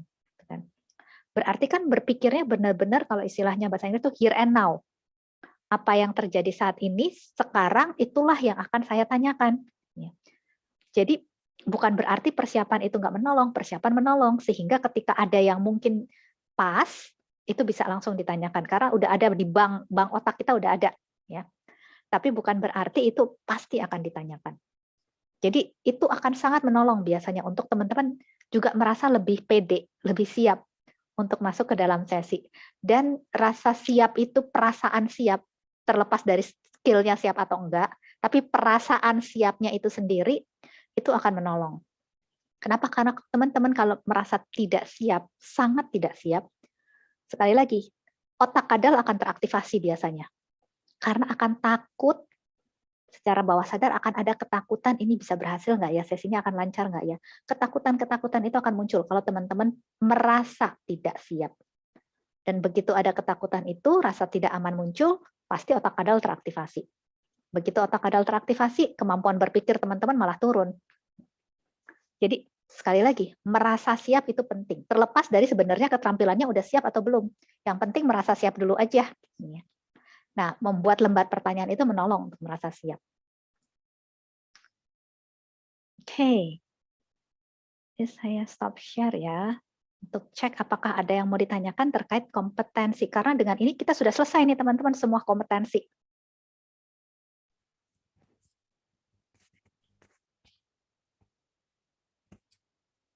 Silakan teman-teman untuk menanyakan.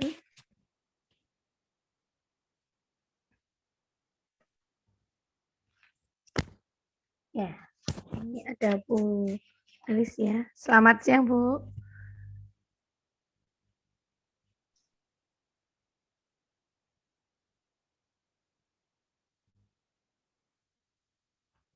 Bu Ellen? Ya. Ya, sepertinya belum ada nih ya. Chat sama di present. Kalau memang belum ada, kalau gitu kita akan masuk ke latihan. Waduh, selamat datang Bu Lilis. Oke ya. Oke, teman-teman, kita akan masuk ke bagian latihan ya.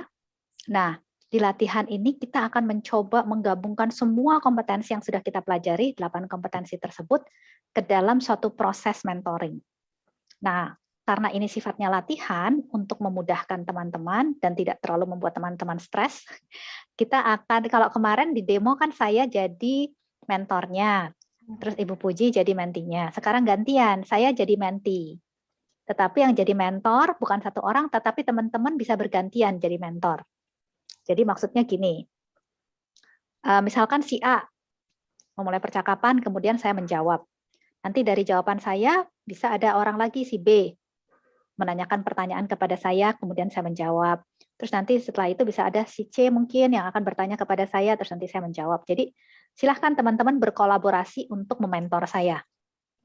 Jadi tidak ada satu orang, karena kalau satu orang biasanya stresnya besar. Jadi kita mau mencoba proses ini menjadi proses yang lebih menyenangkan. Karena sekali lagi prinsip belajar tuh sama teman-teman. Anak usia dini kalau dia senang, dia belajarnya cepat, betul ya. Tapi kalau orang dewasa juga gitu sebenarnya. Kalau kita merasa ini fun, menyenangkan, itu lebih cepat nempel. Dan itu akan lebih lama tertinggal di otak kita. Jadi semoga proses ini bisa menjadi proses yang lebih menyenangkan buat teman-teman dibandingkan saya jadi menti, satu orang jadi mentor.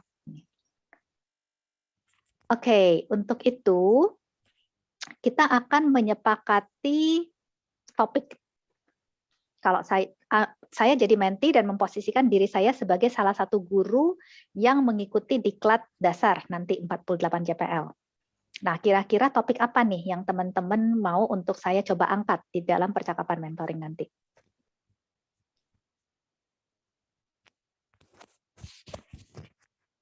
Ya teman-teman, kita mau pilih topik apa?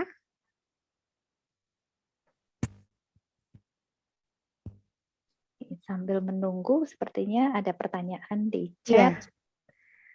Saya bantu jawab dulu ya, sambil teman-teman coba berpikir nih topiknya mau apa nih. Ya, siapa Ellen, silakan. Oke, ini dari Bu Isni, dari 4 tahap yang dari goal opsi, mungkin grow gitu ya. Grow, apakah ada diberi waktu? Jadi patokannya tadi, kalau 15 menit total keseluruhan sesi, misalkan, maka 10 menit itu adalah untuk R-nya saja, realitanya saja. Jadi kalau teman-teman bercakapnya 30 menit, berarti dari 30 menit keseluruhan, 20 menit adalah untuk realita. Kalau ketemunya 60 menit, ya berarti 40 menit untuk realita.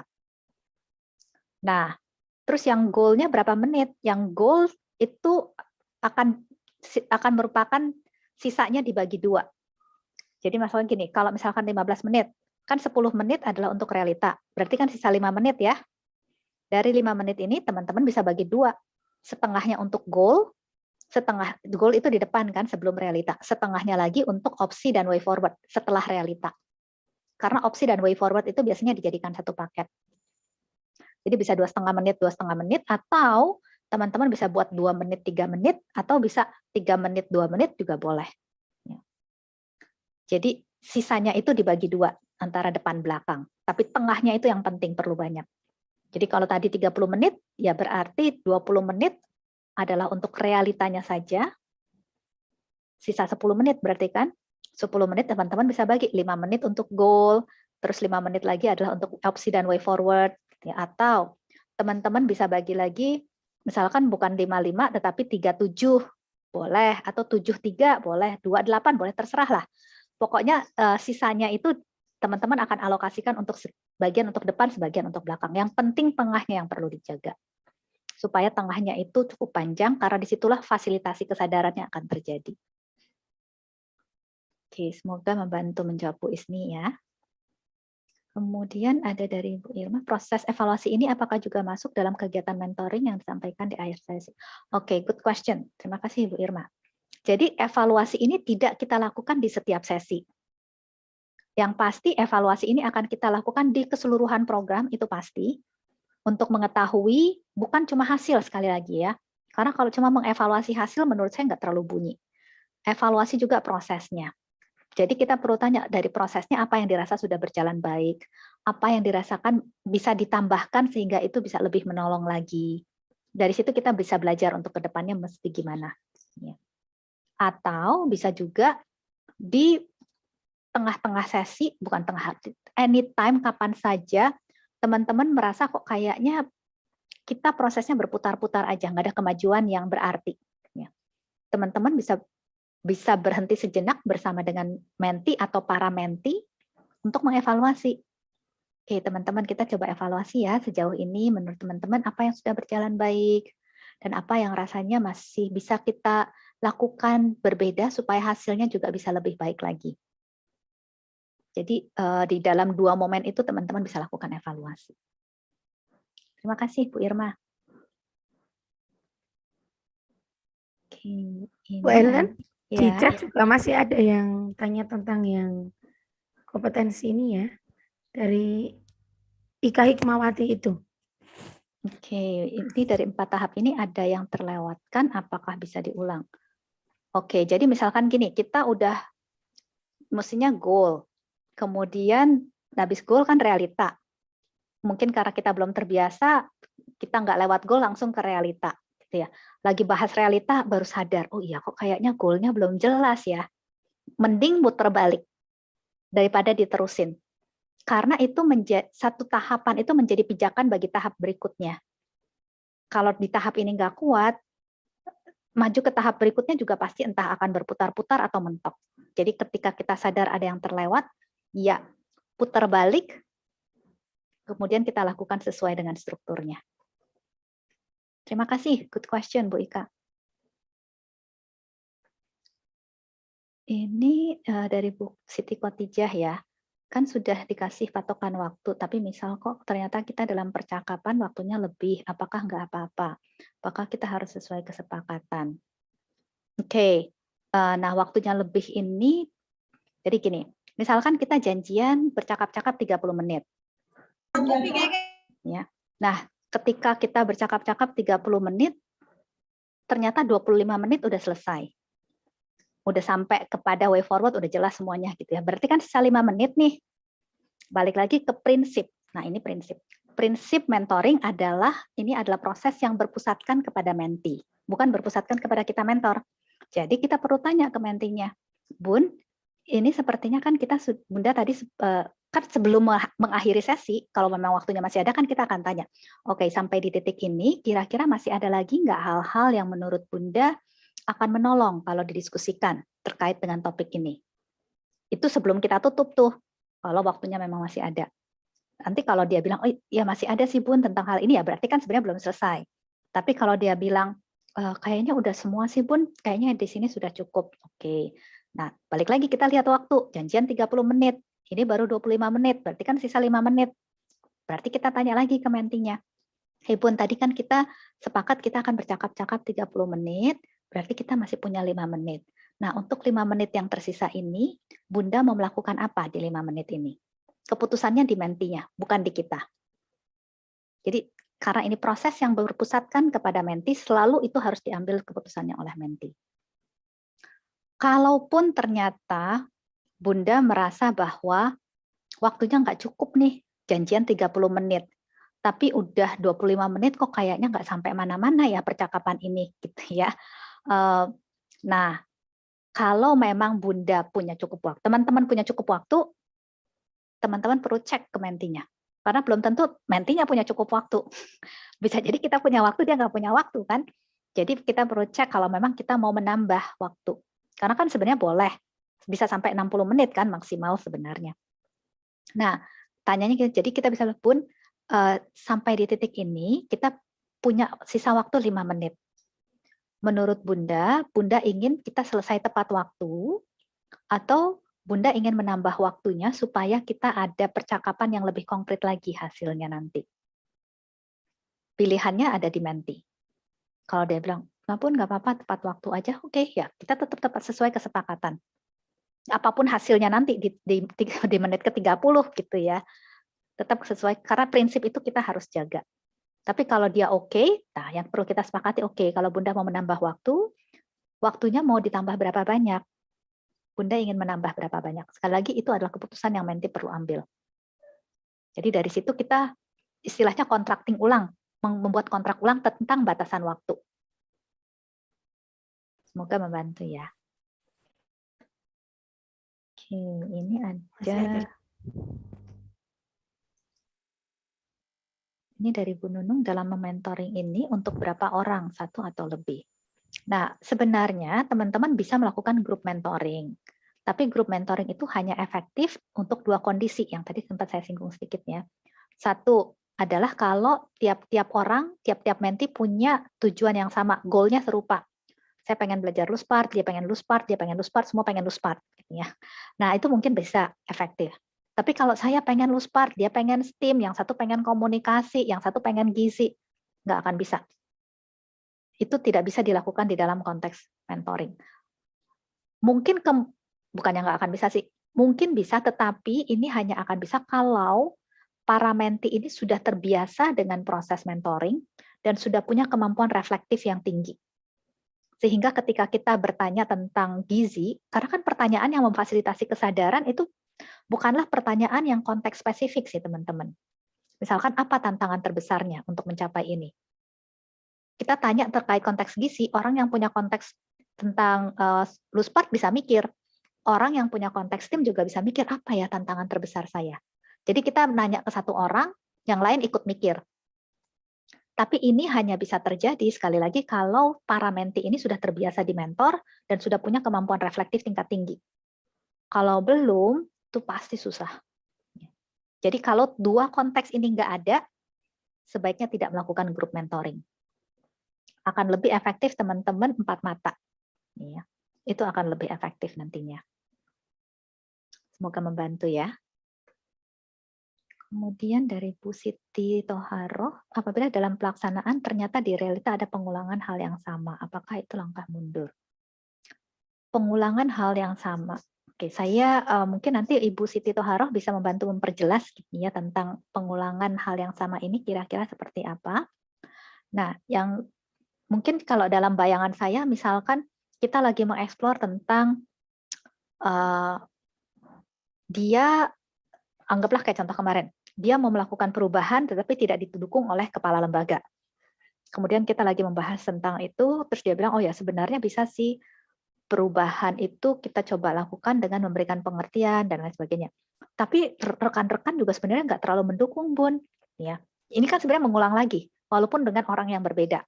Kalau tadi ngomongnya tidak didukung kepala lembaga, sekarang dia mulai bawa lagi tidak didukung oleh rekan-rekan. Nah, kalau konteksnya seperti ini, kalau skenarionya seperti ini, teman-teman sebagai mentor bisa melakukan refleksi. Yang itu ya, teman-teman jadi cermin. Nah, di situ teman-teman, oke Bun, tadi Bunda mengatakan ini tidak didukung. Saya menangkap sepertinya ada hal yang sama yang muncul di dalam percakapan kita. Kalau tadi tidak didukung oleh kepala lembaga, cuma bedanya sekarang yang Bunda munculkan tidak didukung oleh rekan-rekan. Jadi apa sebenarnya yang Bunda pikirkan tentang dukungan ini? Jadi kita tangkap, kita refleksikan, kita jadikan itu bahan stimulasi pikiran. Jadi balik lagi, itu yang tadi saya bilang, di dalam proses mentoring sebenarnya semua kita terima. Karena semua itu bisa kita tangkap, kemudian kita jadikan bahan refleksi.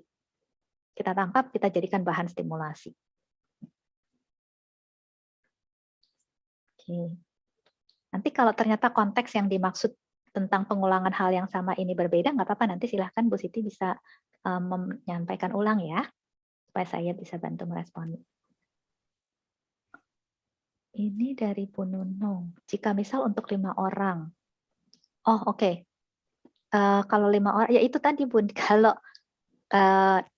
boleh di dalam konteks grup, artinya berbarengan gitu ya. Tapi sekali lagi, kalau kita balik kepada esensi dari mentoring.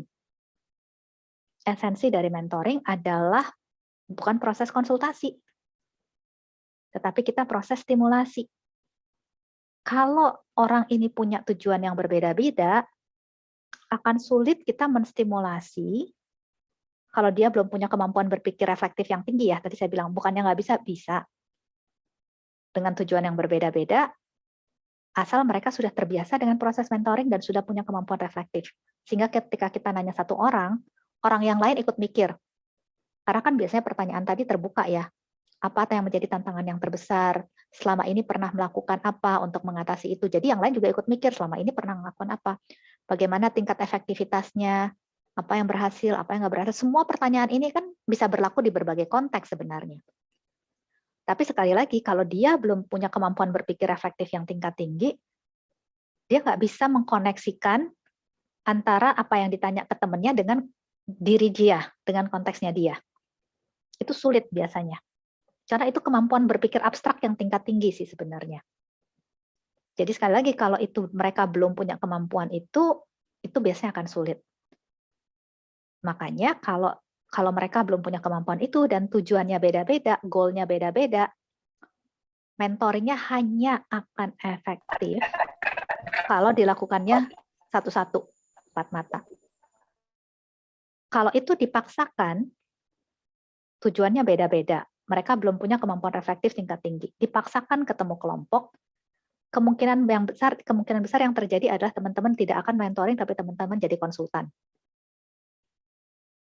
Teman-teman sifatnya hanya memecahkan masalah, bukan stimulasi kemampuan berpikir. Kalau itu dipaksakan gitu ya. Semoga membantu ya. Ini dari Bu Siti Nurjanah, kalau melakukan mentoring apa kita harus melakukan kesepakatan waktu? Ya, harus. Itu penting sekali. Dan kesepakatan waktu itu perlu kita jaga. Bukan cuma kesepakatan waktu ketemunya tanggal berapa, jam berapa, di mana, tetapi juga berapa lama. Dan itu bukan untuk menti saja, itu untuk kita juga. Karena dari janjian waktu itu kita bisa mulai mengelola berapa lama saya di goal, berapa lama saya di realita. Setelah saya tahu kita ketemu ini berapa lama. Kalau saya nggak tahu kita ketemunya berapa lama, saya nggak bisa ngukur-ngukur itu. Ya. Ketika saya udah tahu durasinya, baru saya bisa bikin patokan-patokan itu. Makanya itu penting untuk melakukan kesepakatan waktu. Oke, sepertinya sudah tidak ada pertanyaan lagi ya. Oke, Tadi untuk topik di chat sudah ada yang menuliskan, Bu Ellen. Ada yang Merdeka Belajar, ada yang Nuspa dan STEAM, seperti itu tadi. Oke, ini sudah ada 3 yang masuk. Dari 3, 2 Merdeka Belajar, 1 STEAM dan Luspart ya. Jadi supaya cepat kita voting aja lah ya. Jadi karena 2 Merdeka Belajar, oke lah kita ambil yang Merdeka Belajar. Oh ini ada 1 lagi, Luspart. Oke, so perlu ada ini, Luspart. Oke, jadi kalau sekarang berdasarkan voting sepertinya Luspart yang lebih banyak ya. Oke, nah kalau gitu kita ngomongin tentang Luspart ya teman-teman. Nah, silahkan teman-teman bisa mulai mementori saya. Ini sekarang kita kan 13.45, kita coba selesaikan dalam waktu setengah jam ya teman-teman. Jadi ini kita usahakan jadi 1 full sesi utuh. Biasanya kan kalau training kita potongan cuma 15 menit. Ya, sekarang kita usahakan jadi 1 sesi utuh. Jadi teman-teman udah bisa ngukur waktu nih, kita janjian 30 menit. Jadi silahkan teman-teman kelola 30 menit ini dalam mementori saya. Nanti sisanya kita pakai untuk refleksi terhadap percakapan yang terjadi. Silakan. Silakan teman-teman untuk memulai. Dulu nih tugasnya. Sudah jelas ya?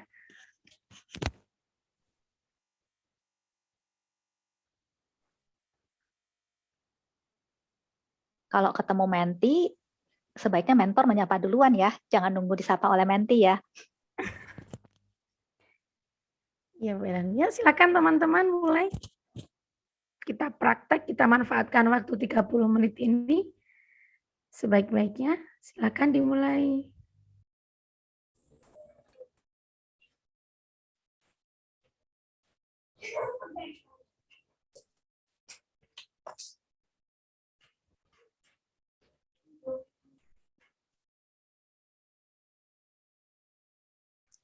Oke teman-teman, apakah ini bergantian atau satu orang yang jadi menti Bunda, mentornya? Bergantian. Jadi misalkan udah kayaknya saya sudah sampai sini aja, silahkan yang lain ya udah nanti yang lain bisa melanjutkan. Iya. Ini sudah ada yang raise hand, Bu Ana. Ya, Bu Ana. Silahkan Bu Ana, boleh silahkan. Ya, saya coba ya. Ya, boleh. Halo Bu Ellen, Halo Bu Ana. apa kabar? Baik Bun, terima kasih. Bunda gimana kabarnya? Alhamdulillah sehat. Bun. Bu, ini pertemuan kita yang pertama ya. Iya Bun. Iya, kira-kira apa ya Bun yang akan kita bicarakan pada kali ini? Oh, ini sih Bun, saya kan kemarin waktu setelah ikut diklat dasar, belajar tentang Luspart Bun. Nah, itu tuh saya masih bingung loh Bun, gimana cara menerapkannya di lembaga. Jadi mungkin kalau Bunda bisa bantu, ya saya akan berterima kasih sih. Oh iya, kira-kira itu yang bikin bingung itu apanya ya Bun ya? Wah, semuanya Bun bingung. Nyari bahannya di mana, udah gitu nyusunnya jadi invitasi yang menarik itu gimana. Udah gitu kalau udah disusun, gimana membuat anak-anak itu mau menggunakan itu sehingga itu jadi pembelajaran. Ya masih ruwet lah Bun di otak nih. Oh iya, kira-kira yang kendala utamanya itu Bun, yang paling Ibu rasakan saat ini yang bagi Ibu paling susah gitu, yang mananya Bun? Yang paling susah sebenarnya ini sih Bun, kalau udah nyusun tuh terus mesti gimana gitu, supaya anak-anak bisa memakai itu jadi pembelajaran gitu. Oh iya. Monggo yang lain kalau mau diteruskan. Oke, terima kasih Bu Ana. Terima kasih. Terima kasih Bu Ana. Silakan yang lainnya. Bagus Bu Ana, terima kasih. Yang lain ayo lanjut. Silahkan. Siapa ya? Bu Rika, Ya, Bu. cari ayo. Bu Irma ini, Bu Irma. Silahkan Bunda Irma. Ya, Bu Irma. Silahkan Bu Irma. Ya, terima kasih waktunya. Oke, Bu Ellen, tadi sudah disampaikan oleh Ibu kalau masalah yang paling sulit dalam penerapan Lospat di lembaga Ibu, pembelajaran dengan muatan Lospat, adalah cara menyusun biar itu jadi pembelajaran yang baik di lembaga. Betul begitu, Ibu? Ya, Bun. Betul, Bun. Kemudian, kalau memang itu yang menjadi masalah yang paling sulit, kira-kira Ibu bisa menyampaikan apa yang bisa menjadi pemecahan dalam penyusunan ini. Oke. Saya sekalian kasih umpan balik ya teman-teman, supaya nanti teman-teman bisa membawa pembelajaran ini keluar sesi. Nah, begitu teman-teman tanya apa yang bisa jadi pemecahan, itu teman-teman sudah langsung masuk ke tahap opsi. Karena opsi itulah adalah di mana kita berusaha untuk memecahkan masalahnya.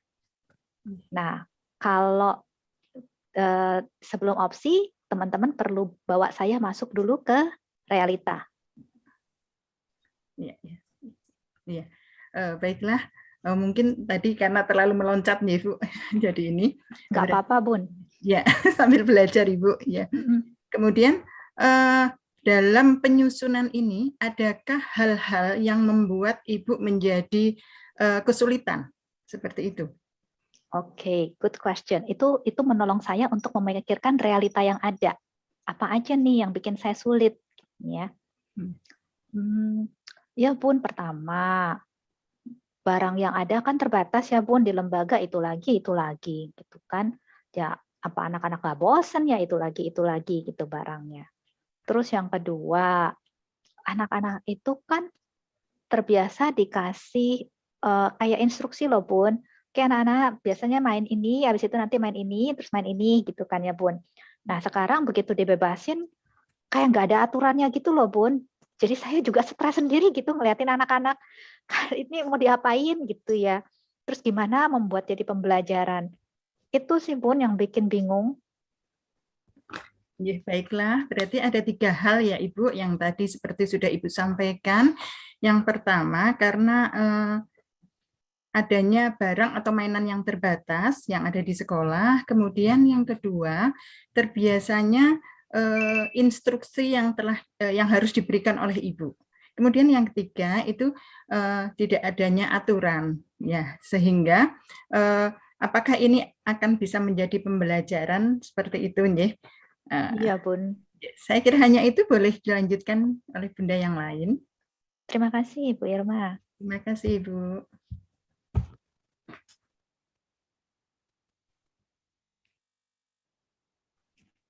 Ya, yang lainnya diteruskan. Ya, itu Ustaz Nadia mau menyampaikan. Oh iya, silakan Ustaz Nadia untuk menyampaikan. Ya, ini berarti masih realita ya Bu ya, masih masuk realita.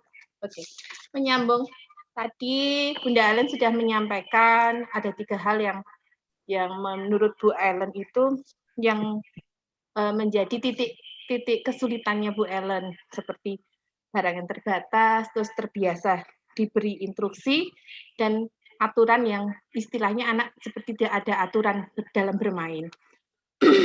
Kalau boleh tahu, barang-barang yang sudah didapatkan Ibu, yang sudah dipakai Ibu dalam permainan yang menggunakan lospat itu apa saja? Kemudian lingkungan sekolah yang tempat mengajar Bu Ellen itu seperti apa? Coba saya mau tahu dulu seperti apa. Oke. Nah, sambil saya kasih umpan balik ya, teman-teman. 2 pertanyaan itu bagus, tinggal cara menyampaikannya kalau bisa satu-satu. Oh, ya, satu. Karena kalau sekaligus dikasih, bisa jadi saya bingung. Dan jawabnya nanti saya nggak terarah. Ya. Tapi dua-duanya bagus untuk ditanyakan. Nah, kira-kira Bunda Diah mau nanya yang mana dulu buat saya? Kalau tadi itu terbatas berarti ke barangnya dulu ya. Barang apa yang digunakan? Yang sudah didapatkan untuk pembelajaran itu seperti apa? Selama ini yang saya pakai tuh tutup botol, Bun. Terus ada ranting-ranting yang kami kumpulkan dari sekitarnya lembaga. Ada batu-batu, ada potongan kertas, ada daun-daun. Ya, kadang ada bunga, Bun, kalau pas ketemu bunga. Ya, itu sih, Bun, yang biasa kami pakai. Oh, itu sudah banyak sekali loh. Sudah banyak yang dikumpulkan, sudah mencakup beberapa, tapi mungkin bisa ditambah kira-kira yang ornamen yang belum ada apa coba, seperti apa? Oke. Sekalian saya kasih umpan balik ya. Ya. Pertanyaan tadi tuh bagus. Apa kira itu, dan itu tadi yang dilakukan Bunda Diah tuh bagus. Pertama, Bunda Diah memberikan encouragement kepada saya, mengapresiasi apa yang sudah saya lakukan. Itu bagus. Wah, itu sudah bagus, Bun, sudah banyak. Ya, kemudian pertanyaannya yang di akhir tuh bagus. Apa yang bisa ditambahkan? Itu bagus. Nah, kalau bisa yang tengahnya yang dihilangkan. Oh, ya. Mungkin bisa ditambahkan, Bun. Apa yang bisa ditambahkan? Karena kalau mungkin bisa ditambahkan, itu berarti saya meminta menti untuk menambahkan. Itu berarti arahan saya. Tapi kalau saya tidak mengarahkan, saya cuma nanya, oh ya itu bagus ya, Bun. Kira-kira apa lagi, Bun, yang bisa ditambahkan? Nah, itu saya nggak mengarahkan. Saya menstimulasi. Oke. Saya jawab ya pertanyaan Bunda. Apa ya, Bun, yang bisa ditambahkan? Ya, sebenarnya sih bisa ada kardus-kardus sih, Bun. Sudah pernah terpikir sih kardus itu, cuma kardus kan di lembaga juga terbatas, terus makan tempatnya banyak, Bun. Kalau kardus, mungkin juga sebenarnya bisa balok-balok sih bisa dipakai juga sih di tempat yang kemarin. Sama ini sih, Bun, mungkin kayak saya mungkin terpikir juga, Bun, sebenarnya bisa ada kain-kain yang kami bisa coba potong-potong gitu ya, untuk bisa menjadi bahan anak-anak. Mungkin itu, Bun, yang bisa ditambahkan. Kalau ini, maaf tanya ya, ini sudah masuk opsi apa belum ya, Bunda? Nah, teman-teman tadi nangkepnya apa goal saya, kontrak di awal?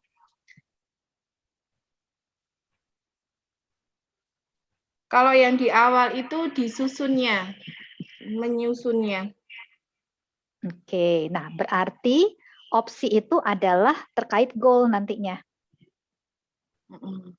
Berarti sudah apa belum?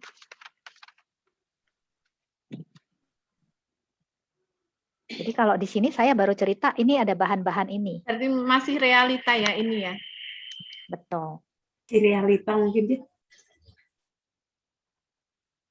Ini sudah bagus loh, Bun. Ada beberapa yang bisa ditambahkan. Mungkin ada yang lainnya yang bisa ditambahkan. Apalagi ya, Bun? Kira-kira apa yang ada di dekat lingkungan Bunda yang kira-kira belum digunakan, yang masih bisa digunakan? Belum ada yang kepikir lagi ya, Bun?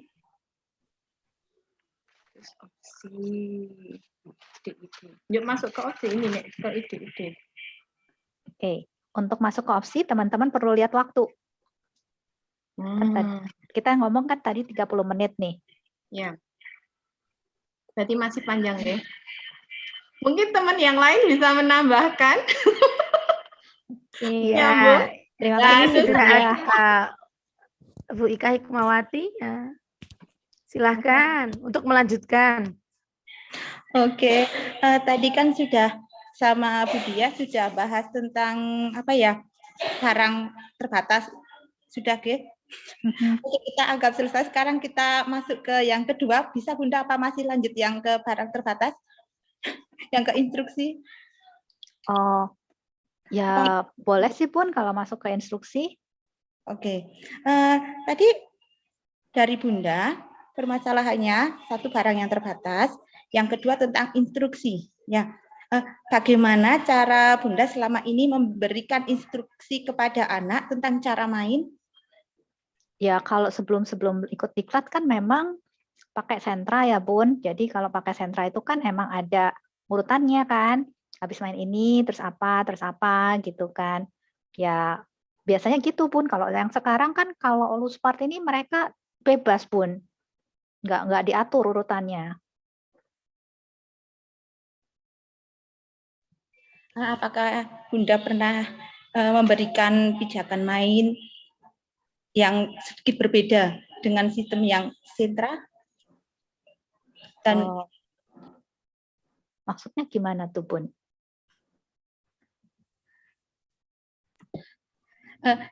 Begini, apakah Bunda terfikirkan untuk memberikan cara memberikan cara main yang berbeda dari yang biasanya? Oke, saya sambil kasih umpan balik ya. Nah, apakah Bunda pernah memikirkan cara bermain yang berbeda? Ini terbuka atau tertutup? Pertanyaan terbuka atau tertutup? Tertutup. Oke, nah kira-kira kalau ini mau dijadikan pertanyaan terbuka, pertanyaannya bisa bagaimana? Cara main seperti apakah yang bisa Bunda lakukan untuk memberikan gambaran main terhadap anak? Nah, ada sesuatu yang loncat nih di sini.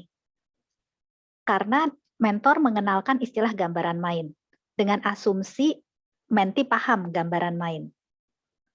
Yang belum tentu menti paham apa itu gambaran main. Karena dari tadi menti nggak ngomong gambaran main. Jadi ketika teman-teman mau mengenalkan suatu konsep, teman-teman perlu perhatikan konsep ini menti sudah biasa belum. Kalau kita perkenalkan, ternyata dia nggak biasa, dia bingung jawabnya nanti. Anggaplah saya bingung, gambaran main tuh apa, Bun? Cara main, Bunda. Cara main yang Bunda bisa perkenalkan kepada anak. Kalau yang kemarin waktu di sentra kan memang kami tata nih Bun di sentranya masing-masing. Terus kami udah buat kesepakatan aturan mainnya Bun. Terus anak-anak kan dikelompokkan kan biar nggak ngerubut gitu satu sentra aja gitu. Jadi mereka bisa bergilir. Nah sekarang kan dengan Luspart apalagi ditambah dengan Merdeka Bermain ini kan anak-anak mau dibebaskan nih Bun. Nah, ketika dibebaskan itu yang saya bingung tuh, Bun. Gimana ini menyeimbangkan antara dibebaskan sama ada aturan, ya gitu, Bun. Jadi saya ruwet sendiri, Bun.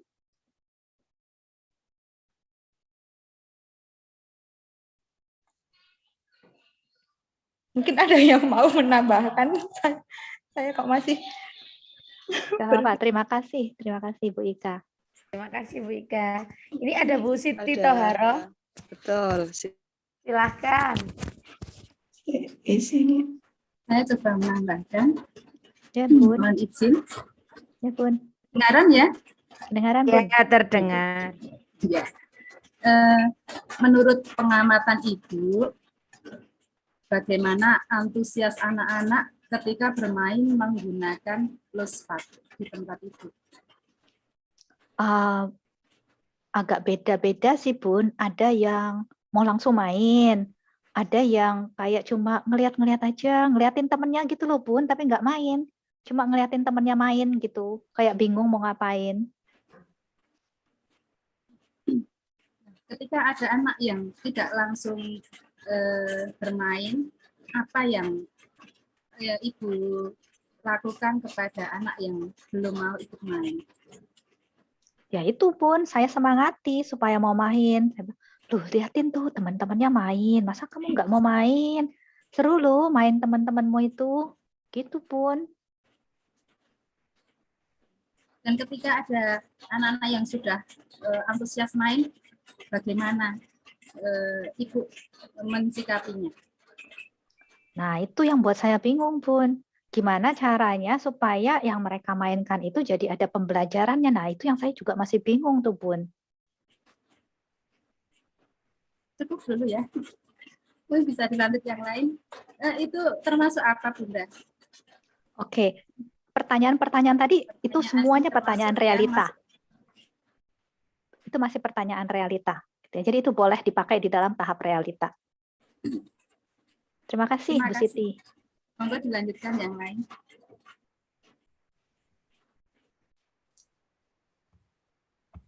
Silakan yang lainnya. Ya, ini ada Bu Irma lagi. Ya, monggo Bu Irma mau dilanjut. Silakan. Ya, jadi menurut Ibu yang dimaksud dengan pembelajaran itu yang seperti apa ya menurut Ibu? Bisa mungkin diceritakan Ibu? Oke, very good question. Kenapa? Karena itu yang dari tadi saya bilang saya bingung gimana ini jadi pembelajaran. Itu beberapa kali saya sebutkan ya teman-teman kalau teman-teman mengikuti percakapan. Kalau saya sebagai menti mengulang itu beberapa kali, teman-teman bisa langsung menangkap disitulah kunci masalah saya. Ya. Karena saya mengulang itu beberapa kali. Ya. Sehingga itu perlu diangkat ke permukaan, perlu dieksplor. Itu pertanyaan yang sangat baik. Ya, pembelajaran itu maksudnya ada sesuatu yang mereka pelajari, Bun, dari kegiatan bermainnya. Yang sudah Ibu lakukan, yang sudah Ibu amati dari anak-anak yang bermain tersebut, apakah ada hal-hal yang Ibu anggap itu bukan pembelajaran? Ya, sebenarnya sih ada sih Bun, kayak mereka kan belajar bergiliran, itu kan juga bagian dari perkembangan sosial emosional. Ada juga mereka berpikir, oh ya ini mesti diapain ya, kemudian jadi lebih kreatif, ya mungkin itu bagian dari perkembangan kognitifnya ya Bun. Nah cuma itu yang saya bingung, terus saya mesti ngapain lagi gitu ya, apa dibiarin aja? Berarti kan saya cuma nyiapin terus ngebiarin gitu Bun, atau saya mesti ngapain gitu loh pas anak-anak main. Ya, bagus Ibu. Berarti Ibu selama ini sudah mengamati ya. Jadi reaksi anak seperti apa, itu sudah bagus Ibu. Selama ini seperti apa Ibu dalam melihat anak-anak bermain bebas seperti itu? Selama ini seperti apa Ibu memandangnya? Ya, kalau dibandingkan dengan yang waktu sentra sih sebenarnya malah menurut saya ini lebih mudah sih Bun. Karena kan ya persiapannya malah nggak sebanyak sentra sih kalau menurut saya ya. Terus anak-anak juga kelihatannya malah lebih senang sih Bun. Kecuali tadi beberapa anak yang mungkin masih belum biasa ya, mereka masih lihat-lihat gitu. Tapi secara umum anak-anak lebih senang. Nah, cuma sayanya Bun yang bingung kalau sentra kan jelas itu saya tugas dan tanggung jawabnya ngapain gitu loh Bun. Lah ini pas ini kan berarti saya harus kasih provokasinya juga saya bingung tuh Bun, provokasinya mesti yang kayak gimana. Iya, terima kasih ya Bunda. Tadi sudah Bunda sampaikan di pertanyaan yang tadi disampaikan oleh menti yang lain, kalau Bunda juga selama ini setelah memotivasi anak yang tidak aktif, seperti itu sudah bagus sekali. Salah satu bentuk memotivasi dengan kalimat provokasi itu tadi sudah Bunda sampaikan, mungkin saja Bunda masih belum menyadari kalau itu merupakan bagian dari tugas kita dalam pembelajaran LOSPAT ini Bunda. Ya, jadi itu sudah bagus sekali. Cuma mungkin Bunda belum menyadari kalau itu juga merupakan bagian dari pembelajaran seperti itu ya. Apakah sudah betul begitu Bunda? Oh, jadi menurut Bunda, waktu saya menyemangati anak-anak itu bagian dari provokasi juga ya Bun ya? Iya, betul sekali Bunda. Oh, oke. Nah, kalau untuk anak-anak yang aktif main loh Bun, itu provokasinya mesti gimana tuh Bun?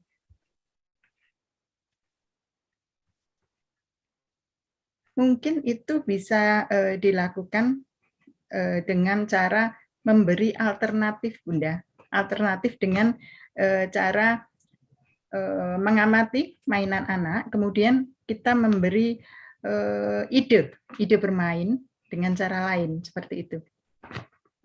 Oke. Nah, sekalian saya kasih umpannya. Itu pertanyaan tadi itu pertanyaan jebakan sih sebenarnya ya. Kenapa? Kenapa saya masuk ke sana? Karena kemungkinan besar ketika teman-teman ketemu menti, akan ada menti-menti yang nanya, ya itu jadi mesti gimana ya Bun? Akan ada menti-menti yang bertanya.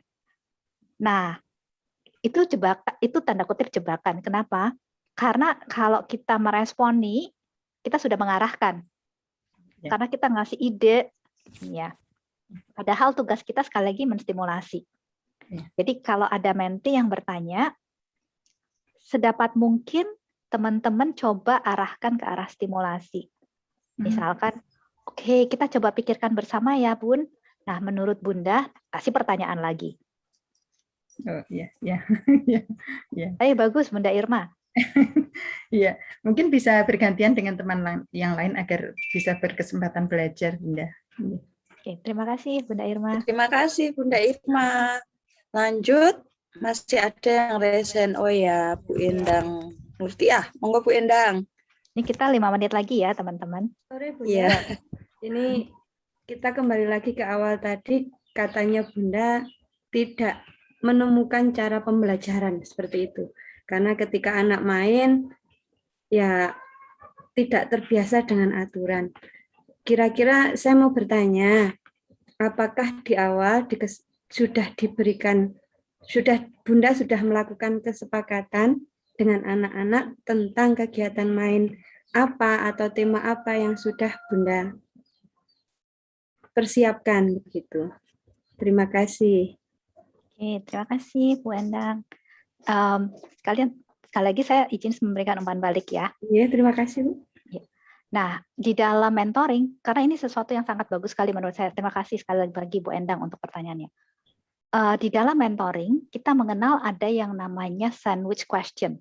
Pertanyaan sandwich itu, kalau roti sandwich gitu ya di sana, itu kan roti tawar terus tengahnya ada isinya, gitu kan, itu yang namanya roti sandwich. Itu bisa jadi sandwich ayam, kalau tengahnya isi daging ayam, bisa jadi sandwich, mereka bilangnya peanut butter selai kacang. Kalau isinya selai kacang, mereka bilangnya sandwich peanut butter. Gitu ya. Jadi itulah sandwich. Nah, di dalam mentoring yang disebut sandwich question adalah usulan yang dibungkus dengan pertanyaan.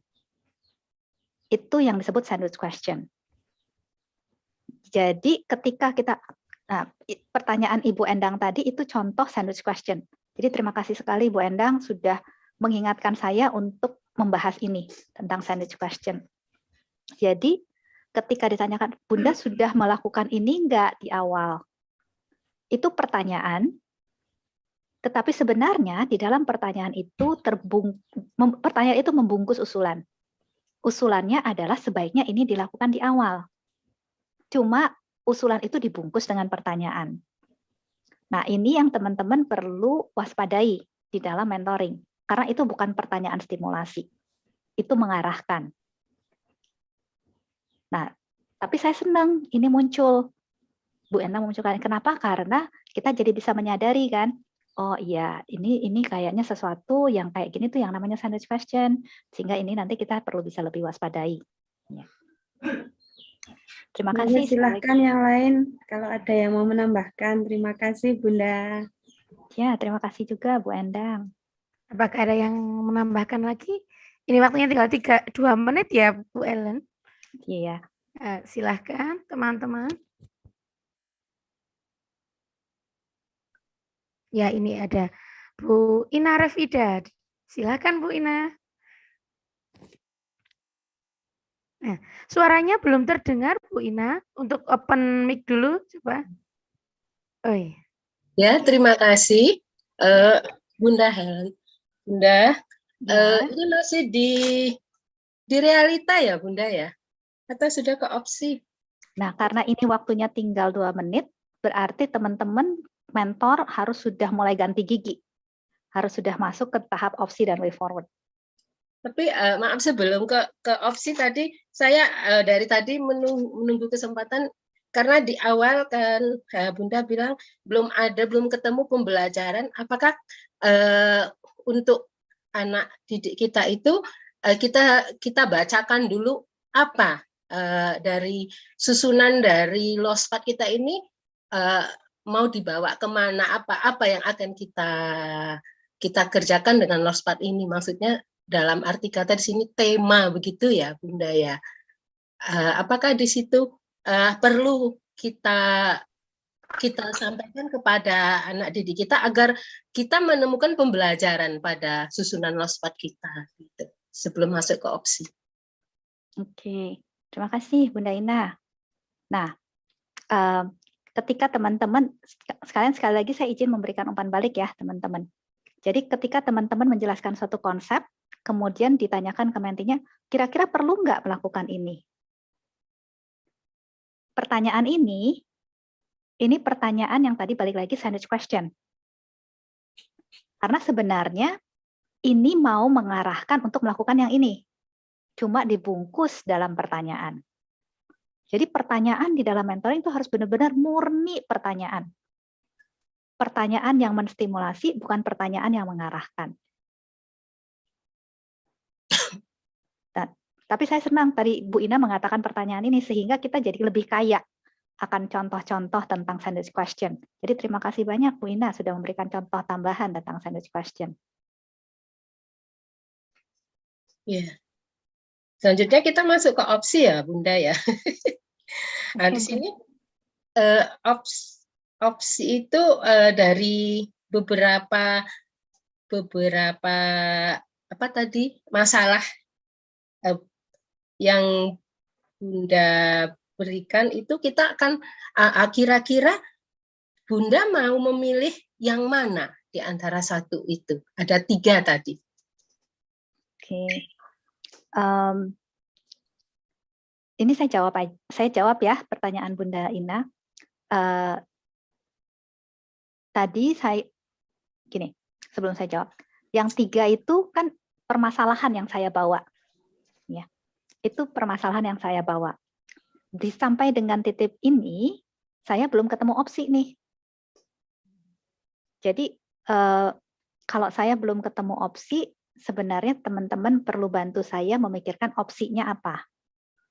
Ya, supaya dari situ saya bisa nanti dibawa masuk kepada way forward. Jadi misalkan pertanyaan opsi itu bisa, oke Bun, sejauh kita bercakap-cakap ini, apa sebelum masuk ke opsi ini jembatan untuk masuk ke opsi. Sejauh kita bercakap-cakap ini, jadi apa yang ada di pikiran Bunda saat ini tentang hal yang Bunda katakan di awal. Jadi saya mengundang, menstimulasi menti untuk mencoba menyimpulkan pembelajarannya sendiri. Apa dari percakapan ini apa nih yang didapat? Mungkin saya akan bilang, oh ya, saya jadi belajar bahwa ternyata kalau untuk anak-anak yang nggak aktif, memberikan semangat itu bisa cukup menolong gitu ya. Nah, cuma yang masih saya bingung adalah untuk anak-anak yang sudah aktif bermain. Itu saya masih nggak tahu pun mesti ngapain. Mungkin saya bisa menyimpulkannya seperti itu. Oke. Dari situ baru teman-teman masuk ke dalam opsi. Misalkan, oke, jadi untuk hal yang Bunda masih bingungkan ini, menurut Bunda, informasi apa yang bisa menolong Bunda untuk bisa dapat ide untuk mengatasi kebingungan ini? Mungkin saya bisa bilang, ya mungkin saya coba lihat-lihat lagi deh Bun, materi trainingnya. Siapa tahu dari situ saya dapat ide untuk bisa mikirin gimana nih memprovokasi anak-anak yang udah aktif bermain. Itu udah opsi tuh kalau saya udah bilang kayak gitu. Saya mau lihat-lihat lagi materi training, itu saja sudah opsi. Ya. Kalau mau didetailkan menjadi way forward, oke, jadi kapan Bunda mau lihat materi trainingnya? Jadi kan harus ada pendetailan, nggak cuma berhenti di opsi, tapi harus ada way forward. Ya mungkin saya mau coba lakukan 2 hari lagi deh Bun, kalau hari ini sama besok saya sibuk, 2 hari lagi kayaknya bisa. Paling tidak sampai di situlah, ya. Jadi udah ada opsinya, ada way forward-nya, ya. Dan oke, dari situ teman-teman udah bisa closing. Yeah. Oke, terima kasih Wina dan teman-teman semua. Oke, kita punya waktu 12 menit sebelum masuk ke penutupan. Nah, 12 menit ini kita akan coba pakai untuk refleksi ya teman-teman. Apa yang teman-teman tangkap dari latihan kita barusan tentang mentoring? Ya, silakan teman-teman untuk ditanggapi. Tadi sudah praktek, kemudian kita refleksi apa sih yang kita dapat dari praktek tadi. Ya, ini ada Bu Nunung. Selamat sore Bu Nunung. Selamat sore. Assalamualaikum warahmatullahi wabarakatuh. Waalaikumsalam warahmatullahi wabarakatuh. Mungkin saya bisa menyampaikan sedikit refleksi terkait dengan tadi saya mengamati praktek mentoring antara seorang mentor dengan menti. Di sini yang saya lihat bahwa refleksinya adalah bahwa seorang mentor itu memang harus memiliki kemampuan berkomunikasi yang baik ya, karena memang tadi kita lihat masih mungkin teman-teman mentor juga masih banyak mikir begitu nggih. Banyak mikir bagaimana memberikan pertanyaan yang terbuka, bagaimana memberikan stimulasi kepada menti. Nah, itu memang perlu keterampilan yang baik dari cara berkomunikasi supaya nanti ketika menghadapi menti itu seorang mentor bisa memberikan stimulasi dengan pertanyaan-pertanyaan terbuka dan sesuai dengan tahapan-tahapan yang sudah ditentukan dari kegiatan mentoring itu. Jadi di sini memang untuk nanti teman-teman mentor memang perlu untuk berlatih. Jadi nanti momen ataupun tugas mandiri gitu ya, tugas mandiri untuk berlatih menjadi mentor itu monggo nanti untuk bisa dimanfaatkan semaksimal mungkin. Kami dari supervisor mungkin nanti akan juga ikut mengamati pelaksanaan kegiatan praktek untuk mentoring itu. Mungkin seperti itu dari kami, Bu Ellen. Terima kasih. Terima kasih Bu Nunung. Alhamdulillah masih semangat sampai sore ini ya Bu Nunung ya. Ya. Terima kasih. Monggo Bu Rika. Silakan Bu Ellen.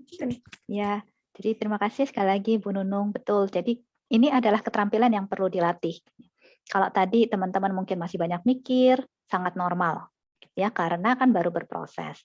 Tapi paling tidak harapannya pelatihan praktek ini bisa memberikan gambaran yang lebih konkret bagaimana berbagai kompetensi itu ketika digabungkan menjadi satu. Dan bagaimana tahapan 4 itu terjadi di dalam proses mentoring dan bagaimana teman-teman mengelola waktu sehingga benar-benar 4 tahapan itu bisa terfasilitasi dengan baik. Ya. Ini di chat ada dari Bunda Ani ya, mentor harus benar-benar menguasai materi yang akan dibahas. Oke, ya pasti ya, karena kan mentor itu salah satu kelebihannya adalah dia sudah lebih berpengetahuan, dia sudah lebih berpengalaman. Tapi kalau teman-teman perhatikan proses tadi, sebenarnya hampir tidak ada pengetahuan yang ditransferkan ke menti. Dan hampir tidak ada pengalaman yang ditransferkan ke menti. Jadi betul, mentor perlu punya, tetapi bukan untuk ditransferkan. Untuk menstimulasi saja. Oke, terima kasih Bu Ani. Silahkan yang lain, apa yang teman-teman tangkap dari praktek tadi tentang mentoring? Ini ada di room chat, Bun. Dari Bu Siti Toharo.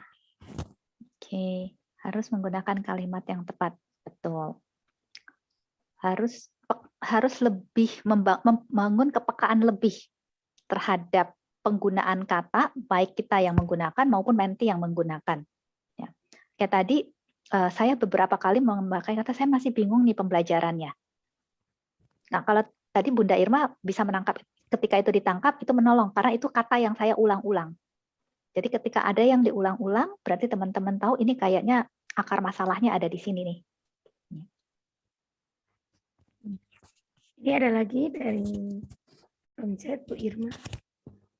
Bu Irma fokus pada masalah menti untuk menstimulasi. Ya, betul sekali. Dan tadi saya cukup senang teman-teman sudah mulai bisa memilah-milah. Oke Bun, ini ada 3 ya. Jadi dari 3 ini mana nih yang masih menjadi utamanya. Jadi teman-teman sudah bisa mulai peka untuk melihat, oh iya ini nggak semuanya mau dibahas. Kita perlu satu-satu. Dan kita mulai berlatih proses yang berpusatkan kepada menti yang diminta untuk memilih. Jadi itu sesuatu yang sangat bagus teman-teman.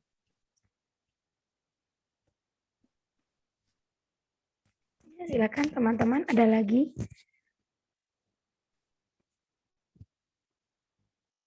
Ini ada di chat. Dari Bu Puji Wahyuningsih. Silakan Bu El. Dari pertanyaan jebakan kita harus bagaimana merespon yang baik. Oke, jadi ini pertanyaan jebakan saya tadi ya. Yang saya bertanya, jadi saya mesti gimana ya Bun? Gitu. Jadi ini pun sekali lagi akan kemungkinannya sangat besar terjadi di lapangan nanti. Ketika teman-teman berhadapan dengan para menti. Bisa jadi mereka bingung terus nanya, mesti gimana ya Bun? Bahkan tidak jarang juga mereka bertanya itu bukan karena bingung, tapi mereka bertanya karena malas mikir.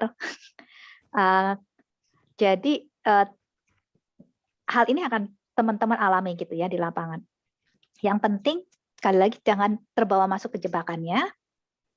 Teman-teman bisa pakai tadi, itu contoh, teman-teman tentu bisa kembangkan yang lain. Contohnya tadi ya. Oke, kita coba pikirkan bersama ya Bun caranya. Kan saya tanya jadi mesti gimana ya Bun caranya? Oke, kita pikirkan bersama ya Bun caranya. Nah, itu sebagai kalimat jembatan, kemudian baru masuk kepada pertanyaan lagi.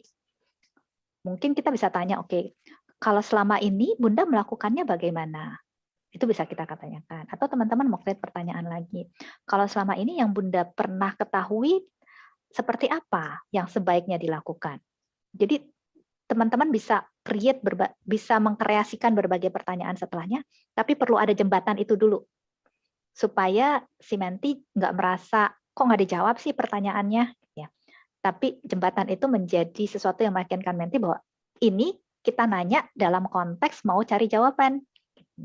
Sehingga dia tetap ada rasa percaya dan merasa aman dalam berproses bersama dengan kita. Semoga membantu ya. Di chat juga masih banyak ya Bu yang merespon. Ini dari Bu Ajulin Diarti, memberi rasa aman kepada menti, salah satu cara untuk membuat menti terbuka dan melakukan komunikasi yang efektif. Betul sekali. Dan tadi yang saya lihat teman-teman sudah sangat baik di dalam menghindari kalimat-kalimat penilaian, Dan justru banyak kalimat-kalimat apresiasi yang disampaikan. Dan itu sangat baik. Ketika menti diapresiasi, itu akan membuat dia merasa aman, membuat dia merasa dimengerti, membuat dia merasa tersemangati. Jadi itu sangat baik yang teman-teman lakukan. Kemudian ada harus menguasai 8 kompetensi, ya, benar-benar menguasai dan memahami perannya sebagai mentor, dan terus berlatih percakapannya dengan teman mentor. Betul sekali. Kemarin saya udah bilang teman-teman kan ada tugas mandiri ya, 3 sesi. Itu kesempatan teman-teman untuk latihan. Dan 3 sesi itu minimal teman-teman. Artinya kalau nanti teman-teman mau lebih dari 3 sesi silahkan janjian sendiri sama sesama teman-teman mentornya. Karena itu akan sangat menolong untuk membangun dan mengasah terus keterampilan mentoringnya. Oke, ini ada menguasai 4 tahapan. Betul. Menguasai 4 tahapan dan kaitkan dengan waktu. Sehingga teman-teman bisa mengelola prosesnya dengan baik. Terima kasih, Bu Ika. Ini ada dari Bu Asia. Selain menguasai 8 kompetensi, harus mengalami karakter menti yang berbeda. Ya, betul sekali. Karena tadi ada menti yang nggak mau mikir, ada menti yang beneran bingung, ada menti yang bosen, gitu ya. Itu semuanya kita perlu bisa tangkap ketika kita berinteraksi dari ekspresi wajahnya, nada suaranya. Maka sekali lagi teman-teman mendengar tidak cuma dengan telinga, teman-teman perlu pakai mata, teman-teman perlu tubuh teman-teman sendiri juga perlu aktif untuk bisa dikelola. Itu yang tadi saya bilang, ini proses yang teman-teman perlu benar-benar siapkan sebelum masuk ke dalam sesi.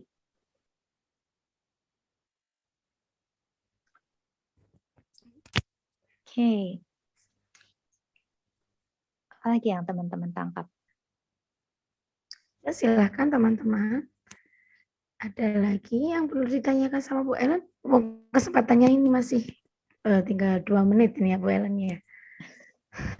Cepat sekali gitu rasanya Bu Ellen ini. Ya, waktu selalu berjalan cepat ya teman-teman. Iya, masih kurang rasanya.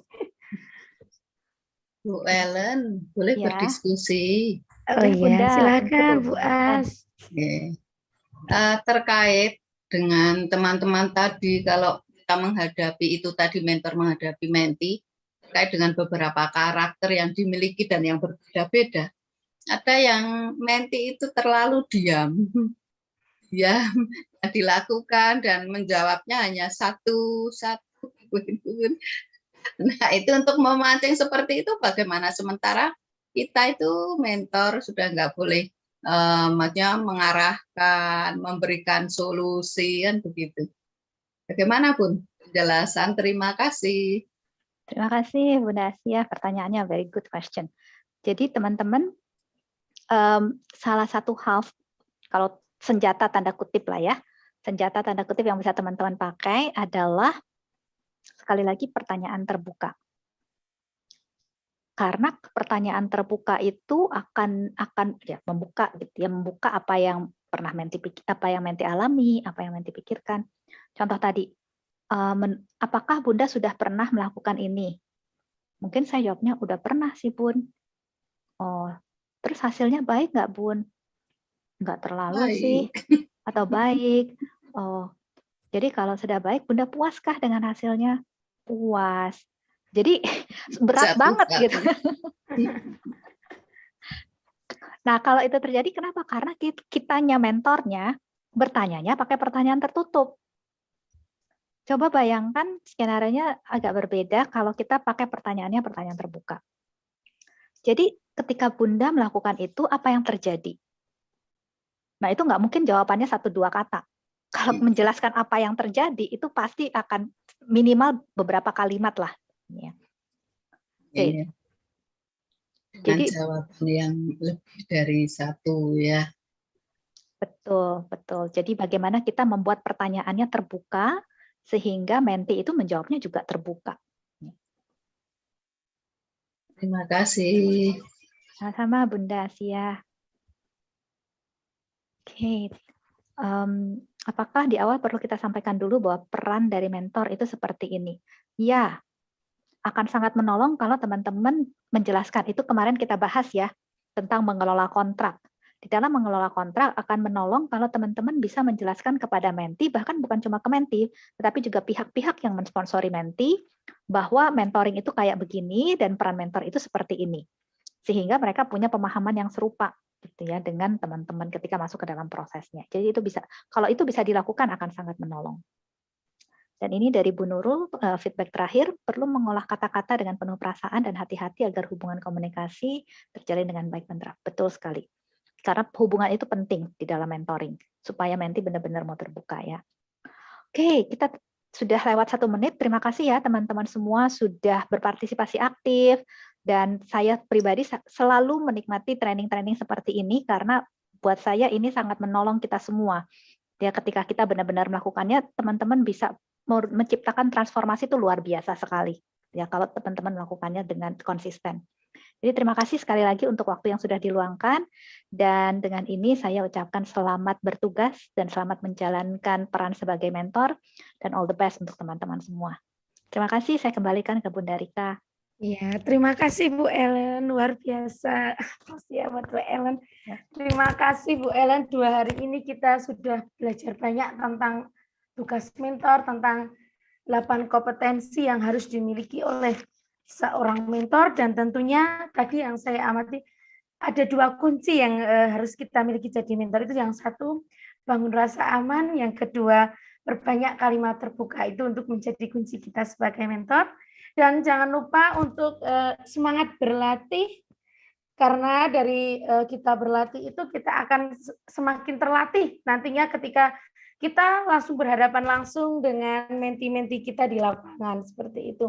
Sekali lagi terima kasih Bu Ellen Patricia atas ilmu yang telah diberikan kepada kita semua. Ini rasanya waktu 2 hari itu kalau boleh saya bilang kurang ya teman-teman ya. Sepertinya itu waktu kok berjalan cepat. Kita rasanya masih pengen lagi nih, belajar lagi, seperti itu. Mungkin di lain kesempatan kita dapat bertemu lagi dalam acara ya, nanti kita mudah-mudahan dapat berjumpa lagi ya Bu Ellen. Ya, terima Amin, kasih. amin. Ya, terima kasih Bu Ellen. Sama-sama. Ini teman-teman semua, ini kita sudah acara yang terakhir, yaitu penutupan pelatihan pembekalan mentor, pelatihan guru pendamping muda berintegrasi mentoring.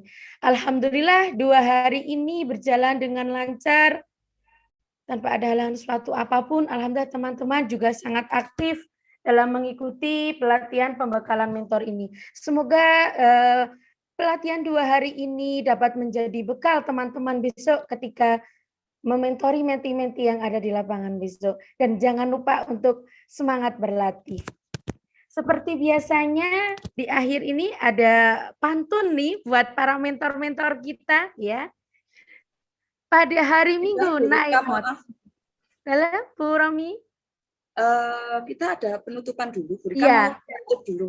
Baik. Enggak nutup dulu, nanti ini mau nutup yang dari Bu Ellen dulu. Oke. Nanti ada lagi ya. Ya, ini untuk para mentor. Hari Minggu naik motor. Naik motor. Iya, naik motor jalannya cepat. Selamat para mentor, semoga menjadi mentor yang hebat. Mana semangatnya ini para mentor kita. Ya. Terima kasih juga kepada Ibu dan Bapak Supervisor yang telah mendampingi kita selama 2 hari ini. Terima kasih kami ucapkan ya Bapak dan Ibu. Kami juga masih butuh bimbingannya selalu kepada supervisor kita ya. Dan kita kembali ke acara penutupan ya teman-teman semuanya. Ini saya mau menyapa Bapak Agus Sujarwa. Apakah sudah ada di ruangan Zoom ini, Bu Romi? Bu, sudah Bu Rika, alhamdulillah sudah. Alhamdulillah sudah ya. Ya. Saya sudah dari pagi loh.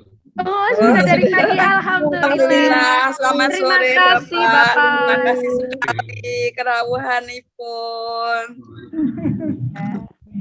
Lilis juga, selamat datang Bu Lilis. Semoga sore ini nggak ngintip-ngintip ya. Ya, teman-teman langsung. Saya mencermati sambil mengulang di pembelajaran dari Bu Ellen, jadi saya diam. Alhamdulillah. Alhamdulillah. Kenalkan Pak Jarwo, Pak Agus, saya dari PW Pak yang kemarin membantu teman-teman untuk lebih memahami bagaimana melakukan pelatihan. Jadi nanti saya akan banyak kontak dengan teman-teman Pak, wakili PW. Iya, monggo Ibu. Silakan Ibu. Iya, monggo Pak. Saya nunggu teman-teman nih acaranya setelah ini apa. Monggo Pak. Terima kasih Bu Lilis ya, teman-teman. Untuk acara selanjutnya adalah penutupan pelatihan pembekalan mentor pelatihan guru pendamping muda PAUD terintegrasi mentoring Kabupaten Temanggung pada tanggal 4 sampai 5 Maret tahun 2022. Acara penutupan ini kita akan memberikan kesempatan ke penutupan ini diberikan kepada Dinas Pendidikan Kepemudaan dan Olahraga Kabupaten Temanggung untuk menutup kegiatan pelatihan pembekalan mentor ini kepada Bapak Agus Sujarwo MM. Kami persilahkan Bapak untuk memberikan sambutan serta motivasinya kepada kita semua. Kepada Bapak Agus Sujarwo kami persilahkan. Oke. Terima kasih Bu Rika. Assalamualaikum warahmatullahi wabarakatuh. Waalaikumsalam warahmatullahi wabarakatuh. Selamat sore dan salam sejahtera bagi kita sekalian yang kami hormati, rekan-rekan dari Himpaudi Provinsi Jawa Tengah, dari Yayasan Tolaram, dari Himpaudi Kabupaten Temanggung, teman-teman kalau di Zoom ini PD, kemudian teman-teman mentor yang apa istilahnya ya, TMG 1 sampai berapa itu. Kemudian ada teman-teman juga dari apa ya tadi ya, nah semuanya saja lah. Wabil khusus kepada Bu Ellen yang luar biasa. 2 hari saya mengikuti meskipun spot gitu, tapi tadi pagi saya mengikuti dari sekitar jam setengah 10, jam 10 ya. Meskipun sambil mobil, sambil ada acara di tempat lain saya mengikuti. Kemudian ya sampai sore hari ini di rumah saya mengikuti beliau luar biasa. Tadi sempat istirahat juga jam 12 sampai jam 1, 15 menit start sesi kami mengikuti. Jadi Bapak Ibu semuanya, sebuah pelajaran yang luar biasa selama 2 hari ini, pelatihan guru pendamping muda untuk PAUD, integrasi mentoring. Beberapa hal yang perlu kita ingat bahwa mentoring ini kan ketika kita menjadi mentor kemudian memberikan bukan transfer ilmu ya, tapi berbagi pengalaman, sharing pengalaman dengan teman-teman menti. Maka yang pertama yang perlu kita ingat adalah kita wajib untuk menguasai beberapa hal, yaitu antara lain 8 kompetensi yang harus kita kuasai, kemudian ada lagi kemudian 4 tahapan, tadi sudah disinggung oleh Bu Ellen. 4 tahapan ini jangan lupa dikaitkan dengan waktu yang kita miliki, karena setiap sesi yang mentoring itu yang perlu diperhatikan adalah waktunya untuk memberikan mentoring. Kemudian ingat bahwa Ibu sekalian bahwa tugas kita mentor bukan untuk memberikan arahan apalagi mencarikan solusi, tetapi lebih kepada kita bagaimana agar menstimulasi menti kita untuk menemukan solusi atas permasalahan yang dihadapi. Artinya apa? Kita harus bisa membuka mindset teman-teman menti kita agar tidak terlalu tergantung kepada mentor. Itu tidak kita inginkan. Kalau tergantung berarti program ini gagal, karena kita ingin agar teman-teman menti kita yang kita mentoring ini bisa istilahnya membuka wawasan dengan kita bantulah mencarikan hal-hal yang sekiranya membuka pemikiran dari teman-teman. Jadi ada beberapa hal yang disampaikan oleh Bu Ellen dari kemarin, dan teman-teman sendiri juga sudah sempat memberikan kesimpulan-kesimpulan gitu. Pesan saya rekan-rekan, nanti kalau ketika kita melaksanakan mentoring, yang pertama terlibat di dalam perasaan lah, artinya kita seolah-olah ikut merasakan apa yang teman-teman menti ini rasakan gitu. Jadi secara emosional kita terlibat di dalamnya sehingga tidak kemudian kita menggurui. Sekali lagi jangan menggurui. Karena siapapun orangnya, apalagi ini sudah sesama guru, tidak mau digurui. Tidak akan mau digurui. Sehingga kalau kita sudah ada rasa empati, ikut terlibat di dalamnya, teman-teman ini akan merasa nyaman. Teman-teman menti ini akan merasa nyaman, sehingga dia akan lebih terbuka. Ketika kita memberikan sedikit rangsangan atau pertanyaan, sedikit saja meskipun itu belum terlalu mengarah ke pertanyaan terbuka, dengan sendirinya teman-teman ini akan mau menceritakan apa yang dialami, problem yang dimiliki dan lain sebagainya. Saya yakin itu. Jadi apalagi kalau kita bisa kemudian memberikan pertanyaan-pertanyaan terbuka tanpa kita terjebak sendiri dengan pertanyaan-pertanyaan kita, itu akan lebih membantu teman-teman Minti yang lain. Yang kedua, Bapak Ibu sekalian, kelola emosi kita. Jadi selaku mentor kita tidak boleh emosional. Jadi ketika ada Minti kita yang kita rangsang dengan pertanyaan, diam saja, atau kita sedikit bertanya malah jawabannya panjang kali lebar, begitu ya. Kita jangan sampai dengan emosi kita kemudian jangan sampai terpancing kemudian marah-marahlah sendirilah gitu. Artinya supaya teman-teman Minti ini sekali lagi bagaimana dia merasa nyaman dengan kita, dia merasa punya teman, dia merasa punya pendamping di dalam mengelola hal-hal yang ada di dalam diri teman-teman Minti ini. Bapak Ibu yang kami hormati, memang 2 hari ini terasa sangat kurang sekali. Ya, jadi saya mengikuti juga sangat kurang, apalagi tadi Bu Ellen memberikan penjelasan, memberikan transfer ilmu kepada kita dengan luar biasa, sehingga kita merasa cepat sekali ya waktu ini berjalan. Oleh karena itu mudah-mudahan Bapak Ibu sekalian, kalau kita ingin tidak cepat selesai, maka ilmu yang sudah kita terima harus kita transferkan kepada teman-teman kita. Caranya bagaimana ya? Kita belajar sambil dengan teman-teman, dengan sesama mentor, kita saling transfer ilmu. Ada yang jadi Minti, ada yang menjadi mentor, kemudian sebaliknya dan sebaliknya. Ini tentunya akan menambah ilmu dan wawasan kita, sehingga ketika kita betul-betul melakukan mentoring kepada Minti kita, akan lebih mudah bagi kita untuk melaksanakan tugas. Itu sekali lagi, prinsip kita adalah belajar sepanjang hayat, maka hari ini setelah penutupan bukan berarti kemudian selesai pembelajaran kita justru baru mulai setelah penutupan ini. Demikian yang bisa kami sampaikan, Bapak Ibu. Selamat melaksanakan tugas untuk membantu teman-teman kita di dalam sekali lagi meningkatkan ilmu dan pengetahuan serta peningkatan kualitas belajar di tempat kita. Terima kasih. Assalamualaikum warahmatullahi wabarakatuh. Waalaikumsalam warahmatullahi wabarakatuh. Waalaikumsalam warahmatullahi wabarakatuh. Terima kasih kami ucapkan kepada Bapak Agus Sujarwo APMM selaku Kepala Dinas Pendidikan Kepemudaan Olahraga Kabupaten Temanggung. Alhamdulillah sudah mendampingi kita selama 2 hari ini, dan tentunya bukan cuma 2 hari Bapak, kami masih perlu bimbingannya untuk kedepannya karena proses ini masih akan terus berlanjut untuk ke 6 bulan ke depan. Mohon bimbingannya Bapak. Ya. Sama-sama Bu. Jadi kita nanti saling proses belajar ini. Kita bareng-bareng. Ya. Teman-teman, Bu Lilis, apakah ada yang ingin ditambahkan? Silakan untuk memberikan sepatah 2 kata untuk kita semua. Monggo Bu Lilis, kami persilakan. Matur nuwun. Assalamualaikum warahmatullahi wabarakatuh. Yang terhormat Bapak Kadinas, luar biasa Pak. Waalaikumsalam warahmatullahi wabarakatuh. Luar biasa Pak Kadinas langsung yang kerso rawuh sampai ikut mencermati. Jadi saya terharu loh Pak, karena tidak semuanya bersedia untuk, kalau kita tuh kayak berenang tuh mau menyelami gitu loh Pak, sampai dalam, sehingga Bapak luar biasa sekali dukungannya.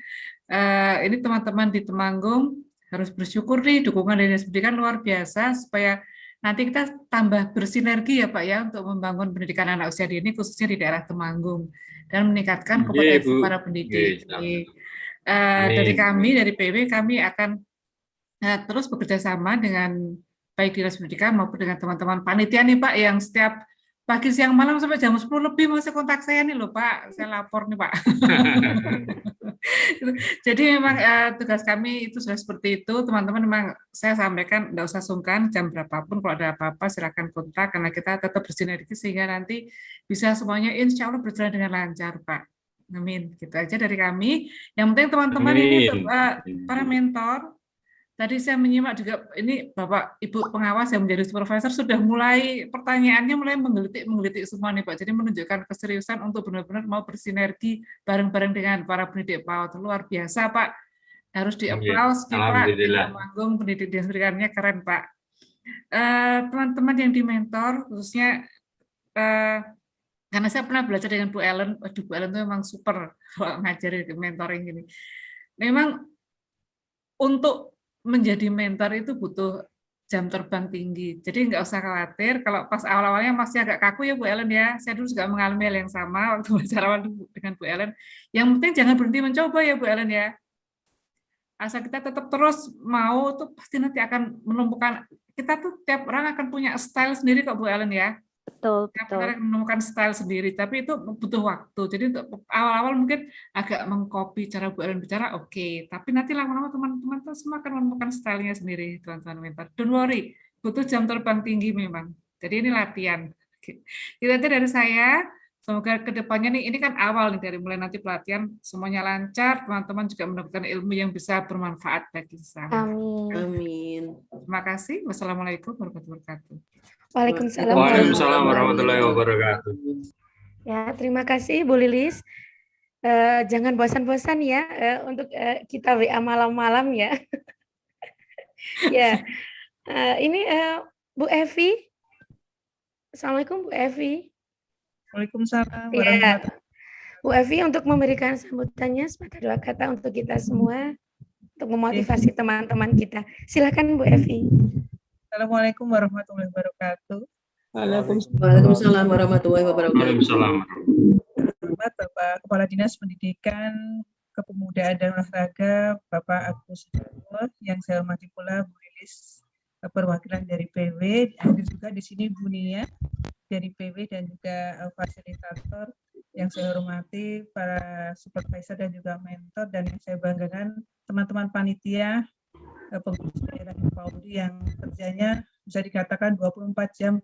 Ada yang sampai tadi malam jam 00.25 itu masih WA-an. Seperti itu. Mohon doanya untuk kita semua, semoga diberikan kesehatan, kebahagiaan, karena panjang gitu ya. Dan tentunya kami dari PD Bapak sangat mohon bimbingan dan juga penguatan dari dinas terkait kemitraan dalam diklat cukup banyak yang kita ikut sertakan. Jadi mohon nanti ada penguatan dari dinas kepada para supervisor yang terdiri dari pengawas, penilai, kemudian Bapak Ibu Kepala Sekolah, dan juga para mentor yang berasal dari guru-guru PAUD Kabupaten Temanggung. Ini hadir, kalau hadir semua, 20 dari supervisor, 40 dari mentor. Dan kelak minggu depan atau dua minggu lagi akan hadir 200 menti Pak Kadin. Jadi mohon nanti bantuan support, motivasi buat seluruh peserta dan juga panitianya Pak. Terima kasih kepada panitia, betapa bangga kami. Hari ini alhamdulillah MOU diklat ini sudah saya serahkan kepada Pak Dedi selaku Ketua PAUD Provinsi Jawa Tengah. Terima kasih Bu Lilis atas bimbingannya dan juga Bu Nia atas supportnya buat kami semuanya. Terima kasih kepada seluruhnya. Mohon nanti terus bersemangat, jaga kondisi karena ini masih long time selama 5-6 bulan. Demikian, sekali lagi terima kasih pada Pak Kadin, Bu Lilis, Bu Nia, seluruh pengawas, penilai, supervisor, dan mentor, serta teman-teman PD yang luar biasa kerjasamanya. Tanpa teman-teman kami tidak ada apa-apanya. Terima kasih. Assalamualaikum warahmatullahi wabarakatuh. Waalaikumsalam warahmatullahi wabarakatuh. Terima kasih Bu Evi. Ya. Semuanya kita sudah pada akhir penutupan ini. Tentunya saya selaku moderator 2 hari ini, saya Rika Nurjana, mohon maaf atas kesalahan ya baik yang disengaja maupun tidak disengaja. Saya mohon maaf yang setulus-tulusnya. Semoga kedepannya kita dapat melakukan kegiatan ini dengan lancar dan memberikan ilmu yang bermanfaat bagi kita semua. Untuk acara penutupan ini, marilah kita akhiri dengan doa bersama. Kita berdoa bersama. Doa dimulai.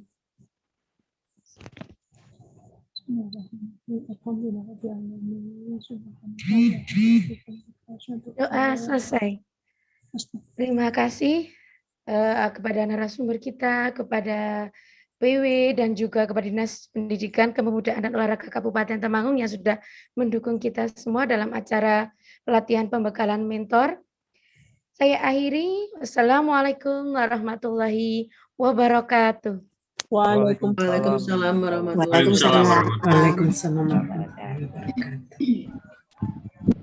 Baik, seperti biasa sebelum kita meninggalkan ruang Zoom, ya, mari kita foto bersama. Silakan untuk on kamera semuanya. Ada 3 halaman, saya mulai dari halaman pertama. Sebentar, 1, 2, 3.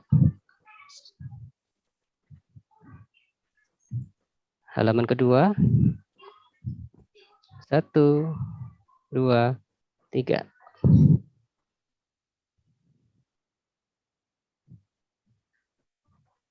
Halaman terakhir yang ketiga. 1, 2, 3.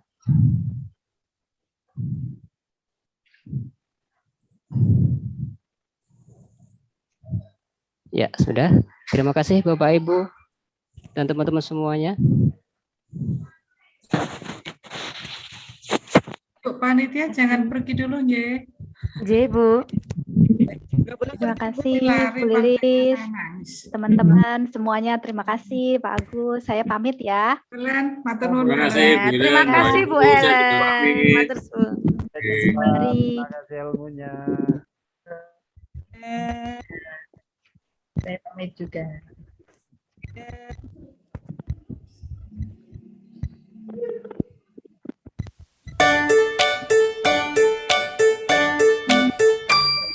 Seru belajar kebiasaan baru agar selamat selalu, ini panduan untukmu. Mau berangkat cek suhu tubuh dulu, pakai masker selalu. Yo oh oh wayo wayo. Yo ayo ayo. Yo ayo ayo.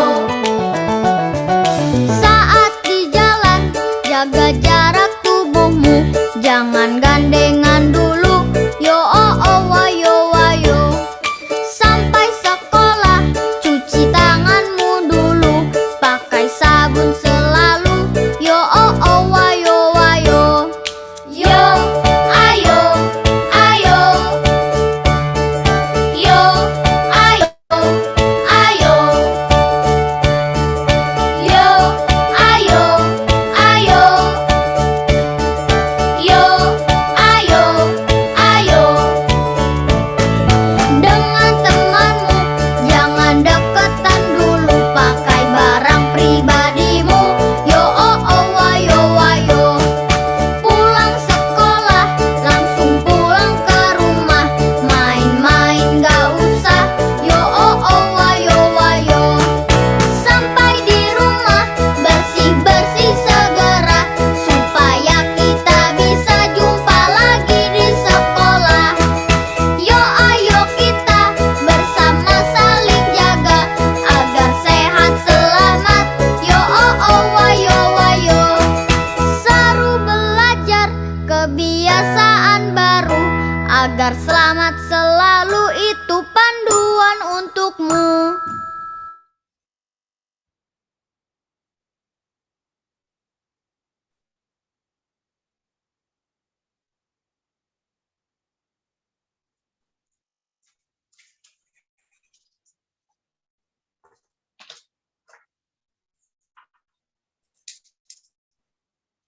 Ini Bu Nia masih di sini enggak ya?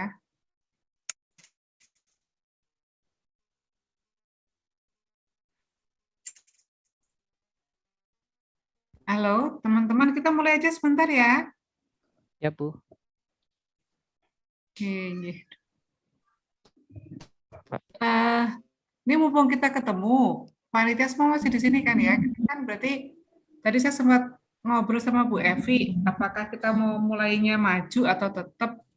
Nah, kalau pertimbangannya tetap hari Senin, itu berarti Bu Evi timnya harus segera mengajukan surat ke pusat, ke GTK pusat, untuk materi, untuk membuka secara resmi dan biasanya nggak buka sih, dia memberikan materi kebijakan.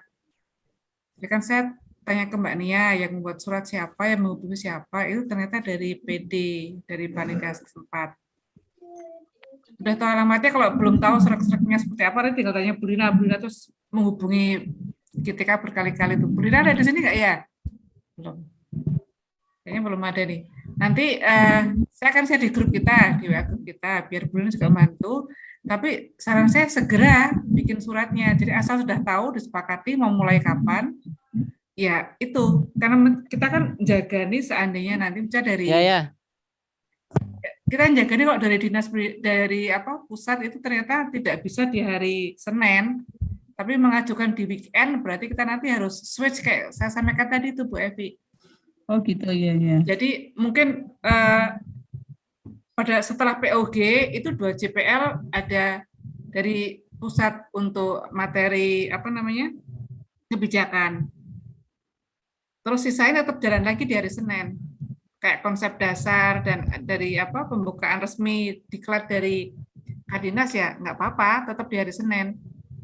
Makanya sebaiknya segera hubungi. Oh gitu. Mohon maaf Bu Lilis, sebentar. Untuk direktorat seandainya nanti di POG yang kedua itu berikutnya diisi oleh mohon maaf diisi oleh direktorat, nggak apa-apa Bu? Justru bisa setelah POG Bu, bukan POG-nya diisi oleh direktorat. Jadwal POG tetap jalan, tapi ini direktorat mungkin yang jam setelah break sholat asar dulu Bu. Oh gitu, nggak apa-apa berarti ya Bu, tidak harus